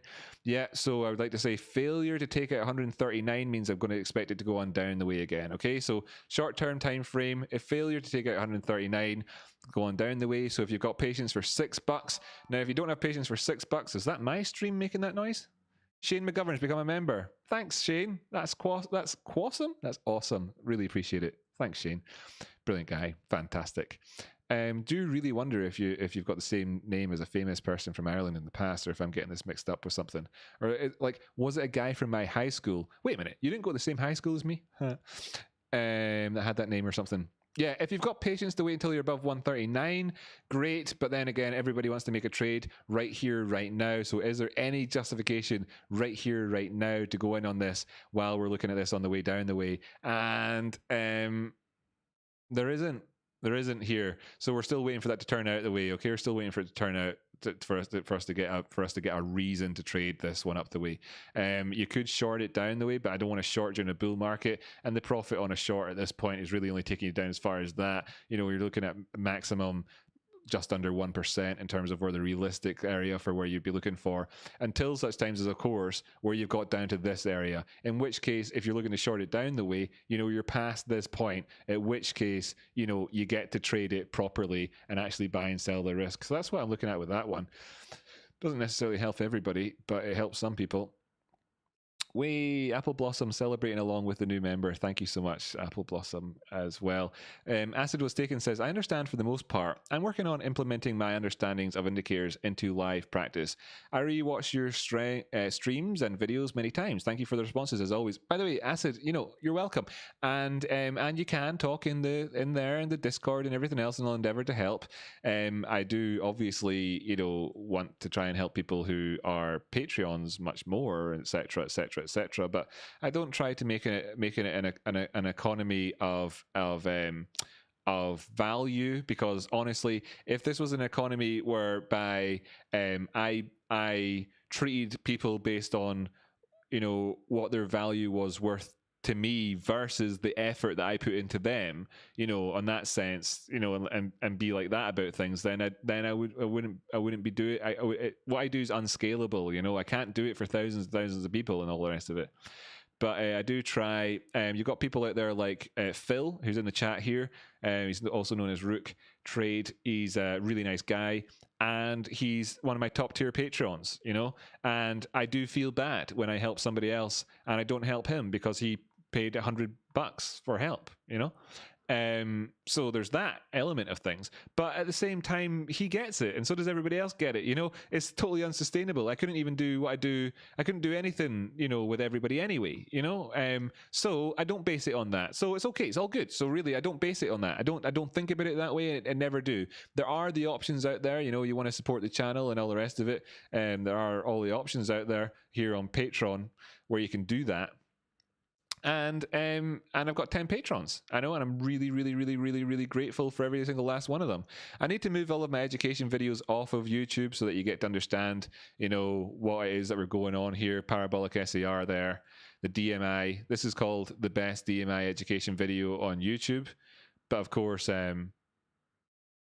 it's private now, so you guys can't see it unless you're, of course, member, a higher level member.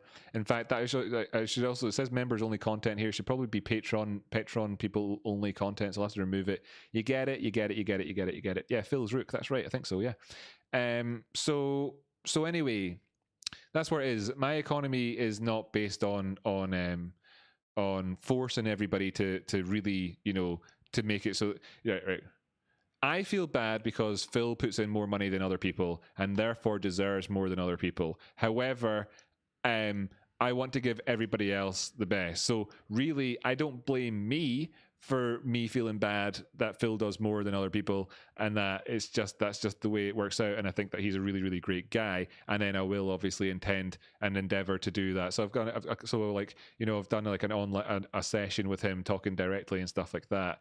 And that, oh look, there's Fez. Like Fez, brilliant, nice to see you, Fez. How did your anyway? Forget about it. All I'm really saying is that I care, right? And it's so fucking obvious. And I care about all of you.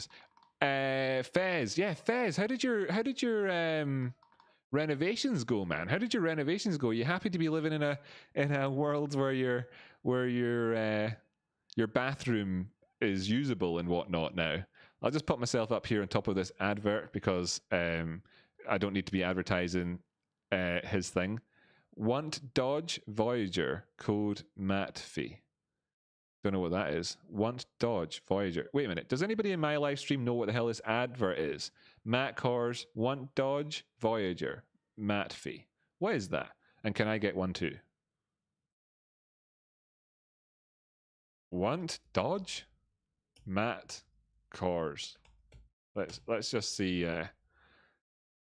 Let's just see if he's got something about it. Mum wants Dodge. What's he talking about? What's his thing? Want to give back to community. Look at this. Free? Ah, free. I don't know what he's talking about. Anyway, I should get some of that shit on the go. And I moved myself off to the side so that you could see the banter going by on his thing. Not that anybody really cares about it, but you'll be able to see the questions that I'm answering, I suppose, as they come in. If he gets any more questions, let's see. Has he got another question back up here? VXRT, good for leaps. One day they'll get approval. I don't think that's a question. Matt's watch list puts Matt's drunk. That's not a question. WhalerKillerToken.com. I'm the self-docs dev launched on the 17th. I'm not interested in that either. Watch list puts the same stupid comment. No offense to his viewers or whatever, but I don't know what it means. It doesn't mean anything to me. What's he talking about?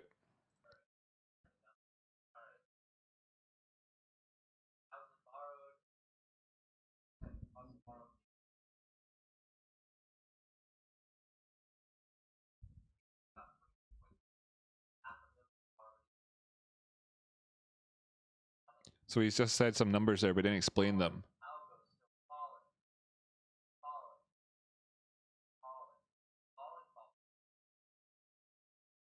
Yeah. Okay, so he does 1 minute chart. I need to have 1 minute on. It's the only thing people are going to be interested in. So click the auto button. Wow, what an amazing rise up there. That's amazing. Look at that, everybody. Wow, things have been going up really well for the last 3 minutes, apart from this minute on this one. AMC starting to bounce. Oh, there goes my camera. Brilliant. Even better timing. Gotta just remove that. AMC starting to bounce, says Matt Korhs. AMC starting to bounce. Do. Let's see this recovery to 1050, he said. That's exactly how he said it. It's a good impression.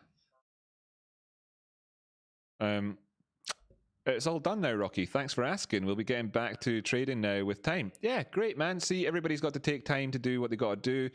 There's somebody who is getting some renovations done in their house. Good guy. Really like Fez. By the way, Fez, see, there's somebody in the... Check this out, Fez. Check this out, Fez. There's a person here who you're going to like. Your future wife, perhaps, Fez. Your future wife is in this community already.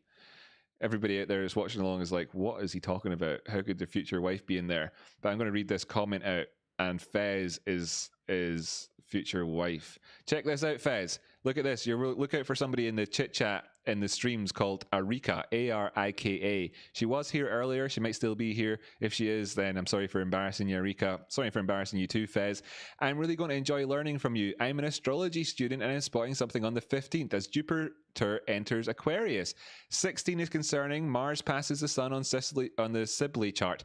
Definitely a be careful day. It's actually very concerning. It's definitely a day to hodl. May 31st hodl eclipse day. USA is almost at Pluto return.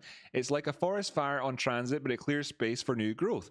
Pluto sits in close to orb to the Sibley Pluto in the second house. In the second house, we are rebuilding the nation's finances. We have a few years as Saturn runs through Aquarius. We introduce blockchain currency.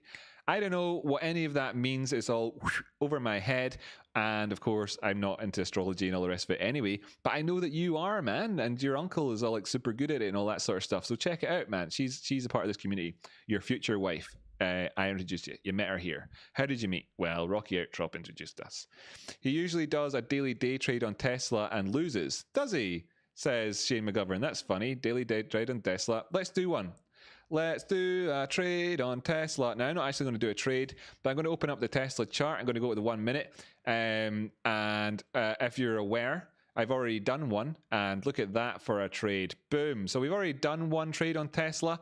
Let's, do I need to do it again? Did you watch that section earlier on? Did you watch that? Who was it that said that, by the way? Shane. Yeah, Shane, you saw me do my Tesla trade earlier on, right? And I explained it all, and I put in all the reasons, and there was a whole bunch of good reasons for it at the time.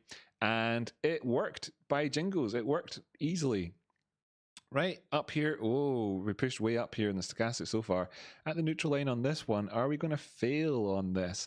Got a wee bit of a death cross on there. And You know, the funny thing is that I do 5-to-1 trades most of the times. I actually only need to be, I could go ahead and be wrong 4 times in a row now, and I'm still at break even. And that's the beauty of trading when you've kind of figured out some things along the way that you can kind of start to control, you know, your destiny. Okay, so we're here just now on that front. I'm not massively, just wanted to build up the context on this. Suppose I could speak out loud and tell people what I'm doing, but there's only so much to be had. And everybody who's watched along already can clearly see a couple of things that I'm doing here at the minute. This is like, I don't like this just here, but I'm happy enough to do 2 things and move my stop into profit as well. So this would be a long position just here, but I would be managing risk very, very, very, like, I don't give a fuck about this going against me. I've not opened it up yet, so it's not happened. I've not finished putting this on yet, so it's not happened. So this is in terms of the tiny risk reward here, this would be going against me, but I'm not putting it on quite yet. You know, like so now it's on, right? So okay. So forgive me on that front, and I would need to take profit in there. That would be 5-to-1 anyway. If I took it on up towards the highs, it'd be 11-to-1. But I'm just looking at it like that, just there. Okay, so there you have it. We'll see. I don't mind if I'm wrong, whatever. But there's a 5-to-1 trade with a potential for it to go higher.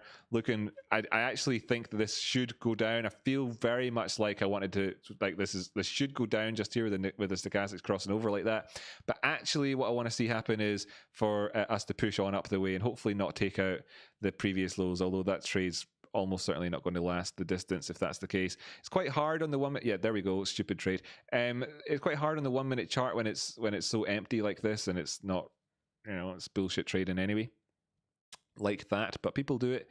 Yeah, I wouldn't have. That was a waste of time, that one. But you can see we're bouncing back up the way. You see, it's like this is the thing. It's like I wanted it to be a 5-to-1, so obviously I got knocked out in my little chit chat about it, to make it to force the issue to make it 5-to-1 just to carry it up to there. But this is stupid because I'm not actually putting the trade on, and we wanted to buy in with the positivity. Maybe we've got something there. Whatever. I don't know. What am I even doing? Why am I trying to impress you? There's only 52 people here. Fuck it, man. But there's the trade. Like, there's the trade. Whatever. Come back and check that out in a wee while again. Trillionaires Fictitious Fables of Europe. Wow, what an amazing name. Is that a YouTube channel? Let me just check it out and see if this is a YouTube channel. If you don't mind, I always give people shout outs who have got YouTube channels that come to my YouTube channel. So I'll leave him open for now. Go to YouTube and see if you have got a YouTube channel. If you do, I'll put your YouTube channel up on screen and encourage people to go along and give you a wee subscribe, because it's nice to be night, right? Cool. 4,000 subscribers. Nice one. You do have one. This is unprovoked, by the way. You don't need to. If you had like stuck a super chat in and says, "Hey, I run a YouTube channel too. Love what you're doing. You're doing a great job," and all the rest of it, I wouldn't have thought that you were being negative by doing that or whatever. But I'll just save you from having to do that by giving you a shout out here anyway. You've got this guy here called Trilla Troll Maestra. That seems like a sort of old school writing for sure. Frenchiness. Fictitious Fables of Europe. And the titles of his recent videos: Non-Professional Analyst, Price and Value Discussion. Cool, nice one. I wonder what that's about. That's talking about old coins, I think. I like old coins. Impending implosion of salacious, conveniently. Well, those are some big words. What is a vulture fund? That's interesting. Fair value of Bitcoin is still 0. Ghastly gold getters. I don't really know, man. Your channel seems to be a whole mixture of stuff here, right? Contortionist. What stocks taught me about climate? This is the guy's face as well. Let me get a good look at your face, mate. Drip, baby, drip. So this is the guy that said that. This is his face. He, like myself, has not shaved for making his video. I'll hear his voice. You won't be able to hear it at home. He's from America, and he's talking about climate change in that one. So there you go, buddy. We shout out for your channel. People might or might not like it, but you can take a look there yourselves. Rocky, I think you've read my messages, so I won't repeat them over and over. But I'd hold that trade beyond the 55. The entry is the retest of the bottom. Yeah, man, totally. Totally. I did try and say that I was looking up towards... Wait a minute, 55? No, this is the wrong... I don't know. I was going to look up towards that. Anyway, as you can see, this trade has worked out there. A nice one. So didn't get it the first time. So I've got like one big winner, then a trade that I put on here, which I have to, which for full disclosure, stopped me out there in the chit chat. But then I was like, no, let's do it, and we did it anyway. And now it's gone up, and we've and whatever. Like we're going to take some profit in here on this one. That's a successful trade. What did we make on the end of it? 3.5 to 1. So we got a 5 to 1, a 3.5 to 1 earlier on. That's decent. Maybe keep some on here as well in terms of looking up higher. Maybe move up the stop loss. I really don't care. The fact of the matter is that whatever. Oh, I've got some fun. Here's some fun for everybody. Let's do an NBA Top Shot pack. How about that? That's a bit of a laugh. NBA Top Shot packs. NBA Top Shot pack. I have a pack. I have a pack. I have a pack. I have a pack. Where's my bloody pack though? Base set now on sale. Now on sale? What? You are eligible. Can't join the queue. Sold out. Damn it. Did I miss out? Or did I already buy it? That's the question. That's the question. Anyway, my packs, everybody. Excellent. We're going to be doing a wee pack opening here. Base set. It's a base set. It's nothing special, but what it is a rebound pack. I tried to get the big primo pack the other day. Didn't quite get in. I was so close at the end of the day. My queue number finished at 1,707. Let's do this together, right? Great. He's all excited. You might never have heard of this thing before, but this is it. My messages were about TS Treasure Hunt. Oh, right. Oh, was it? Okay. I'll not be doing that without a camera then. I'll just close Matt Korhs' stream there. We'll not go back to Matt Korhs' stream anymore, right? Anyway, here we have it. This is NBA Top Shot, okay? First one. This is a bit of fun. It's a dunk. For anybody wondering, these are NFTs, non-fungible tokens. They're tradable things. It's essentially like, you know, the baseball card, the Pokemon card, the NBA basketball card in digital format. That's right, in digital format. And I've got this one. Not bad. Looks like an all right one. Serial number 24,000. Well, it's, you know, it's not that good. It's not a good one.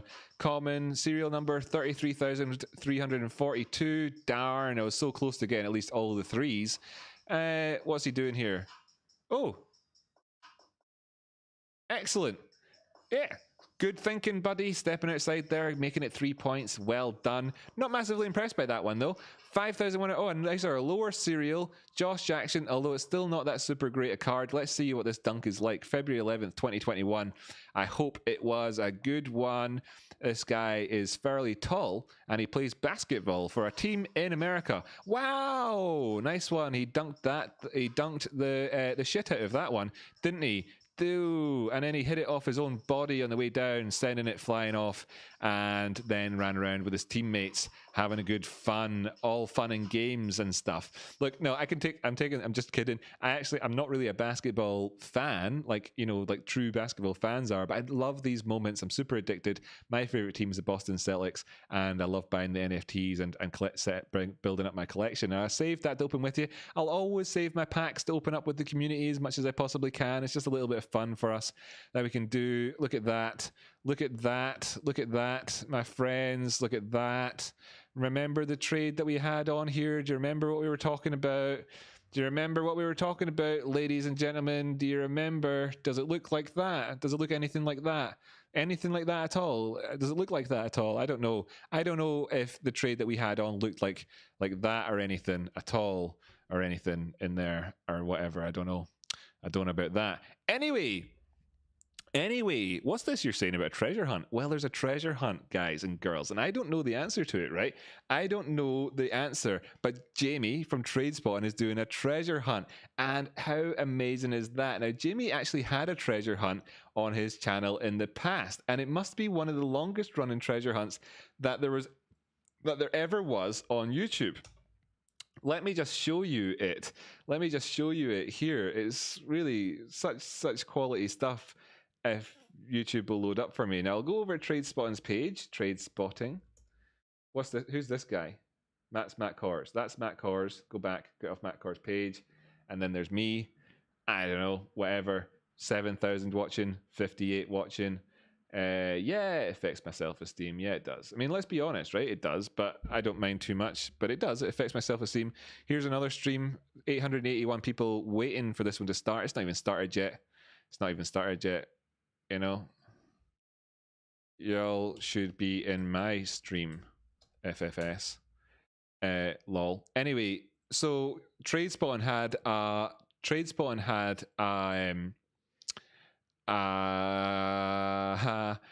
treasure hunt in the past, and he had to wait so long for somebody to figure it out. It's amazing how long he had to wait. Looking back here, where's the video? Just trying to find it from your one. Which one is? Where is it? VChain, no. Event, no. Having, no. Expectation, no. Trading, gambling, no. Corona, no. Sell walls, no. Open interest. Here we go. Right. So Jamie had this treasure hunt in here, and it only got answered. Look at this video was published February 13th, 2020. And then 21 hours ago, somebody won the treasure hunt. People should have been trying. This guy, I was learning. He didn't notice the reference. Fair enough. At least he was there. Aaron Davis, you should have tried. You should have done that. You should have tried. Because this person did. First clue arrives at around 4 minutes 42. High in the hills, high in the pine tree bed. And they figured out ultimately that the answer to the question was one flew over the cuckoo's nest, and they won the prize. Now, Jamie is actually going to do this again, and he's going to have a new treasure hunt, and he's actually started it already. Be sure to subscribe to Tradespotting's channel, take part in the treasure hunt. Last time, what he gave away was 1 milli Bitcoin. So the replies came in from Tradespotting here, and you can see, congratulations, we have a winner. In the beginning, the prize was worth £8.50. Now it's £41 or something like that. Obviously, depends, whatever. That must be one of the longest running treasure hunts on YouTube. Well done, deserved the victory, very proud of you. And they're going to get in touch with each other and figure it all out. And the next hunt is starting right away. And here's the first clue. Now, I don't know the answer, right? Okay, people, I don't know the answer, so don't come pestering me saying, Rocky, tell us the answer. But nevertheless, because I'm talking about it now, I'm pretty sure that we're going to be, that one person from the Rocky Outcrop community could win this. I think that one of us could win it. Anyway, the next hunt starts immediately. Question announced Saturday. Prize is even better. The hunt will be difficult, but remember, we don't want comfort. We want God. We want poetry. We want real danger. We want freedom. We want goodness. We want sin. Right? Okay, so bear in mind the treasure hunt has already started. It has already started, and there could be clues out there already for people as regards to the next treasure hunt. I think it's going to be a little bit more complicated than the last one was. Make it last a little bit longer, a little bit more fun. Not last longer, sorry, but that shouldn't have lasted 14 months, that one. It shouldn't have lasted 14 months. Kathy, baby Kathy, what do you want me to take a look at, Kathy doll? Just kidding. I'm not a misogynist. I don't use words like that all the time. Just kidding. What do you want me to take a look at, Kathy? AMC says native flight. It's rocketing. Let's look at AMC. AMC Entertainment Holdings Incorporated. Oh, great. Fantastic. Has it gone up towards our target? Well, the Matt Korhs target, 1050. Of course it has. Where are we though now?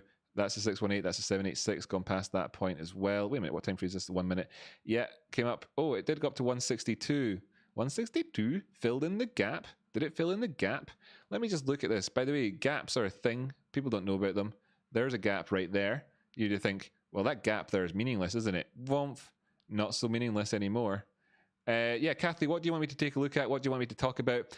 Doll is fine, sweets. Excellent. Yeah. Thanks. Cheers. Nice one. So long as we're all good. You know, it's a modern world out there, so I would never want to say something that somebody found offensive or whatever. But cheers. So Julio Cesar, VIX has gone exponential. The VIX Volatility Index. Let's take a look at the VIX Volatility Index. VIX, by the way, this is the VIX Volatility Index, S&P 500. In terms of, no, I'm looking at the 1 minute chart. Bring this up to like the 15-minute chart, and boom, yeah, nice move up here, really nice. Bearishly divergent. I expect to see a pullback on this one. We'll see it coming back down, maybe even quite likely taking out that high, aiming down towards this area over here, aiming down towards 23.7. Might even see a 20% drop off in the prices there on the old VIX one, but of course it's the VIX Volatility Index. It's where people love to go and lose money and make money, and mostly lose money. Are the clues usually in the comments? Says Apple Blossom. Well, no, what he'll do is he'll put out a video and he'll say something in the video which is a comment, but it's not like he puts out majorly long videos. They're normally fairly succinct. And he could also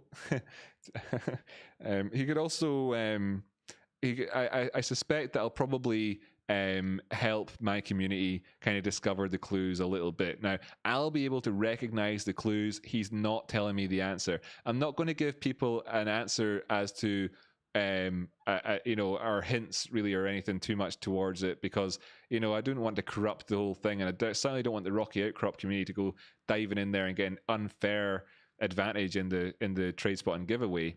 But it's something. So only the first clue sign is posted, he says there. Takes a lot to offend me, says Kathy. Brilliant, nice to have you here with a bit of a thick skin as well. You're the lady for me. Carl Holohan says XRP, what the fuck? Well, let's take a quick look here and see XRP, like what the fuck? Is there a thing? Wintrust Financial Corp. Just before we jump on over, this is of course, oh yeah, what the fuck, totally. Yep, you're right. Anyway, XRP, USDT is what I'm going to look at. That is there, and let me see. Death cross here is the 15-minute time frame. Let's jump up to the 4-hour time frame. I was meaning to do this today. So if you're buying the dips in here, this is the risk that you're taking on. Naturally enough, obviously this trade didn't really work out. I mean, this was. Did I talk about this at the time as being one that I expected to work out like that? I don't think I did. To be honest with you. I don't think I did at all. No, I didn't. This was this. And this was the trade up towards into this zone here. This just is coincidentally sat there like that. That's what that looks like. That's why it looks silly when it's not silly, because it makes sense. So anyway, leave this. This is anyway, clearly that's the trade to be having. It's quite obvious to anybody. Anyway, always was this area of support. That's our target up there. Can we get past it? Well, actually, if we do, our target is up towards that top side, so we are still looking up towards there. If we rise up the way at this point here and actually move on up, and you're looking to try and capitalize off of a retest of the 4-hour 200 simple moving average and actually capturing it and moving towards the top side, then that is the trade that you'd be looking at there. Obviously, bearing in mind the liquidity area that we have up above. This shoulder idea, neckline, already got its measured move though, I suppose, overall on that one. But that's all just discussing. I mean, this is the breakdown of what's going on within this zone. This zone here is just consolidation. So we're going to just be kicking about in here. There will be opportunities to get out there. There will be opportunities to get back in here. This trade, when I talk about it like that, looks kind of silly in the sense that that it's just incorporating the entire range of the move. But I want to make the distinction that this is a trade that you'll be playing for a breakout here, and the wise man trades inside this zone in the meantime, obviously. So while that in my head, looking at this chart, is sort of goes without saying, it's where we are right now. So that's what the fuck with XRP. Anyway, on that one, thanks, Rocky. You're welcome. So have you heard of RSI Laguerre? Laguerre? RSI Laguerre. Is that as in a thing from, are you talking about like RSI? No. Le Soleil? Nope. No, I'm not too sure. I evidently not heard of it, or if I have, I've forgotten it. I can't remember everything all the time.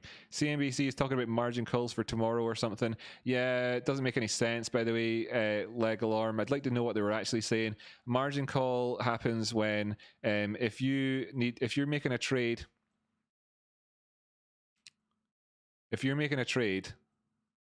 right? This might be your entire position. This could be your position size, okay? This could be your position size. And then this area of it, right, could be your margin down the bottom. And this would be that you've got this much margin and this much loan to you. So you've been lent this much to this.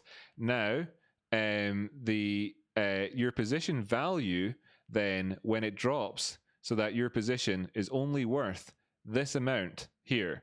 So initially, your position then size, let me just show you visually. I think visual stuff really helps people. So this is a visual explanation of this using boxes. So at this point, this is your entire position, okay? This is your position. Whereas your margin of the position is this much, and this much has been lent to you. Therefore, when the value of your position goes to this much, so there's only this much left, right? Then what it does is it takes your position, it closes it, and it gives this money back to the people who gave it to you, which is why you get that really nice thick green bar in there. Now, what happens to this stuff? Well, that's gone, right? That's gone. That's gone. Okay, so that would be your margin. Your margin would be gone. What happens when this happens? Well, you get a margin call. Right? A margin call. Okay, it would happen where they would phone you up and you would say you need to collateralize your position because you would need to collateralize your position, i.e., increase the size of your margin doing this. Okay, meaning that the position left over is still accounts for some of which has your margin there, right? Which is why then your sort of tolerance would be this much price movement here, because you owe this much to other people, and this is the value of your position, and this is how much of your position that you initially bought. However, the prices have changed, and therefore this much of it so far at the minute would be lost if you were to close it. So that would represent how much you lost, and that would represent how much you'd left of your margin, and then this all goes back to the people that paid for it. Then you get another margin call, and you can increase it up, down, etc. Now, what part of this is to do with time? None of it. So why would CNBC be talking about margin calls happening tomorrow when what actually has to happen is for the price to change? Because the price goes up, okay, and then the price goes down. At this point, when the prices are high, then your position is worth this much or whatever. All right. This position is worth this much. In fact, your position is worth this much, is worth even more, and you've got some profit. Then when the position dropped down and it got to this price just in here, then maybe, you were no longer in profit. Maybe at that stage, maybe you're no longer in profit, but you're balanced, right? Then the prices went down some more and it got down to this price over here. And then, you move this down. Oops, oopsie doopsie, move this down. Then, oh my goodness, suddenly your position is actually not worth as much as it was to begin with. And you've got that left over, which means that you actually have lost out on this much of your margin. Okay, so you're down 50%. The position is down 10%. You're down 50%. Right? And then they're like, okay, this guy's got a little bit of margin left in here, just a little bit. We better give him a call. So that's how that works. So I've got no idea what it's about, like alarm. I've got no idea. So I couldn't tell you what they're talking about. It's Laguerre. Right. Okay. Yeah, cool. Nice one. Laguerre. The war. You have to code it in. DMI specifically. Wait a minute, go back up the way. Laguerre filter is nifty, but Rocky's other indicators are better for thrust strength. Oh, right, yeah, because you're talking about Laguerre from back in the day. So he's got he's made a modification on an indicator for us from back in the day. Cool. Oops. Laguerre RSI, as made by somebody. Nah, don't like it. It's not as good as my own. Not for what I would use. I don't like it. Why do I immediately say that? It's these flats along the top. They're not useful for anything, in my opinion. And I would have to look into it more. My initial feeling is that it's too. My initial feeling is I'll look at that off camera sometime and talk about it and read about it and whatever else. I mean, I've read about Laguerre and all the rest of it in the past, but what specifically the maths on that one that have changed, I wouldn't want to talk about it without having understood it properly. I got an email from Fidelity about planning an exit strategy. At the same time, Webull sent an alert that AMC is rising fast. Whoa, my goodness, that's like they're planning it together. They said today, talk AMC, homie. Talk AMC, homie. All right.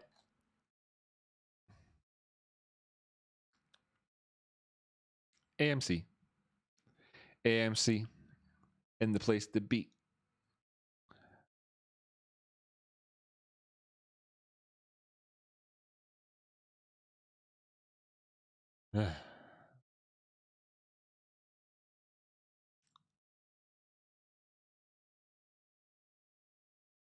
This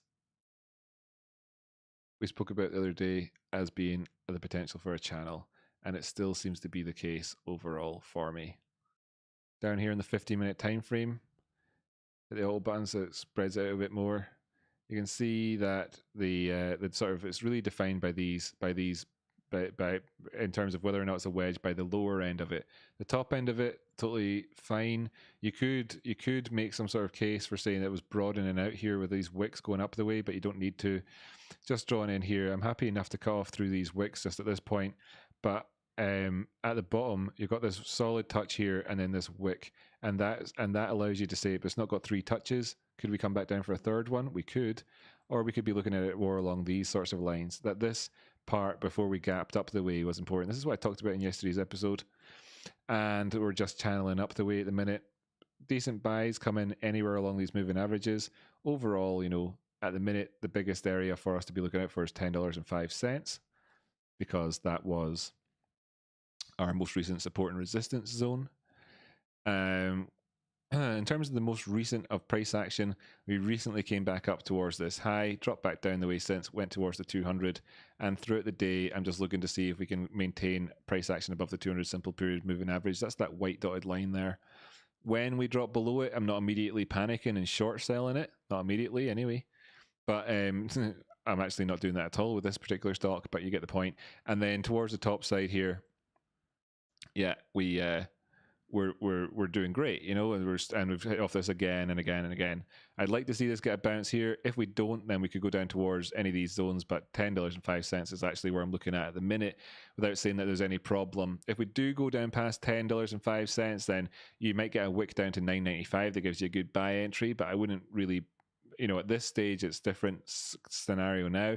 I still could look down towards the 950 area as well if we do push down past those prices, but we're doing all right at the minute. I just want to see this continue on up the way. That's the 1 minute time frame though, so it's really not a realistic way of looking at the charts, you know, in terms of making broader case studies of this thing. As you can see, moving up here quite nicely, but there is this diminishing aspect, and at some point we're going to get a wedge in here, and along the way we're going to get dose after dose of bearish divergence. Now the latest thing is that because we rose up towards this high, and today our price target was 1064 and we got at 1063. So my target that I spoke about in yesterday's video and today's video in terms of the highs and where we'd be aiming to was out by 1 cent, and I think that anybody who tries to even claim to be accurate towards a cent is a liar and wrong. But as you can see here, the highs were out by 1 cent, so not doing too badly in terms of predicting the price action on this one. But yeah, so anyway, we've done that, and that is good. But you know, it's only taken us so far. Actually, we need to push on even higher to start to see things really rocket towards the top side. You can see here, this is very, very good, but it's all part of a range so far. And overall, in terms of the retracement against this high to this low, that ultimately it's only taken us as high as the 50% point, which Dow would tell you is an easy enough place to see things turn around at. So we're not out of the woods quite yet. We've done quite well. The trading, in terms of like if you were trading this, and I suppose in some senses I really should have been, but I'm not, because I'm just going diamond hand mentality on this one. I've got some AMC shares. Decided it won't cost me the biggest thing in the world to just hold them unless forever. So I'm just going to hold them forever and see what happens. I don't really mind, but that's something that I traditionally I trade things properly, and that would have obviously been a few profit taking examples at whatever, but I'm not doing that here today in this one or over the next few months, just for the crack, because I want to sort of be a part of that ape community. And that's where we are right now overall. Phil, thanks so much for tuning in. Really do appreciate it. Got to run. Good night, man. I really do appreciate you tuning in. Always do. Phil's a really good guy. Let Phil, by the way, be an example to the rest of you out there as to what somebody who really wants to see the success of the channel for the long term, and I really appreciate that and all that good stuff. Me too, says Native Flight. Presumably that's you saying that you're also a nice guy. I agree. Native Flight, really good guy, nice guy. Unless you're actually running off or whatever. I don't know. Rocky Outcrop. So Domo Capital was up talking Alto on fundamentals long-term play. What could you look for in TA to confirm, deny taking that position? Alto. ALTO. Is it this Alto on the NASDAQ? It could be that you're talking about a crypto, but that's not there. So yes, great. Alto on the NASDAQ, I'm assuming is what you mean. Personally, I really don't go much into fundamentals over here. So this is like, you come to the right place, Goblin, because I am a TA guy. Stick to your knitting, as they say, as well, in terms of fundamentals, etc. Wait, what was your question again? Wait, what could you look for in TA to confirm, deny taking that position? And the position was up talking Alto, right? Long-term play. So first off, long-term play. Well, I'll go up to a longer-term time frame. So from a long-term position, maybe they're looking at this as being some sort of bull flag, and above it. So like, there's a couple of things. Obviously, a couple of things. 24-hour time frame, and we've literally just had a death cross, right? So so the fundamentals on this company most likely haven't changed too much between these two places, unless they've done a GME and radically transformed their entire company. However, so from the long-term point of view, could this have been a bottom is the question, and will we see this form as a bottom or not? Now, overall, this is a high, and this is an equal high. It's not a higher high, I don't think.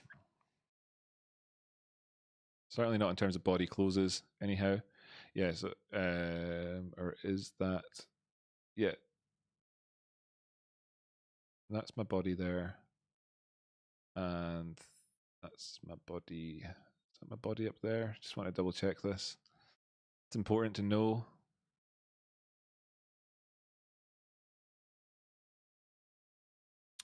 Horizontal line in here, and that's that. In fact, I'll just make it thinner and line.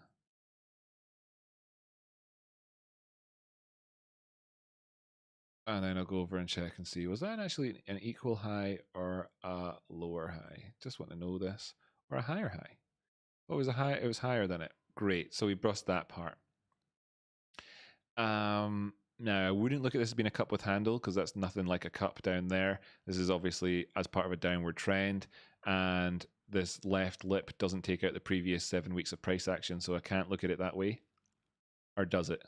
Not the 7 weeks, a bit more than 7 weeks you'd want.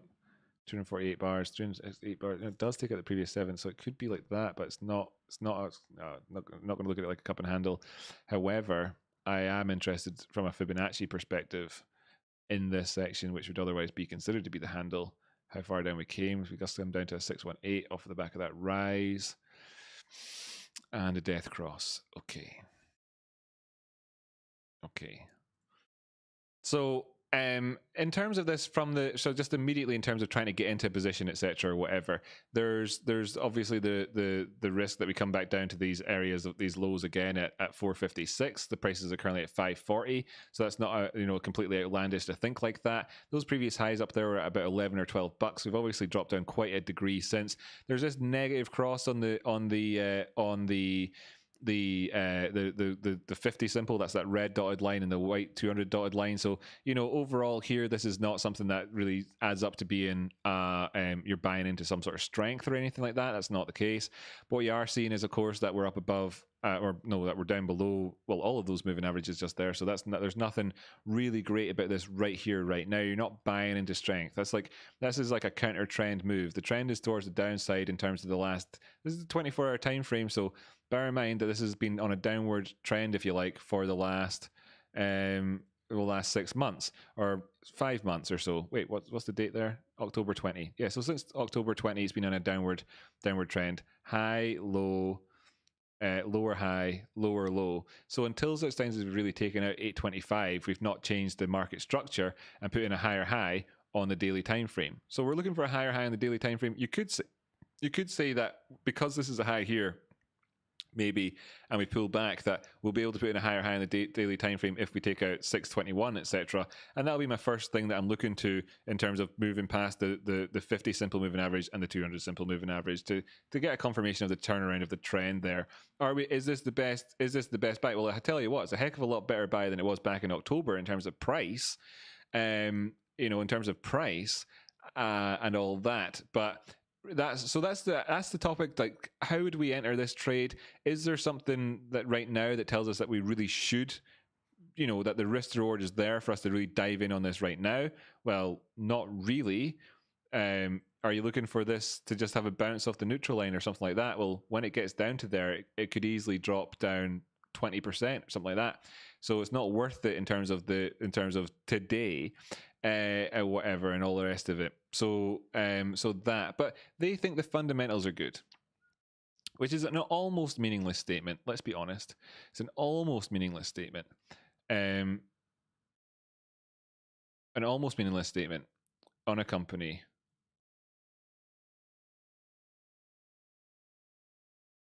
which is presumably fucked, having previously been at $4,700. So I don't know what they mean in terms of long-term play, the fundamentals, because we're looking at a company that costs 99.9% less than it did in the past. It's lost almost 100% of its value. So what fundamentals are good about this thing at all?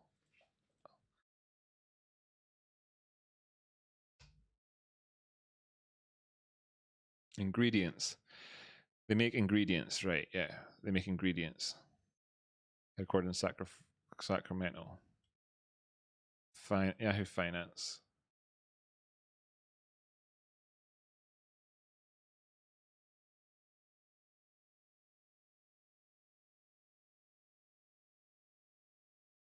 Medical ingredients.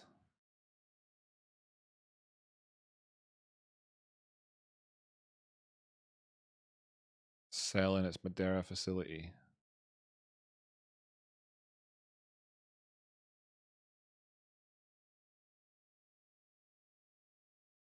You may dial that to listen to their conference call, whatever. Here's their website. Elevating essential products.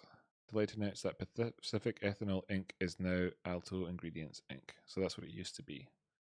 It used to be Pacific Ethanol, and now it's more. So back here, it made money by selling ethanol and was making good money. Then the ethanol market went to shit, and they went to shit, and now they don't make any money anymore, and they're crap compared to what they used to be like, etc., etc. But then that went on for 10 years of being a shit company compared to what they used to be like. Getting worse and worse and worse and worse throughout the entire time. Continue to trend down, put in low, lower high, low, lower low or equal low there, lower high, lower low, and then ever so slightly higher, but pretty much equal high on that front, on that one.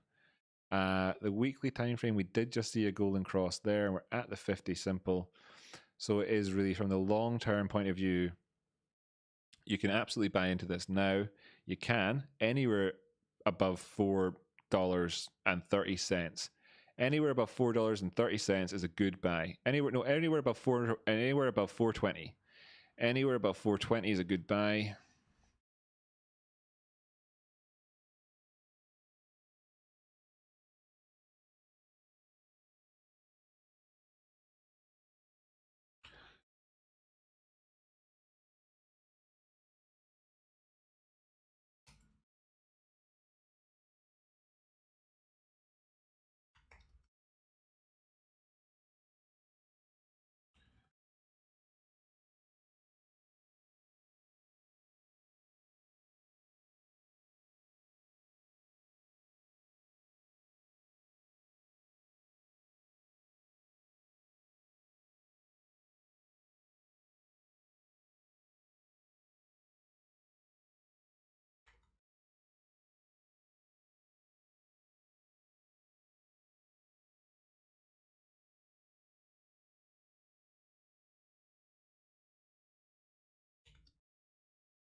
There's my summary for us. So anywhere above 420 is a good buy. The medical ingredients and cost cutting to save the day. It's been an incredibly shit company for over a decade. Our previous high is 100% up from now. Can't realistically look at the previous price action. It spent a decade as a terrible shit company, so I don't think it's worth it. Reading that back the way, can't realistically look at the previous price action. It's been a decade as a terrible shit company, so I don't think it's worth it. Our previous high is 100% up from now. It's been an incredibly shit company for over a decade. Will the medical ingredients and cost cutting save the day? I suppose anywhere above $4.20 is a good buy, with a view to being ready to take profit 100 or 150% up from where we are now and see how things go. If we don't take out our high, then it's all just a bunch of lies. The last time we had a cross was over there. There was a golden cross there. It immediately failed, following on from the price action on the weekly time frame. We had the golden cross there, but we didn't actually ever take it out. And then we have just now, for the first time, come back down for support. Yes, it's a good buy from a very long-term position perspective. However, I wouldn't really want to hold on to longs past 420, okay, because at that point, there is an opportunity cost to be aware of. And all of this previous price action from over here, it's a different company now. It's a different company. They've just been probably losing money and everything for a long time. The people who are managing it back then aren't managing it now. The world's a different place from what it was now. So in the same way that GME is a different company now to what it was 6 months ago, this is a different company to what it was 10 years ago. And it's also got a new name and a new product line and a whole new thing. So it's a new company essentially. And I'm not going to look back at saying it's going to have $5,000 in there. There is one thing that's confirming it's on the long-term perspective that we've just come down and tested the 50. Now I want to say that if we do break down past that and we go past 420, the prices would easily go down to $2.80. If the prices went down to $2.80 from 420, then that is a $1.40 decrease in price, which is more than 25%. Given that the prices are $5.42 at the minute, you're already talking about a huge move down the way to get it to go. From a technical point of view, there's nothing that, this is one of the least exciting charts I've looked at today. Is without a doubt the worst chart that I've looked at in a long time in terms of its historical, its history. So what we can say is that we hope to see that the end of it was the end of it, and was it or not. And what we had was this rounding bottom, where there was a bit of the old bullish divergence at the lows, etc., and the move has already happened. All the value in this move happened a long time ago when it was worth 20 cents. Right now, with the prices being up 1,000% from there, actually 2,000% up. The prices are currently 2,000% up from where they were, 4,000, 5,000% up from where they were back in this time last year. I would overall say that this doesn't represent a good buy right now compared to back here, and that news articles like that are designed to try and help inflate the price of something which otherwise has already kind of happened. Overall, am I excited about this or want to spend any more time looking at it? Overall, not really, but there we have it. If I would be happy enough taking a long off the back of this in regions based on based on TA at the time, which made sense at the time. Would I do it right now? Would I do it right now? Well, no. I mean, this hidden bearish divergence, this down below being down below the this death cross that's happened on the 4 hours, is the 4 hour death cross. Yeah, being on the the fact that we're below the 200 on this position here, it sucks. It's not a good buy. There's nothing good about it. The best thing about it is that that we had this bullish divergence here, but this is obviously a counter trend move. If you're looking to have a pro trend move, then it's against this, hoping for the 50 simple. Overall, not special really overall. Right. Cool. That's good. So anyway, yeah, I'm actually going to say cheerio now. It's been a lovely long stream, and I've done enough. Here's Jamie. Actually, say hello, everyone. Hello, everyone. Where's the camera? The camera's off. Yeah. So cool. So I'm going now. Yeah, that's good enough. I think we did pretty good here today with the around about 50 views. It was lovely. It was a good laugh doing all the answers for Matt Korhs' stream. That was good stuff. It was this has been a fairly typical stream by me, a little bit longer than I wanted it to be by maybe a factor of, well, I don't know, 300% longer perhaps than I really wanted it to be, but there you go. I mean, you're all totally welcome. I love you all very much. Can't wait to be doing the next one. I mean, this is the channel, by the way, which will be growing slowly but surely, and that over time. And it's really fantastic. All you guys out there get to look back in the future with that badge of honor and say, I was there. You were there when we were just, less than 50 viewers. You were there. I'm proud of you more than I could ever articulate. So just please take it from me that I do mean it when I say I appreciate you all very, very